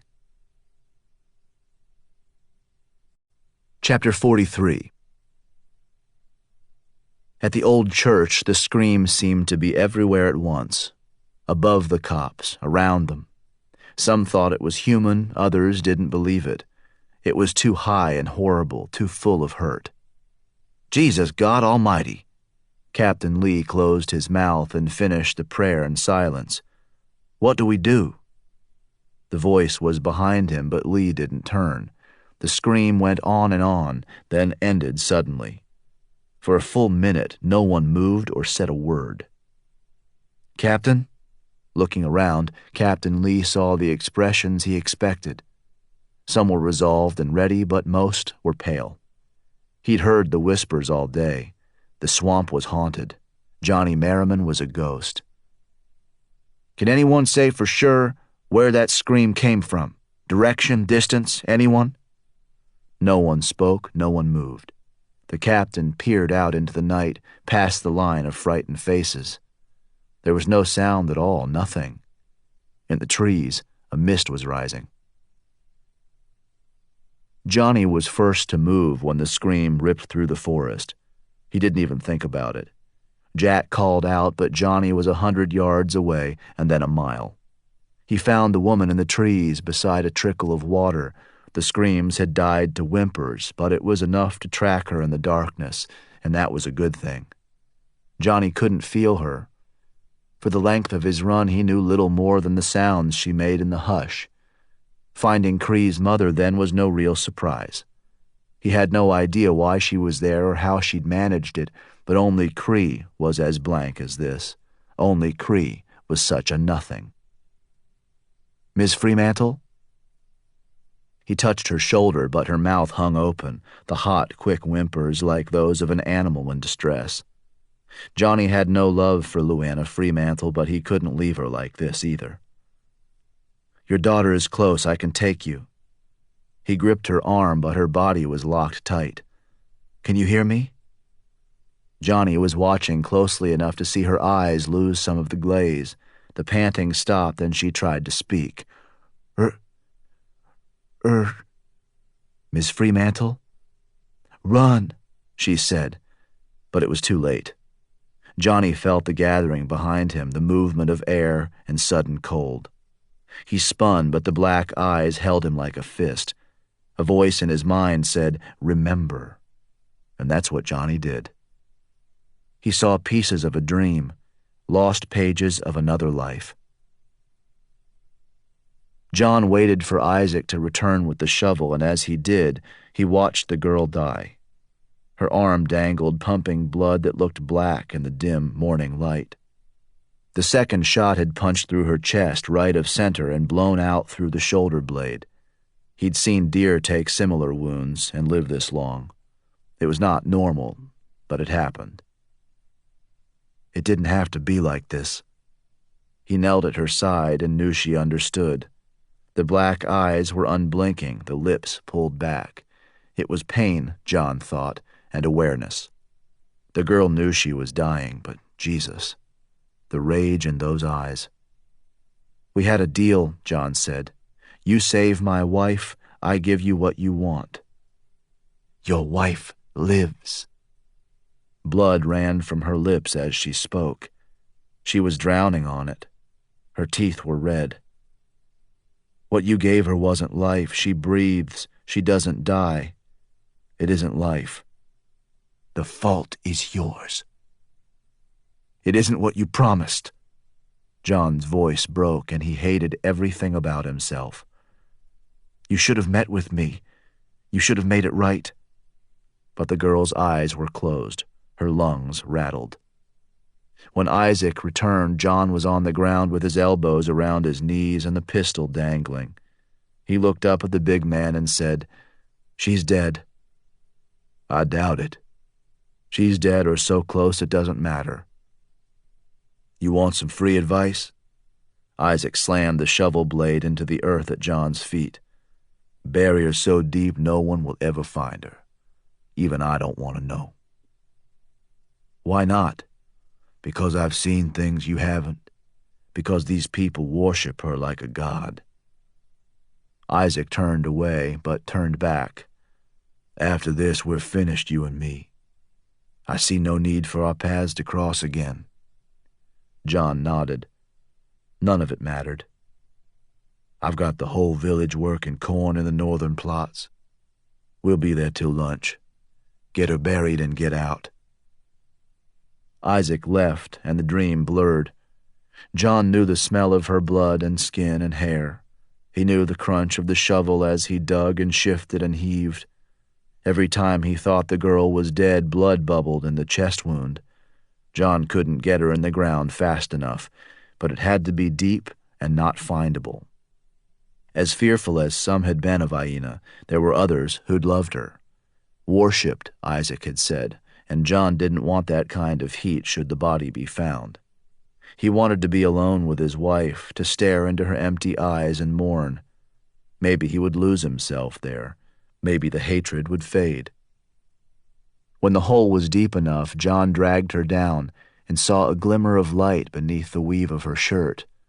Twitching at the fabric, he found the source of it pressed against her skin. It hung from a leather thong and looked like a stone cut with fine lines. Light shone in the cracks, and when he smoothed the blood away, he found a blue so deep and rich it was almost purple. He touched it and felt the power. It moved through his skin and into the bones of his hand, his heart. John was in a hole, but knew the pivot of the sky, the flow of waters and saps and blood. He knew the drift of seeds on the wind, felt the pressures of life about to burst. He felt the stirrings of the world and knew them as he knew the stars at night. Power, movement, inexplicable fact. Every other thought in his head felt wrong. Killing, stealing from the dead. He heard the scrape of dirt as she shifted in the grave. "Mine," she said, "for my people." Their eyes met, and he knew that she saw it, his intent. "It will not save your wife."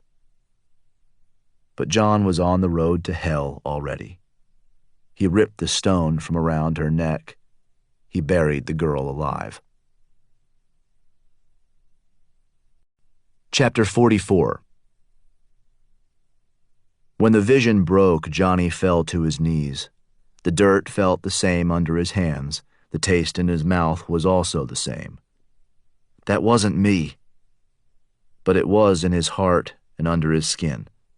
Johnny squeezed his head and tried to draw the line between the man who'd been and the person Johnny was. "I'm no killer, I'm not." It took a minute to remember the rest. He pictured black eyes and knew them. He'd seen them in dreams and in mirrors and in dreams of mirrors. "John!" he called out in the night, voice breaking. "John Merrimon, is that you?" He saw forest and sky, then movement far out in the wood, a flicker of light that rose once and disappeared. He thought it was an answer. He thought it was a yes. It took time to get Luana Fremantle back to her family. She was responsive, but in the smallest ways. "Can you step over the log?" No, like this."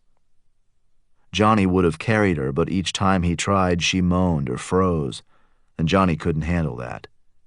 He saw Aina in her face, heard the cries as dirt settled on her skin. When he was close to the lantern, he called out, "It's me, coming in."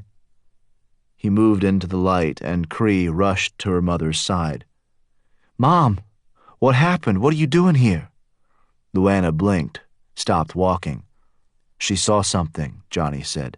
"Something big that scared her." Verdine was studying his face. "You saw something too, didn't you?" But Johnny was tired of dreams and riddles and half-truths. He wanted Verdine broken enough to talk and thought he knew the way to do it. "Come on," he said. "I'll show you the grave." They moved in a ragged line, Johnny in front with Leon helping the old woman and Cree, her mother. The line moved slowly but with intent, and even Leon understood they were going to the cemetery. "What about cops?" he asked. "A half-mile that way. Doesn't matter. We have no choice." And no risk either, it seemed. Stepping from the trees, they spread out and stared in awestruck silence. The cemetery was plain enough, but beyond its walls and markers, the world ended. Jack said, "Oh my God." A wall of mist rose dense and straight and pure white, a mass that towered even above the trees. Verdine was the first to step forward. "It appears that something doesn't want the police to interfere." Johnny nodded at the cemetery. "What you want is in there." "It can't be." "You wanted John Merrimon's truth. That's where you'll find it." "All right then. Leon." She stabbed her cane at the stone wall, and Leon lifted her over, everyone else following. At the hanging tree, Johnny stopped. 3 stones marked the remains of those who'd been hanged. Aina had let them swing for long months, and it was Isaac who'd buried them at last. Johnny pointed at the first. "That's the foreman's grave." "Yes. "What you want is underneath." We checked the early graves 80 years ago." "You didn't dig deep enough." The old woman measured him, doubting. "I was there with John Merrimon. I saw her go under the ground." "She didn't just go under the ground," Cree said. "I didn't mean your ancestor shot her. Yes, but he buried her alive. Enough. I lived it. I felt it. I said that's enough." Verdine lashed out with the cane and struck the girl on the back of her legs. "This is beyond you, child." Cree bit down on a painful cry. Beside her, Luana's eyes flickered. "Show me, boy." The cane stabbed out again. "Leon, you too, dig." Johnny took the pickaxe and Leon settled into place beside him.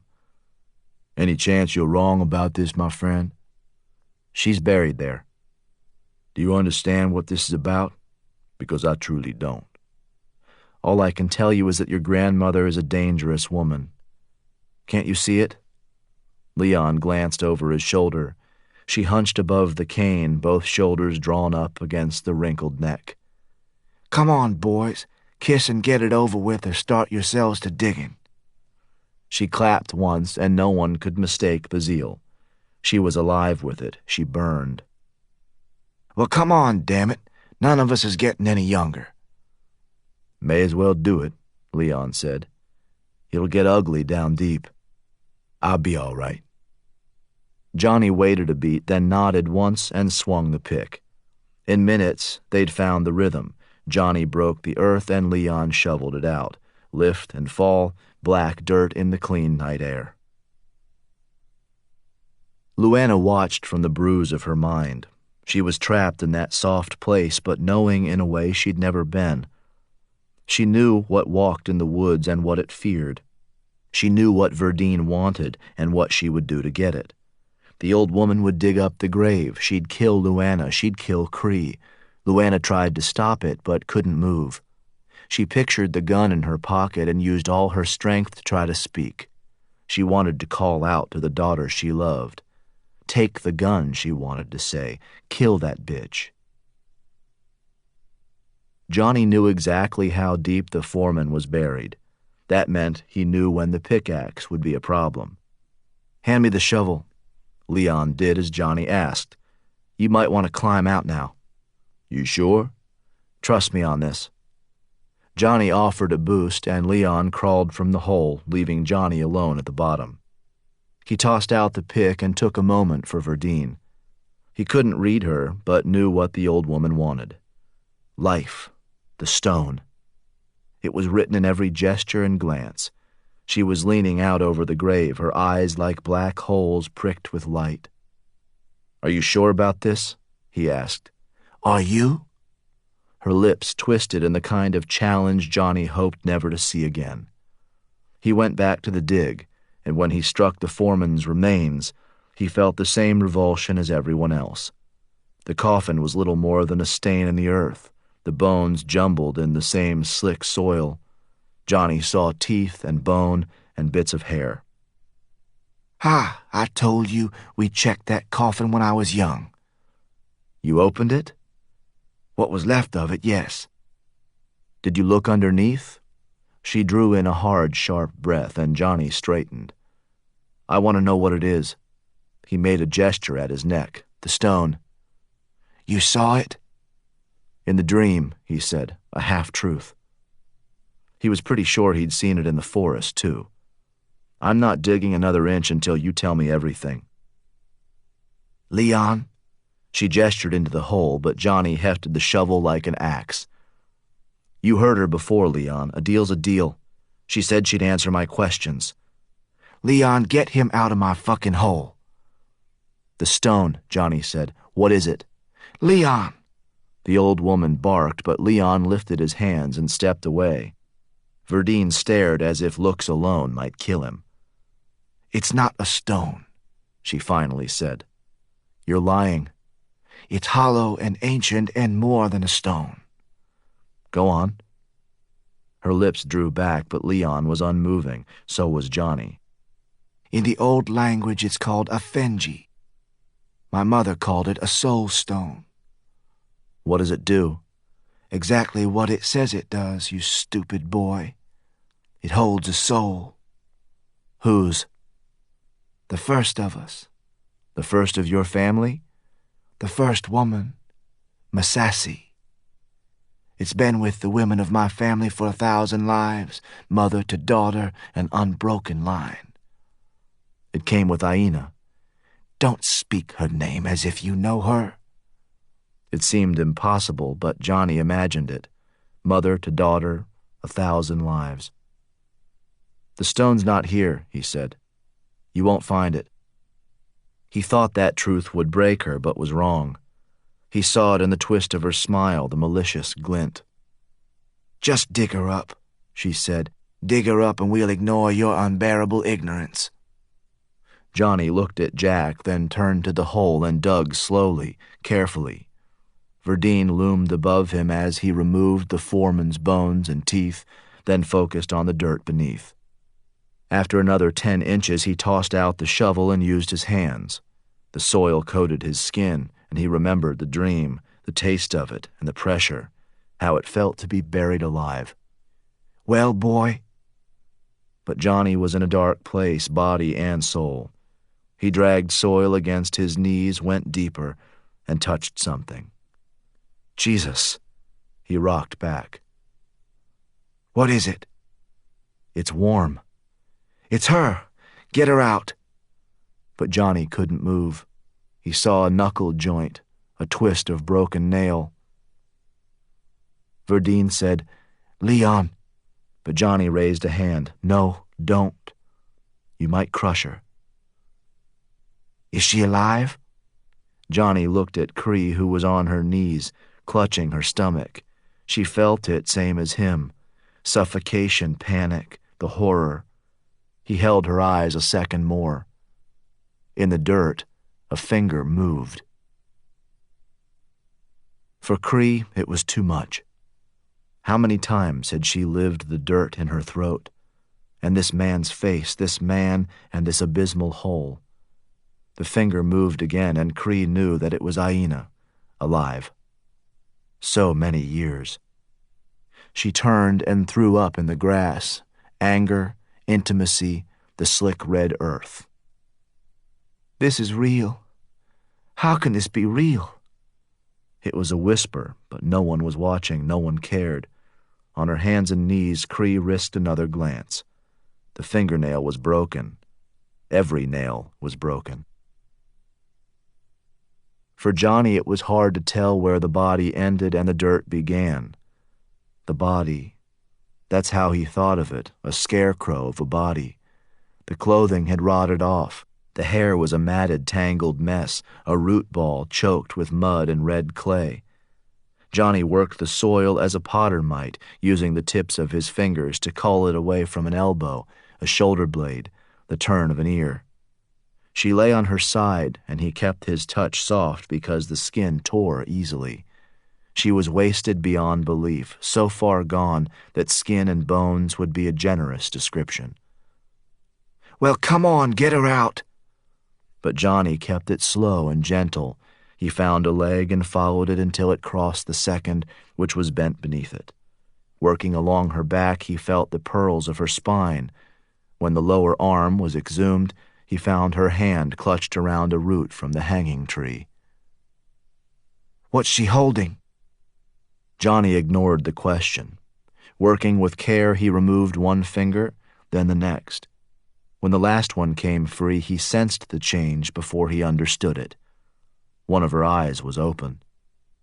Johnny fell back in the mud, staring at the wild, dark pupil, the yellowed whites. He didn't know if she was blind or not, aware or not. Half her face was still down in the dirt, so was most of her left side. Above him, Jack said, "Dear Lord God Almighty." But Johnny ignored him. Bloodshot and dripping, the eye had settled on his face. Stripping off his shirt, Johnny cleared mud from around her mouth, then excavated the rest of her body and covered her as best he could. "Leon, let's get her out."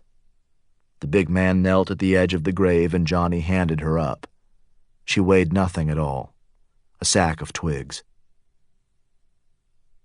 Luana watched it from the sunken place in her mind, the wretched figure, Johnny clawing up from the earth.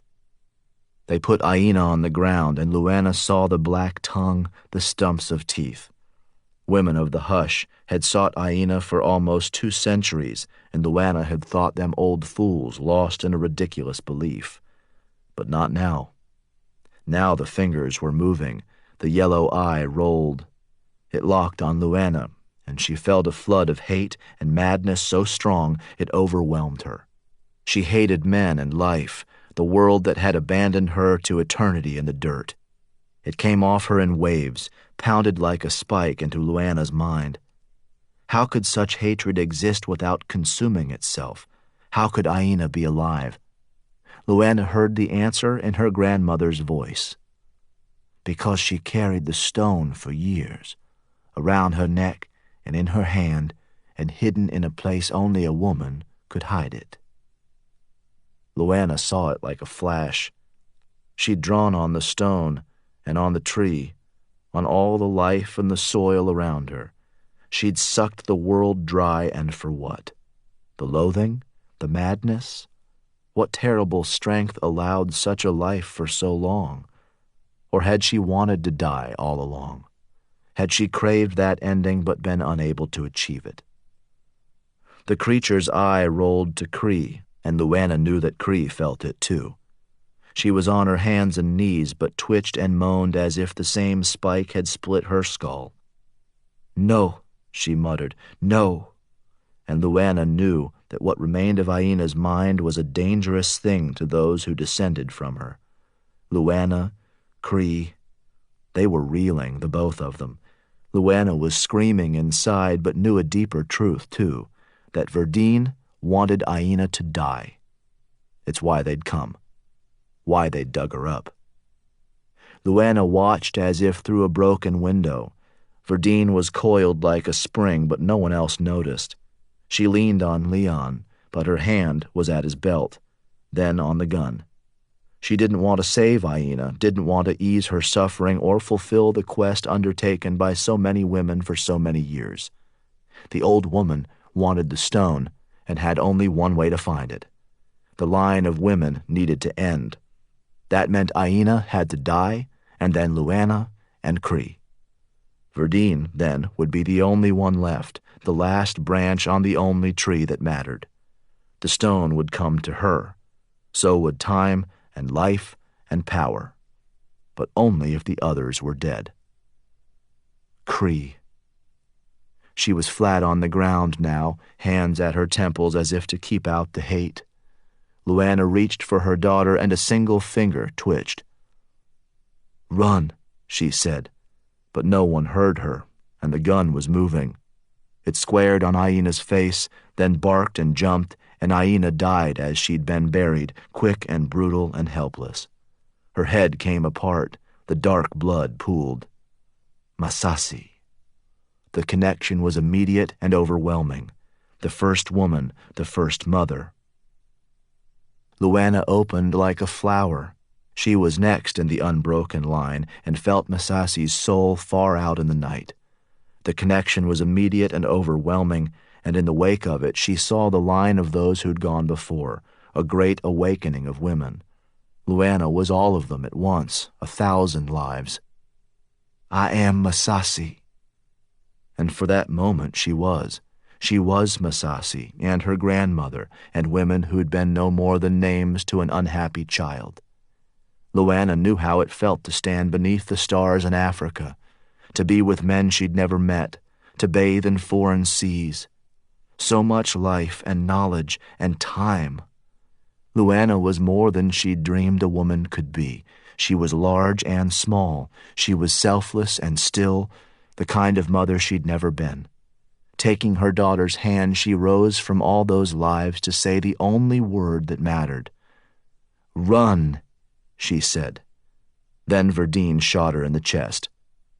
Luana dropped from the knees but kept her eyes on her child. Run, she thought, and smiled as her daughter did. She was a good runner, Cree, and always had been. Along the sidewalks and through the courtyards, the city, the life she was not supposed to have. She could outrun the boys and the drugs, the weakness that until this moment had defined her mother. Verdine was yelling her name, firing shots into the forest. "Creola! Creola, goddammit!" But Cree had listened to her mother. She was running, sprinting. At the far wall she slipped into the mist, and Luana turned at last to the stars above. She'd looked at them through so many eyes and on so many nights. Masasi. She felt the stone far out in the night and smiled because Cree would feel it too. Not yet, she thought, but soon. Verdine was returning, and Luana heard the words she muttered in that cold and bitter voice. "You bitch. You damn bitch." There was so much anger and hate and want, but not for Luana. She was light on the blood-soaked grass. She felt her life ending, but felt her daughter, too. So fast in the darkness, so light on the balls of her feet. Luana knew her daughter's fear, but that was okay. There was strength in the line of women, and the strength would be Cree's. Soon, child. Just run. She touched her daughter a final time, then Verdine was on her knees in the grass beside her. She smelled of sweat and earth and wet cotton. Hunger made the voice shake. "Where is it?" she demanded. "Which way?" Luana smiled as her body cooled. "Cree is next after me," she said. "She will find Masasi.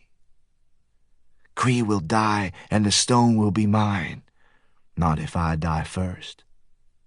You can't die yet. I won't allow it. Then you should not have shot me. I have as much right as you. If that were true, cousin, you wouldn't need us to die to find the stone. Take me to Masasi." Verdine slapped Luana once, then twice. "Take me, goddammit, take me to Masasi." Then she was shaking her, lifting her broken body, slamming it down. It was a temper tantrum like any child's. Luana laughed at the thought, and something burst inside. She felt it in her throat, the slippery burn. Verdine put the gun in Luana's face, but there was nothing she could do. Cree was the last of her line. Masasi was for her. "You're too late," Luana said, and then, smiling like a child herself, she died. Cree was curled beneath a tall black tree the moment it happened. She felt her mother's passing like the cry of a hawk, and such was the nature of her opening. A sudden awareness in a vast high place, a conjoining of lives and memory and thought. She saw the world as if from a great height. She felt the movement of land and sky, the hills and streams, the spread of time and people, and the hush. She knew her mother's regrets and loves, and at the end her fierce, proud joy. She knew Aina's madness and Masasi's love. She knew the darkness of war, the wonders of peace and family, the stability of empire. Cree was herself and others, the thread that wove 1,000 lives. It was too much at once, so she focused on Masasi, far out in the night. She felt the warmth of her and the readiness. Child. She was the word. The word was she. Come to me. That's what Cree wanted, but was dizzy. She touched the soil beneath her hands and then the sky. She found that place high above and sent her awareness there, thinking, silence, perspective, distance. It was quiet in those high reaches, and she opened herself slowly, seeing flickers of the past and present, so much of the world. 1,000 lives and the memories were hers. So was the knowledge, the strength. A hawk cried out, and Cree was there too. She was more. She was becoming. Cree poured herself into the hawk and felt its purity of purpose. It cried out a second time, and the sounds, for Cree, were words for her mother. They meant acceptance and understanding and love. They meant thank you for my life. They meant goodbye. Chapter 45. For Johnny, it was all about the run. He didn't remember the first step or even the second, but everything else was the run. It was darkness and wind. Jack's weight as he dragged Johnny's arm. "What the hell, Johnny? What's happening?" Gunshots were loud behind them, and Jack was in the lead. He stumbled over the wall and pulled Johnny with him. "Why'd she do that, man? Why'd she kill her?" Johnny had nothing for him. The old creature was dead. So was Cree's mother. They hit the mist, and another gunshot whumped somewhere behind them. Cree was running too. "Just keep moving," Johnny said, and for 5 long minutes that was the rule. Watch your feet, don't think. They stopped where the mist ended on the other side. They spilled out into the clear night air, and Jack was still lost and hurting. "The hell, man, what the hell?" Johnny dropped to his knees, ready to be sick.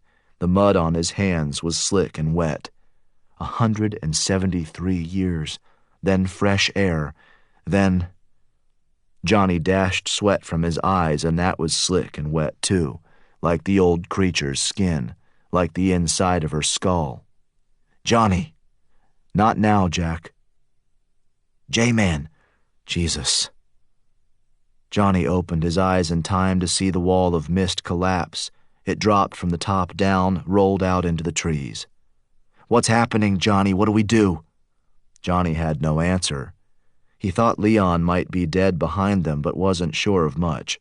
Luana was dead, he felt that, but Leon was a blur, and so was Verdine. His awareness of them flickered and faded. He held on for a minute, then reached out for Cree, but couldn't find her if he wanted to.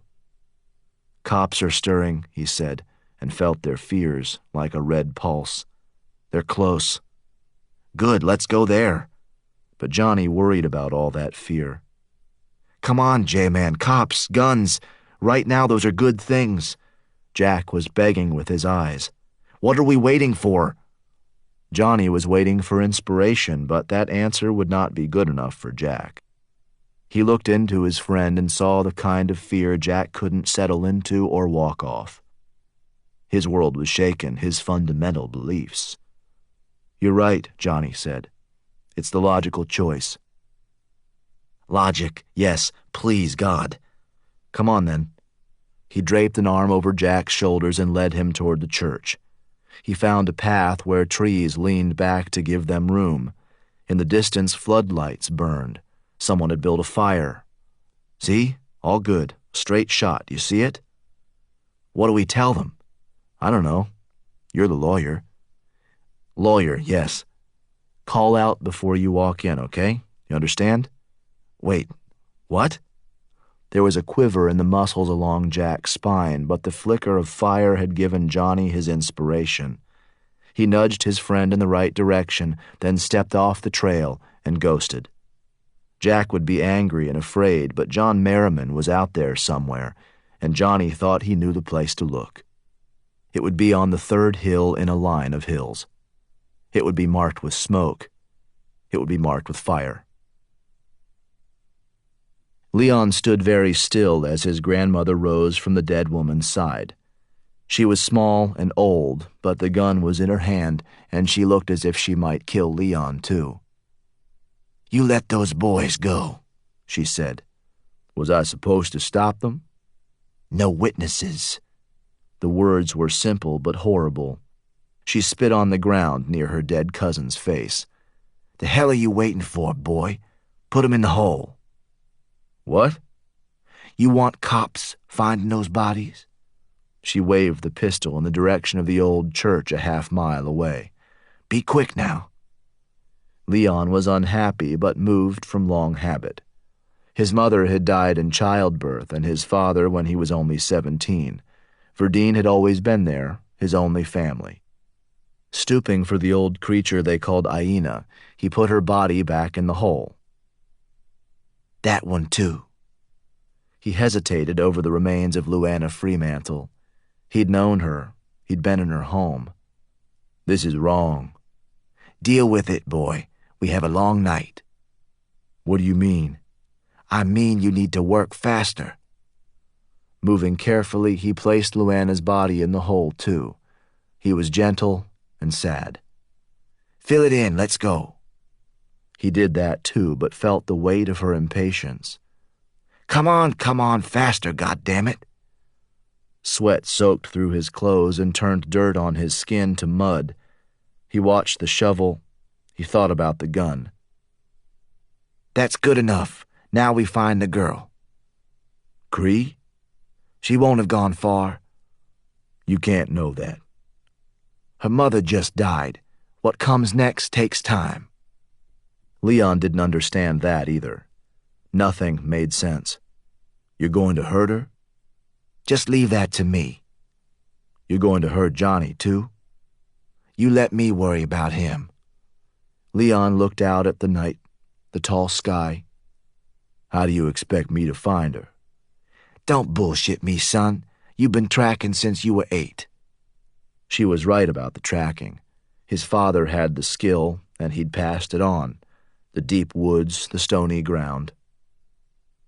Cree ran that way. You see the signs? The old woman pointed, and Leon nodded. Good boy, she said. Now take me to that bitch whore little thief so I can get what's mine. The girl's tracks were easy enough to follow, even in the dark with nothing more than lantern light. She'd run hard on damp soil thick with forest litter. It took little time to find the tree where she'd curled. Leon put 2 fingers where her hip had been, the divots made by an elbow, her shoulder. She lay here for a good long while, scared, I guess, hiding. When did she leave? Leon rubbed soil between his fingers and looked at the pinpricks burning in his grandmother's eyes. He saw the same hunger, only worse. She leaned above the cane, up on the balls of her feet. A few minutes, maybe. Find her. So you can kill her, too? Don't presume, son. But Leon did. He straightened and lifted the lantern. The tracks ran north toward the hills. He turned west. Come on, he said. I'll take you where you need to go. The old woman was too night-blind to know the difference until lights appeared in the distance. They stood ghostly bright, and beneath them were flickers of movement, hints of men and machines and firelight. That's the church. Yes. Cree would not have come this close. Just keep walking. Leon stayed close beside the old woman. When she stopped moving, he took her arm and held it fast. Let me go, she said. You killed those women. It was necessary. You planned to kill Johnny and Cree. She dug in her heels and barked a bitter laugh. Don't forget the lawyer. I won't forget anything about this night. Not ever. Ferdine understood then just how serious he was. Take your hands off me, boy. But Leon held her tighter. He pulled her toward the church, and they heard shouting beyond the tree line. Cops had seen their light. They were coming. Let me go. It'll be over soon. She cocked the revolver and pressed the barrel against his ribs. You won't shoot me. That's ignorance talking. You've always been a stupid, ignorant boy. Shoot me then. I dare you. He stopped and stared down. She looked unflinchingly at his face and in the darkness pulled the trigger. Nothing happened. She pulled it again, and Leon took the weapon from her hand. I told you earlier. I shot this gun twice 20 years ago. You should be dead, goddammit. Thing is, he said, I only had the 6 bullets. Johnny saw fire from the top of the sleeping tree. He smelled smoke and found the light far out on that 3rd hill. It wasn't like the other times, nothing small or barely there. This was a bonfire, an invitation, so Johnny came down from the tree and crossed the valleys and peaks as he'd done before. At the foot of the third hill, he worked through the boulder field and up onto the scree. A great fire burned 2/3 of the way up, and Johnny slowed at last, knowing how the scree had almost killed him the last time up. This time, though, the footing cooperated, and so did the hill. None of the trails moved or faded. The fire stayed put. Johnny climbed until he found a ledge that opened into a cave whose ceiling slanted downward beyond the fire. Circling the flames, Johnny saw weaker light deep in the cave. Something moved, and a shadow flickered. "John Merrimon?" No one answered, but the yellow light brightened, and Johnny was unsure what to feel. He knew fear. He knew John Merrimon. "I'm coming down." There was a bend ahead, and Johnny was almost on the shimmer before he noticed it. It was a blankness where the cave bent, a void he'd seen before. "John Merrimon?" A sigh moved the air, and the voice that followed was so tired and thin, it was almost gone. "Do you see me, then?" "I see a flicker." "It's a trick I've learned. The deceiving of another's mind." The shimmer broke, and Johnny saw a cascade of images, an old man, a boy, then something horrible and broken and bent. They ran together one after another, and when they disappeared, only the shimmer remained. "People are endlessly predictable. The play of light, an old love, an older fear. I rarely have to exert myself, which is good, I suppose, all things considered." "All things?" "Time and weariness and age." Johnny moved closer, trying to see through the void. "That's close enough." Johnny stepped again without thinking, and an unseen force gripped him. It lifted him off the ground, hung him in the empty air. He couldn't move, could barely breathe. "My house," he heard. "My rules." "Your house, yes." "Are you certain you understand?" "Please." The grip eased, and Johnny fell, rubbing his throat.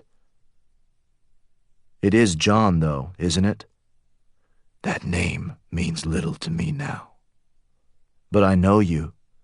"You know who I was. There's a difference." The shimmer broke again, and Johnny saw the crooked figure. He was old by every measure. His legs were bowed and thin, his arms twisted. The skin of his face was mottled and gray, but not just from age. It was something deeper and corrupt. The shape of his skull, the swollen places under his skin. Johnny saw nothing of the man he knew from so many dreams. "Is it truly so bad?" The old man faded, and John Merrimon appeared, as Johnny knew him, a little taller than Johnny, a little broader. He tried to smile, but it failed. "Which vision do you prefer?" "I've never been squeamish." "No, you've not." The vision of the old man returned. "Nor have you asked for anything or taken more than was needed. I've admired that about you for some time. Your sense of self, your love of this place. Because of that, I've welcomed you here. I've healed your wounds and made the hush your home. I've given you things. The awareness and the dreams." "Why?" "Would you love this land as you love it now? Would you have accepted any of this without the benefit of foresight?" He meant the cave, his existence, his misshapenness. But for Johnny, things were tilting. He thought of Aina in the mud, of John's fierce rage as he ripped the stone from her neck and buried her alive. "You've been here all this time." Both eyes narrowed and the voice dropped dangerously. "What are you asking me?" I just... She's not yours. What? Who? The old man turned a shoulder and looked out sideways, something angry in his gaze. Air moved in the cave, and Johnny felt power build like a storm. Small hairs stood on his arms. The smell was electric. "It's just a question," Johnny said. "I'm just trying, okay? Just trying to understand." Hiding the fear was impossible. Madness stirred in the old black eyes. His lips drew back, and Johnny thought of William Boyd, who'd been crushed and twisted and broken. He imagined the old man smiling as it happened. He saw the same brown teeth, the dancing eyes. "Marion is still my wife," John said. "Okay." "You think a few dreams compare with that?" He moved closer. "You think that means something?" "Just settle down, okay?" But the old man did not settle. The wildness grew in his eyes, and if John Merrimon was still in there, Johnny didn't see him. He saw jealousy and resentment, 100 years of madness. "She's not yours yet," John said. "What?" "If you touch her, I'll kill you." Johnny wasn't going to touch a damn thing. Nothing seemed real but the stale air and the stone beneath his feet. The old man was ranting about a ghost, a shadow. Now he was leading Johnny into the earth, down to God knows what. Johnny stooped as the ceiling dropped and the light dimmed. He watched the twisted legs, the bent back, and the roll of his hips. At the final turn, the old man stopped and put the dark eyes back on Johnny. Strings of greasy hair fell across his face, and the madness still simmered. "I'm not insane," he said. "I believe you." "No, you don't." Understanding came the moment they rounded into the chamber. A second fire burned, and in its light Johnny saw Marion. She lay on a bed of pelts and skins and was utterly unchanged. The shape of her, the lines of her face. Johnny buckled under the flood of unexpected emotion. She was the crossroad of past and present, a flicker of dream. But Johnny remembered a childhood together, the glint in her eyes when she'd said they'd marry one day. She'd worn a blue dress and a flower he'd picked beside the river. He remembered her parents and sister, the ring he'd bought on a trip to Boston. The memories were John's, but it didn't matter. Johnny knew her hopes and dreams, the secret smiles and promises, 1,000 nights of passion. She was his, and she was not. It was too much. "You see now why I brought you." "I can't do this." John shuffled closer to the bed and smoothed her hair. "Do you not love her?" he asked. "Do you not know her as I do?" Johnny struggled for words. Her chest rose and fell. A flush was in her cheek. "Why am I here?" he finally asked. "Because I'm dying." "But the stone?" The old man shook his head. "No man was born to hold Masassy's soul. I owe you that much truth at least." The old man drew the stone from beneath his shirt, and the last tatters of illusion fell away. He wore clothing made of ragged skins, and was more decayed than even Johnny had suspected.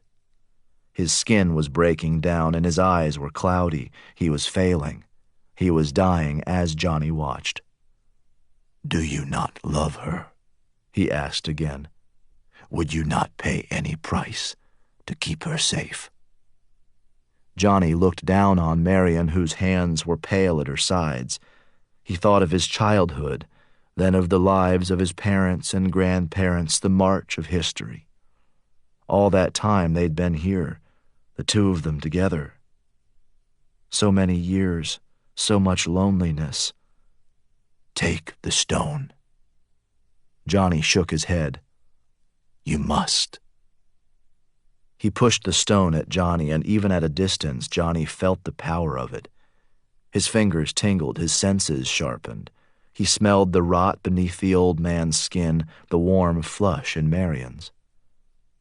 "I've watched you," John said. "I've given you." He pushed the stone closer, and the madness was back in his eyes. "You owe me this." But Johnny looked deeper into the old man. The bones were eaten through with cancer, and the power in him was terrible and dark. It filled his veins like poison. It was killing him. "I wasn't always like this," John said. "You'll have decades before you're like me, 150 good years. You'll have the land and Marion and all that life. Take the stone, keep her safe." Johnny took a step back, and the old man crept forward. "You can't imagine the power, the things you'll be able to do. You think you know the hush now? You know nothing. Take it." Johnny shook his head. "Just touch it." "No." "I won't let her die over your weakness. Stay away from me, your cowardice and intransigence. I said stay the hell away." But Johnny was too slow. The old man lunged forward unbelievably fast. He held Johnny's wrist in an iron grip. "She's more important than either of us." Johnny fought, but the old man was impossibly strong. He squeezed until Johnny's hand opened, and he pressed the stone against his palm. "Quiet now," he said, but that was impossible. The world was exploding. Johnny was exploding. He felt the corruption first and the old man's madness, but that was a blip, a fraction of a second. Johnny lived decades in the moment that followed. He felt John's love for Marion so powerful and rich. Johnny knew then that his own ideas of love were as pale as the dew. So many years of sacrifice and want and care. Johnny lived them in an instant. A world of wars and change and threat, and all the while John was here with Marion, keeping her safe and alive, keeping the world out. Johnny knew his thoughts and drowned in the oceans of his loneliness. He felt the turn of years and saw the changes through John's eyes. The first airplane in the sky, the first car beyond the hush. He saw the people John had killed and those he'd left alive to spread fear of the swamp. He saw the cabin through John's eyes, too, the way he came at night to peer down on Johnny's face and think of Marion alone. There was affection there, but not love, and hope, though it was forlorn. Johnny felt it all, the fear John had of the old women in the village. One alone he could manage, but two together might take the stone and his life, and Marion's too. John hated the old women for that strength, but his guilt was never far behind. What he had was theirs, the stolen years, Marion's unfading perfection.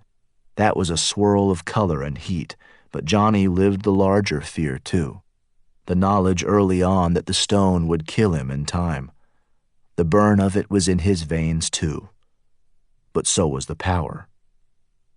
Dear God. Johnny had never known such a thing, never dreamed it. He loved the hush, and so he was the hush. Not a creature here or there, but all of it, every plant and beating heart, every vibration in the soil. He knew the place Jack stood and the color of his thoughts. If he focused, he could find Leon and Verdine and know the color of their thoughts, too. The red of the old woman's fury, the faint, pale gray of Leon's sorrow. If Johnny knew a thing, he could touch it. Such was the power of the stone, and the power went beyond mere knowledge. He could be a deceiver, as John had been. He could heal, and he could kill. Are there limits? He turned his attention to John, feeling the tumors in his bones and liver and lungs, the will it took to hold Johnny as he did, to draw another breath. He was beyond dying. He was all but dead. Enough. He heard the word in his mind and knew it was John's. The old man was trying to draw back, but Johnny felt the scars of 1853, the wounds of loss and the rage, the desperation as he'd taken the stone. He watched him live angrily and bereft, then find his way at last to the land. He loved it as Johnny loved it, and for more than a century he'd tended the great trees and the creatures he loved most. In this they were the same. Yes. Yes. He thought Johnny might yet be swayed and use the last of his will to drive the point home. The hush would be his in every way. He could nurture it as John had done, protect it in ways he'd never imagined. And not just the hush. I was bound to this land as Aina was bound. It can be different with you. Now it was Johnny's turn to draw back. The temptation. You can go anywhere. Be anything. Johnny saw that too. The far mountains, the great forests. Care of my wife is the only price.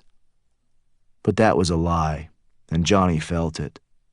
The stone was bound to Cree. She was the last and the strongest. You'll have to kill her. No. Johnny tried to pull back, but John's strength was immense. A dying man's final abandon. She will feel Masasi. She will come. She's just a girl. She wants what's mine. Johnny tore himself away from the visions of anger, greed, and resentment. He stumbled back and almost fell. The bond between them broke, and John Merrimon wept. She will die if you say no. He cupped his hands and begged with a tear-stained face. Don't you understand? Don't you see? I can't kill an innocent girl, yet you want what I can give you. He was right and knew it. Johnny was smaller without the stone. Everything was smaller. He stared at it, remembering the heat of it on his palm, the explosion. Looking at it, he didn't care about time or even Marion. But the hush, that connection. Yes, John said. I can't. Take the stone. Take my wife. I need... You need what? Time to decide. Don't be a child. Cree is coming. You must know that. I don't feel her. We can't feel the children of Aina. That's what makes them so dangerous. Take it now while you still can. It would be so easy, Johnny thought. The stone, the power. The old man leaned closer, the stone in his open hand. The eyes clouded further as Johnny watched. Every breath was a struggle. Please. He took his wife's hand. Johnny looked at the gnarled fingers twined into the smooth, pale ones. It was unnatural and pitiful and sad. I can't do it, he said. You mean you won't? I won't kill for you. Johnny took a step back, and the old man found strength enough to follow. His steps were halting, but electricity charged the air, thickened it in Johnny's throat. Then I'll do it myself, he said. I'll kill the girl and force the stone down your throat. I'll make you love her. Marion would not want that. Don't you say her name. You're not strong enough. You're not worthy. She wouldn't want an innocent girl to die, John, not for her. Yet dozens already have. Old people, young people. I'll kill as many as it takes, do whatever it takes. She never asked for that. Take it. He pushed out the stone, and Johnny took 2 more steps back. She shouldn't be alive, John. She shouldn't be here. Don't make me hurt you, son. Her life is no gift. Shut your mouth. It's a curse. I said to shut your damn mouth. Something broke then in the old man's heart. The last of his patience burned, leaving nothing but the rage and madness. He lifted Johnny, flung him against a wall. He pinned him on the stone floor, squeezed his heart, his lungs. "I gave you the hush." He squeezed harder. "I saved your life." He hung Johnny in the air, arms spread. Johnny tried to speak but could not. The old man coughed and blood burst through his lips. He didn't care. The hope was burnt. Marion would die. He turned his fist and Johnny's arms twisted. So did his legs. Johnny screamed, but the old man wasn't finished. He made Johnny suffer. He buried him in the pain and screaming, the small releases and the awful pressures. "You'll be the first to die," John said. "Please." "First before my wife." "Stop." "First before me." "Stop, please." But John did not. He dug for strength and twisted bones until Johnny screamed. The old man fell to his knees but kept the pressure on Johnny's joints, his ribs. When Johnny found a breath, he said the only thing left to say. "You're not doing this for her." More pressure, more screaming. Johnny bit his tongue and tasted blood. "You're afraid to be alone." "Shut up. She'd rather die than be like this. You can't know that. You made me know that. You showed me. She would despise what you've become." "No. It's true. Look at her face." The old man did. He looked at her face and wept, and at last was dying. Johnny saw it from a red place in his mind. The old man collapsed and Johnny fell with him. He tried to move but hurt as if every bone had splintered. Beside him the old man lay on the stone. His eyes were white as milk and only his lips moved. "She was the only innocent. Don't you see that? Don't you care?" Tears tracked a seam in his face. He coughed more blood, then opened his hand to show the stone. "Take it. Save my wife." "I can't." "Kill Cree and the world is yours. She's just a girl. She is the final price." "Where have I heard those words before?" The old man blinked and coughed more blood. "Isaac." "You loved him," Johnny said. "I did." "He paid a final price too. So did the men you hanged, so did Aina, who was younger even than Cree. What about your son?" Johnny tried to move but was broken. "What became of Marion's child?"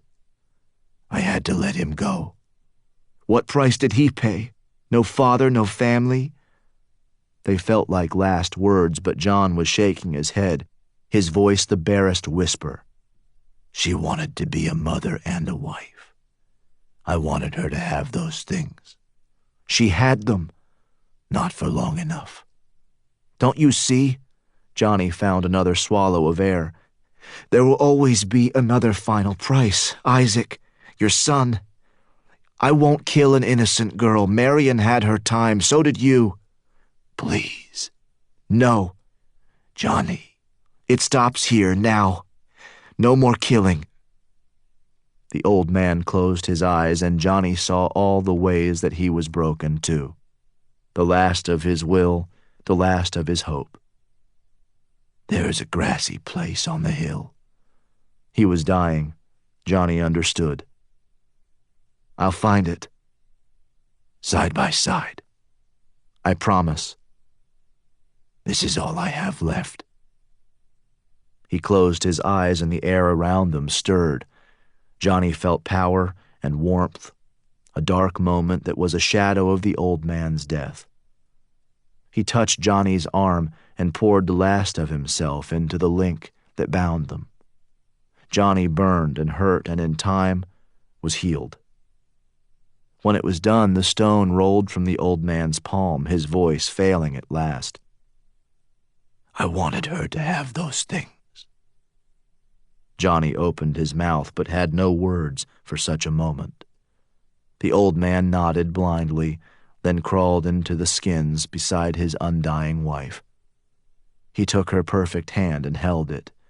He kissed the beloved cheek. He breathed his very last. Johnny sat for a long time after that. The stone was near his hand, but he had not yet touched it. He thought of John and Marion and all their long years together. He thought of his own life and of the stone, and was still there when Cree appeared. She stepped into the chamber, and Johnny watched her in the firelight. She moved with confidence and calm, and Johnny had the strange thought that he knew nothing about her, that she had changed in some magnificent way. "He said that you would find me. I could see you with my eyes closed." "And the soul of Masasi? She is the sun rising." Johnny studied her face and the deep, still eyes. She shone as if the sun had risen indeed. She looked older, wiser. She moved to the bed and looked down on the dead man, his still breathing wife. Her gaze moved from Marion's face to John's, to the twisted limbs and distortions. "I could have told him it would end like this." "How could you know that?" "I've lived 1,000 lives before my own." Cree sat on the floor, but not so close Johnny couldn't reach the stone first. "I knew John Merrimon when he was young. I knew his wife when she was burning with fever. He asked me to take the stone. Will you?" "Marion will die if I don't." "Then she should die." Johnny swallowed past an unexpected pain. Dream or not, he knew Marion in intimate ways. Some part of him loved her. Not as John had, but still. "That life was never yours," Cree said. "The power is not yours either." Johnny said nothing, but felt the stone beside his hand. He felt the life it offered, all the things he could be and do, the knowledge of all things that were first in the world. Cree tilted her head as if she saw the struggle. Perhaps she actually did. "Do you know," she asked, "that John Merrimon was the first to break faith? That but for his actions, Marion would have lived a full and normal life as Aina promised?" It was an ugly truth to which John Merrimon never confessed, but Johnny had seen it in his dreams and understood. He gave the land to Isaac instead of Aina. He broke the deal first. He loved Isaac, I think. Yet betrayal comes at a price, does it not? Johnny looked at Marion, thinking as he'd done before about that final price. "I'm sorry about your mother," he said. "I would have stopped Verdine if I could." "My mother was at peace when she died. At the end, she understood." Cree smiled serenely, and Johnny thought again that she was changed in some powerful way. She had not yet looked at the stone, though it sat on the ground between them. "It's time to do the right thing," she said. "What will happen to Marion if I do?" "She will die, in time." "When?" John Merrimon projected the power of Masasi onto the things for which he cared. It is steeped into this place as it is steeped into her and even into you. She'll last a day or a week, but not long. Life, after all, is the largest of things. Johnny's hand moved closer to the stone. He wanted it and feared it. The conflict frightened him even more. "What if I take this right now?" "Then we will struggle, you and I." "To what end?" "I am the last of the line and the strongest. You would lose." "And if I did not?"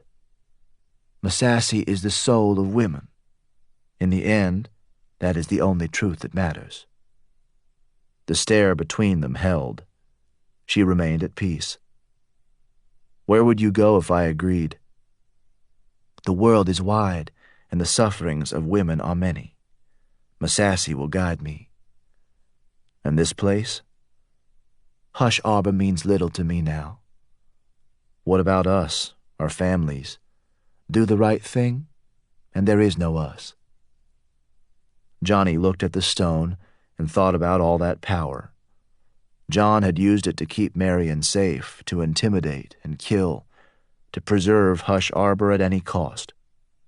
Was it the stone that drove him mad, Or was it something as simple as loneliness and time and grief? All Johnny knew for sure were the words he'd said to John. There would always be a final price, one after the other. But that was not his only concern. "Are you a good person?" he asked. "I am what God and my people have made me." "This stone can change the world. It's dangerous." "It depends on the person holding it." Cree smiled for a second time. "Aina was made hard by war, and harder still by slavery. Others are gentle and kind. You must have faith." In that she was right. What else did Johnny have besides faith in himself and his judgment, the faith that after everything the universe made sense? 1,000 lives, she'd said. Johnny had no wisdom to compete with that. Worse, he had no right. Even John Merrimon had known as much. No man was born to hold Masassy's soul. "I'm sorry for what John did to Aina and to your family. Some people are weak," Cree said. "I will try to be otherwise."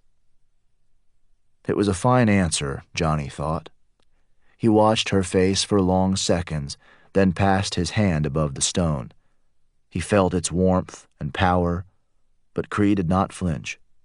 She remained at peace, he thought, and that was the finest sign of all. "Take it," he said, and rising gracefully, she did. She placed it on her breast and seemed older and taller and splendid. Turning as a queen might, she left the cave without looking back, and Johnny followed, but slowly. He stood at the fire and stared across the hush, which was purple in the night. There was no sign of Cree, but he felt Jack in the distance, and Copse, and Verdine and Leon. Would he feel as much tomorrow? He didn't know, but Cree said that he was steeped in the power of Masassy, and that the hush, too, was steeped. Was he ready to live without it? Could he? Epilogue. It took Marion a full month to die, and Johnny rarely left her side. The first time he did, it was to bury John on the hilltop above the cave in which he'd lived for so long. The grassy place John mentioned crowned the eastern edge where land fell away, and Johnny dug the grave so the sun would touch it early. Even then, it was hard to leave John alone in the earth, and Johnny sat with him for most of that gentle day. He spoke little, and when he did, it was to describe the view, or the breeze, or to explain the choice he'd made. There was no point belaboring it, so Johnny kept it simple. It was the right thing to do. John wouldn't understand, but Johnny was at peace with the decision. Every day, Marion lost a little color, yet every morning the same slight smile was on her face. She was a statue, fading, and that, too, was the natural order of things. Even the hardest mountain yielded in time, and so it was with Marion. In a week, she'd aged. In 3, she was old, but Johnny held her hand when he could. He spoke to her of John and his faithfulness and all his lonely years. He promised her a place on the same sunny slope and told her John was waiting. If she heard or understood, she never gave a sign. But Johnny had reason to hope. The bloom faded, the smile remained. Once a day, Johnny sat at the cave's mouth to follow the search below. 30 or 40 people usually looked, but sometimes it was more. They stayed in groups of 6 and moved slowly from one part of the swamp to the next. They were determined to find him, and for a while it was amusing. But Johnny tired of people on his land. He tired of helicopters and reporters, of the distrust and fear that rolled like a fog up the hillside. When Johnny left Marion the second time, it was to meet Jack near where the old cabin had burned. It was not the first time Jack had come into the swamp looking for Johnny. He stumbled around, just as determined as the cops, but he was always followed, as if Johnny might wander blithely in to say hello. That wouldn't happen, of course, not while Johnny felt. But the question haunted. Cree had said the magic was steeped into Johnny, But that was an imperfect word. It didn't mean owned or attached or forever. So Johnny lived with worries of blindness and loss and amputation. He watched Marion fade, yet feared his own disillusion. Did that make him insincere? Possibly. He couldn't help it. Life in the cave was like that, two worlds, so that when Jack appeared alone, Johnny set off beneath a sky that was low and white and hot for late September, so close to fall. He wanted a touchstone to his old life, and Jack was there to deliver it. "They're not filing charges," he said. "They're calling off the search." Johnny reached out and saw that it was true. People were pulling back. The old church was empty. Why? How? "Jimmy Ray Hill is off life support. He's talking." Jack seemed calm, but touched Johnny on the shoulder. "He doesn't know what killed the sheriff, but he swears it wasn't you. Tom Lee pushed, but Jimmy Ray wouldn't change his story. And that's not the best part." Jack waited, but not for long. "James Kirkpatrick is talking too. He's not entirely rational, but whatever he thinks it was that killed William Boyd, he won't say it was you." Jack made air quotes. "He was floating. He was crucified. Don't you get it? Don't you see?" Johnny did, but then again, he'd never really worried. Maybe he'd never truly cared. "Will I have to speak to the police?" "Captain Lee has an agenda," Jack said, "but they're not charging you, so what can he really do? He'll ask his questions, you answer or you don't." Johnny doubted it would be that simple. Strong people were afraid, and that made for dangerous business. No charges, though. He smiled as Jack wanted, but his relief was a muted thing. He'd not thought about life for weeks, not this life. "Listen," he said, "I have to go." "What? I just got here. Don't you get it? The bodies in the cave are old, too old. You're off the hook for the new ones. People in town? Now, that's another matter. You wouldn't believe the stories floating around, the speculation about you, this place. Point is, it's all good. Let's celebrate, dinner, drinks. The cabin burned, but we can go into town, my place. We can go anywhere. It's over." He wanted more, but Johnny was looking north. Marion was aging faster now. It wouldn't be long. "I need a couple of weeks," he said. "Weeks? Are you serious?" Jack's disappointment was hard to see, but Johnny had no choice. "Tell Clyde I'm all right, would you? Tell my mother, too." "Of course, but—" "Thanks, Jack. You're a good man." Johnny started to turn, but Jack wasn't finished. "Listen, buddy, I hate to mention this, but taxes are due in 9 days. "Jesus, Jack." Johnny had forgotten, and all the other worries he'd lost this one. Would he lose the hush after all, and for something as stupid as money? "Why are you smiling?" "It's more of a smirk. Damn it, Jack. Do you trust me?" "Of course." "Then say I'm your lawyer." "You're my lawyer." "Excellent. Good." "What's happening, Jack?" "Don't worry about it. But dinner can't be in 2 weeks. 8 days, all right? 8 days at the cabin. I'll bring everything." The lawyers met 5 days later at 3 o'clock, 4 of them in the big conference room on the top floor. Jack came in wearing jeans, a linen shirt, and boat shoes worn white at the tips. The men from his old firm were serious in their expensive suits. Leslie was beautiful as ever. "Gentlemen, lady." Jack breezed across the room and took a seat at the middle of the table. He dropped an old law school backpack on the surface and met every gaze in turn. The smile never wavered. Leslie was the first to speak. "Private practice seems to suit you. It's great when you have the right clients." Michael Adkins laced his thick fingers, leaning forward. "Don't you mean client?" "Quite right." Jack unzipped the backpack, pulled out a file, and slid across 4 copies of the same document. "Our settlement demand, non-negotiable." Adkins looked at it without touching it. $1 million. Only if it's paid within 3 days. After that, it triples. Atkins scoffed. The other lawyers looked blank, and Jack smiled more broadly. You represent the county. Am I not in the right office? Leslie was the only one to return the smile. It was still dazzling. I think you're ahead of yourself on this, counselor. You flew a helicopter into my client's home, a cabin, I believe.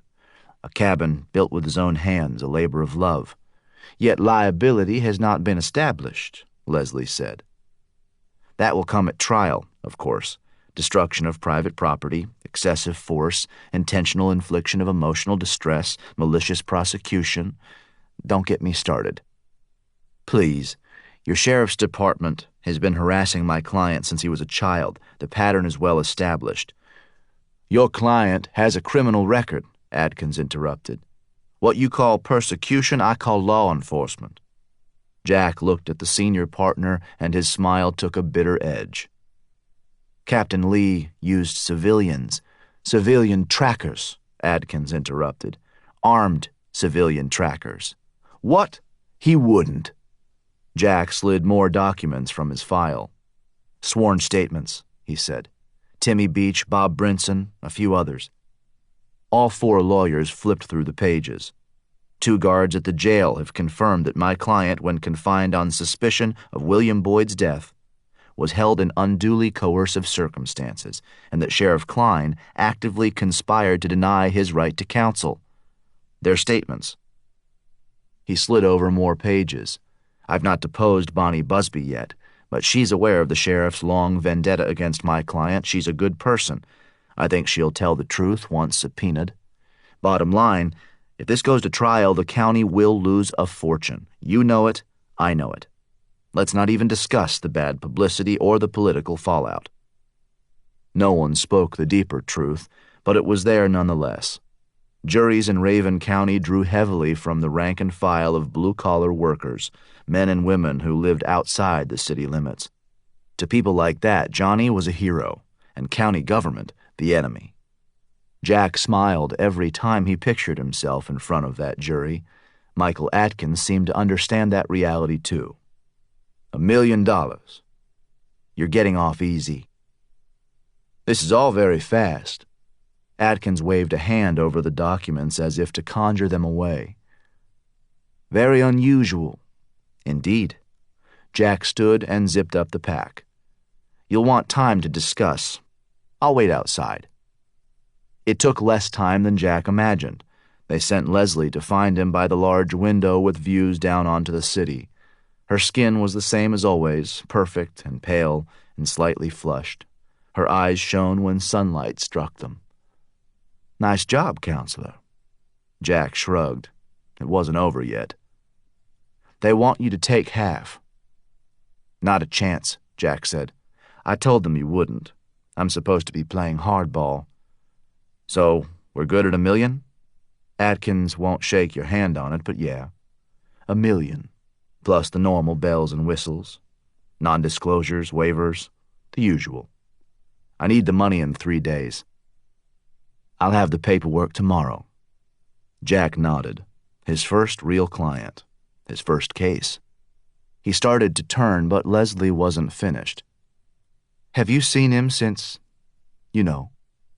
She touched his hand, but Jack said nothing. She moved closer and brought the usual smells, perfume, her hair. What happened out there, Jack? I mean, what really happened? All those bodies, the stories? People say it goes back 100 years or more, that even now no one knows for sure how Boyd or the sheriff died, how Colson Hightower drowned in 18 inches of water. Jack shook his head, but her color was up, and she was even closer. They say there are things not even the coroner will discuss. They say the place is haunted, that Johnny is not like the rest of us. Come on, Leslie. But she moved even closer. I know people in the sheriff's department, some in the state police, too. A few of them have spoken to me about Verdine Fremantle and what they found in the bottom of that old grave. Leslie, they say that whatever was buried with Luana Fremantle defies explanation. That there's good reason the coroner won't discuss it. Grown men are scared, Jack. They don't know what to believe. What are you suggesting? These are seasoned officers, men too hard for fairy tales or children's stories. That's all they are, Leslie. Just stories. But who could live in a place like that? Who would? Come on, Jack. Whatever happened, you were there. You saw it. Jack looked down on the city. She was right. He'd seen things. I'd love to pick your brain, she said. You know, once all this is done. Leslie squeezed his bad arm, and Jack thought about that as he drove a dozen blocks to buy bourbon and cigars. He thought about their nights together, those eyes in the dimness. She was a mercenary soul, but lived the life without regret. Maybe he'd see her again, or maybe not. Whatever the case, the choice would be his. At his apartment, he thought about the money he'd won for Johnny's future. His next job would be to convince Johnny that a conservation easement made sense. It would cut his taxes to pennies on the dollar, and Jack smiled, thinking of the argument he'd make. It's why he'd gone to law school, to have the answers, to help people who mattered. Pouring a glass of bourbon, he took it onto the roof and stared north toward the hush. In 2 days, he'd have dinner with his friend, where he'd ask about the bodies and the cave and all the other things on which the people in town had fixated. He'd want to know about the deaths and the fear and the stories told by those who'd survived. He'd present the darker questions, too, the private ones about what he'd seen and heard that night, disturbing ones about the old creature they'd dug from that muddy ground. He'd ask about Verdine and Johnny's secrets and all the things that made the hush matter so damn much. But Jack would get few answers, and he was okay with that. They'd come later, or not at all. All Jack knew for sure was that Johnny Merrimon was the best friend he'd ever had, and that he'd been exactly that since they were boys. They had years for those questions, a lifetime. Jack could be patient. He'd get there in the end. Tipping back the glass, he finished the bourbon, then stooped for a pebble that was white and smooth and small enough to sting without drawing blood. He bounced it on his palm, then put it in his pocket. Marion died in the last hour before dawn, and Johnny was with her when it happened. He cried about it more than he was proud to admit, but John's memories remained his, and it seemed sad to him that she'd had so much life and so little living. 15 months of marriage, an eye blink with her child. By noon, the second grave was dug, but Johnny lingered with the shovel. It was still hot in the hush, still windswept and vast. The hillside was a good place for Marion, too, he thought. She'd slept below ground for so many years. Was this really any different? John was with her. The earth was the same. When the grave was smoothed above her remains, he thought of markers for the first time. Their old stone still stood in the family cemetery where the manor house had been. Bound in love, forever souls. Those were the words Johnny remembered and thought few could be more fitting. Maybe he'd bring the marker here. Maybe he'd carve the final dates. Johnny spent 2 more days in the hills, and when the sun was low on that third afternoon, he went to the cabin at last. It was basically gone. The helicopter was still there. None of that troubled him, though. He'd build another cabin. He had the cave. Righting one of the camp chairs, he brushed off the seat and then the table. He turned his face to the warmth of the sun, and in the stillness thought at last of his future. Until that moment, he'd thought mostly of Marion and John, of the past and of Cree, who was out there somewhere. Only late at night had he worried for himself, only when he was at his weakest. What if he faded? Breathing deeply, Johnny reached out for the hush and felt so much of it. He knew Jack was a half-mile from the church and whistling. He knew rain would come tomorrow, and that Stone was cooling in the shade 2 miles north. Cree had said the land was steeped in power, and that Johnny, too, was steeped. Maybe that word was bigger than he thought. Maybe nothing would change. Johnny kept his face to the sun, and though his eyes were closed, he followed Jack's progress as he wound through the swamp, slipping and cursing, but undeniably eager.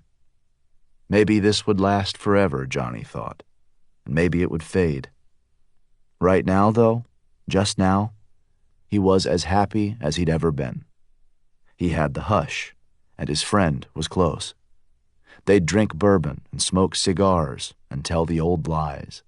They'd stay up too late but have coffee in the morning and fish the dark waters. Johnny felt it all, an eddy in the current. He saw the pebble move from Jack's pocket to his palm. He waited until the arm went back, then, smiling, said, "Don't do it, old friend."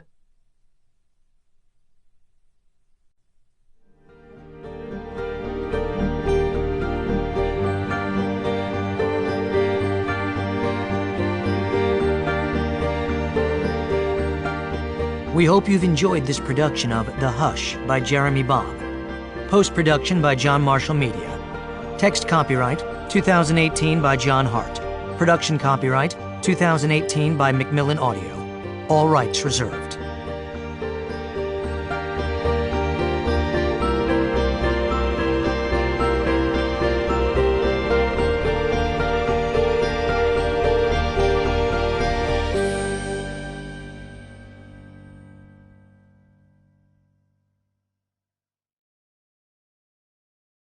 Audible hopes you have enjoyed this program.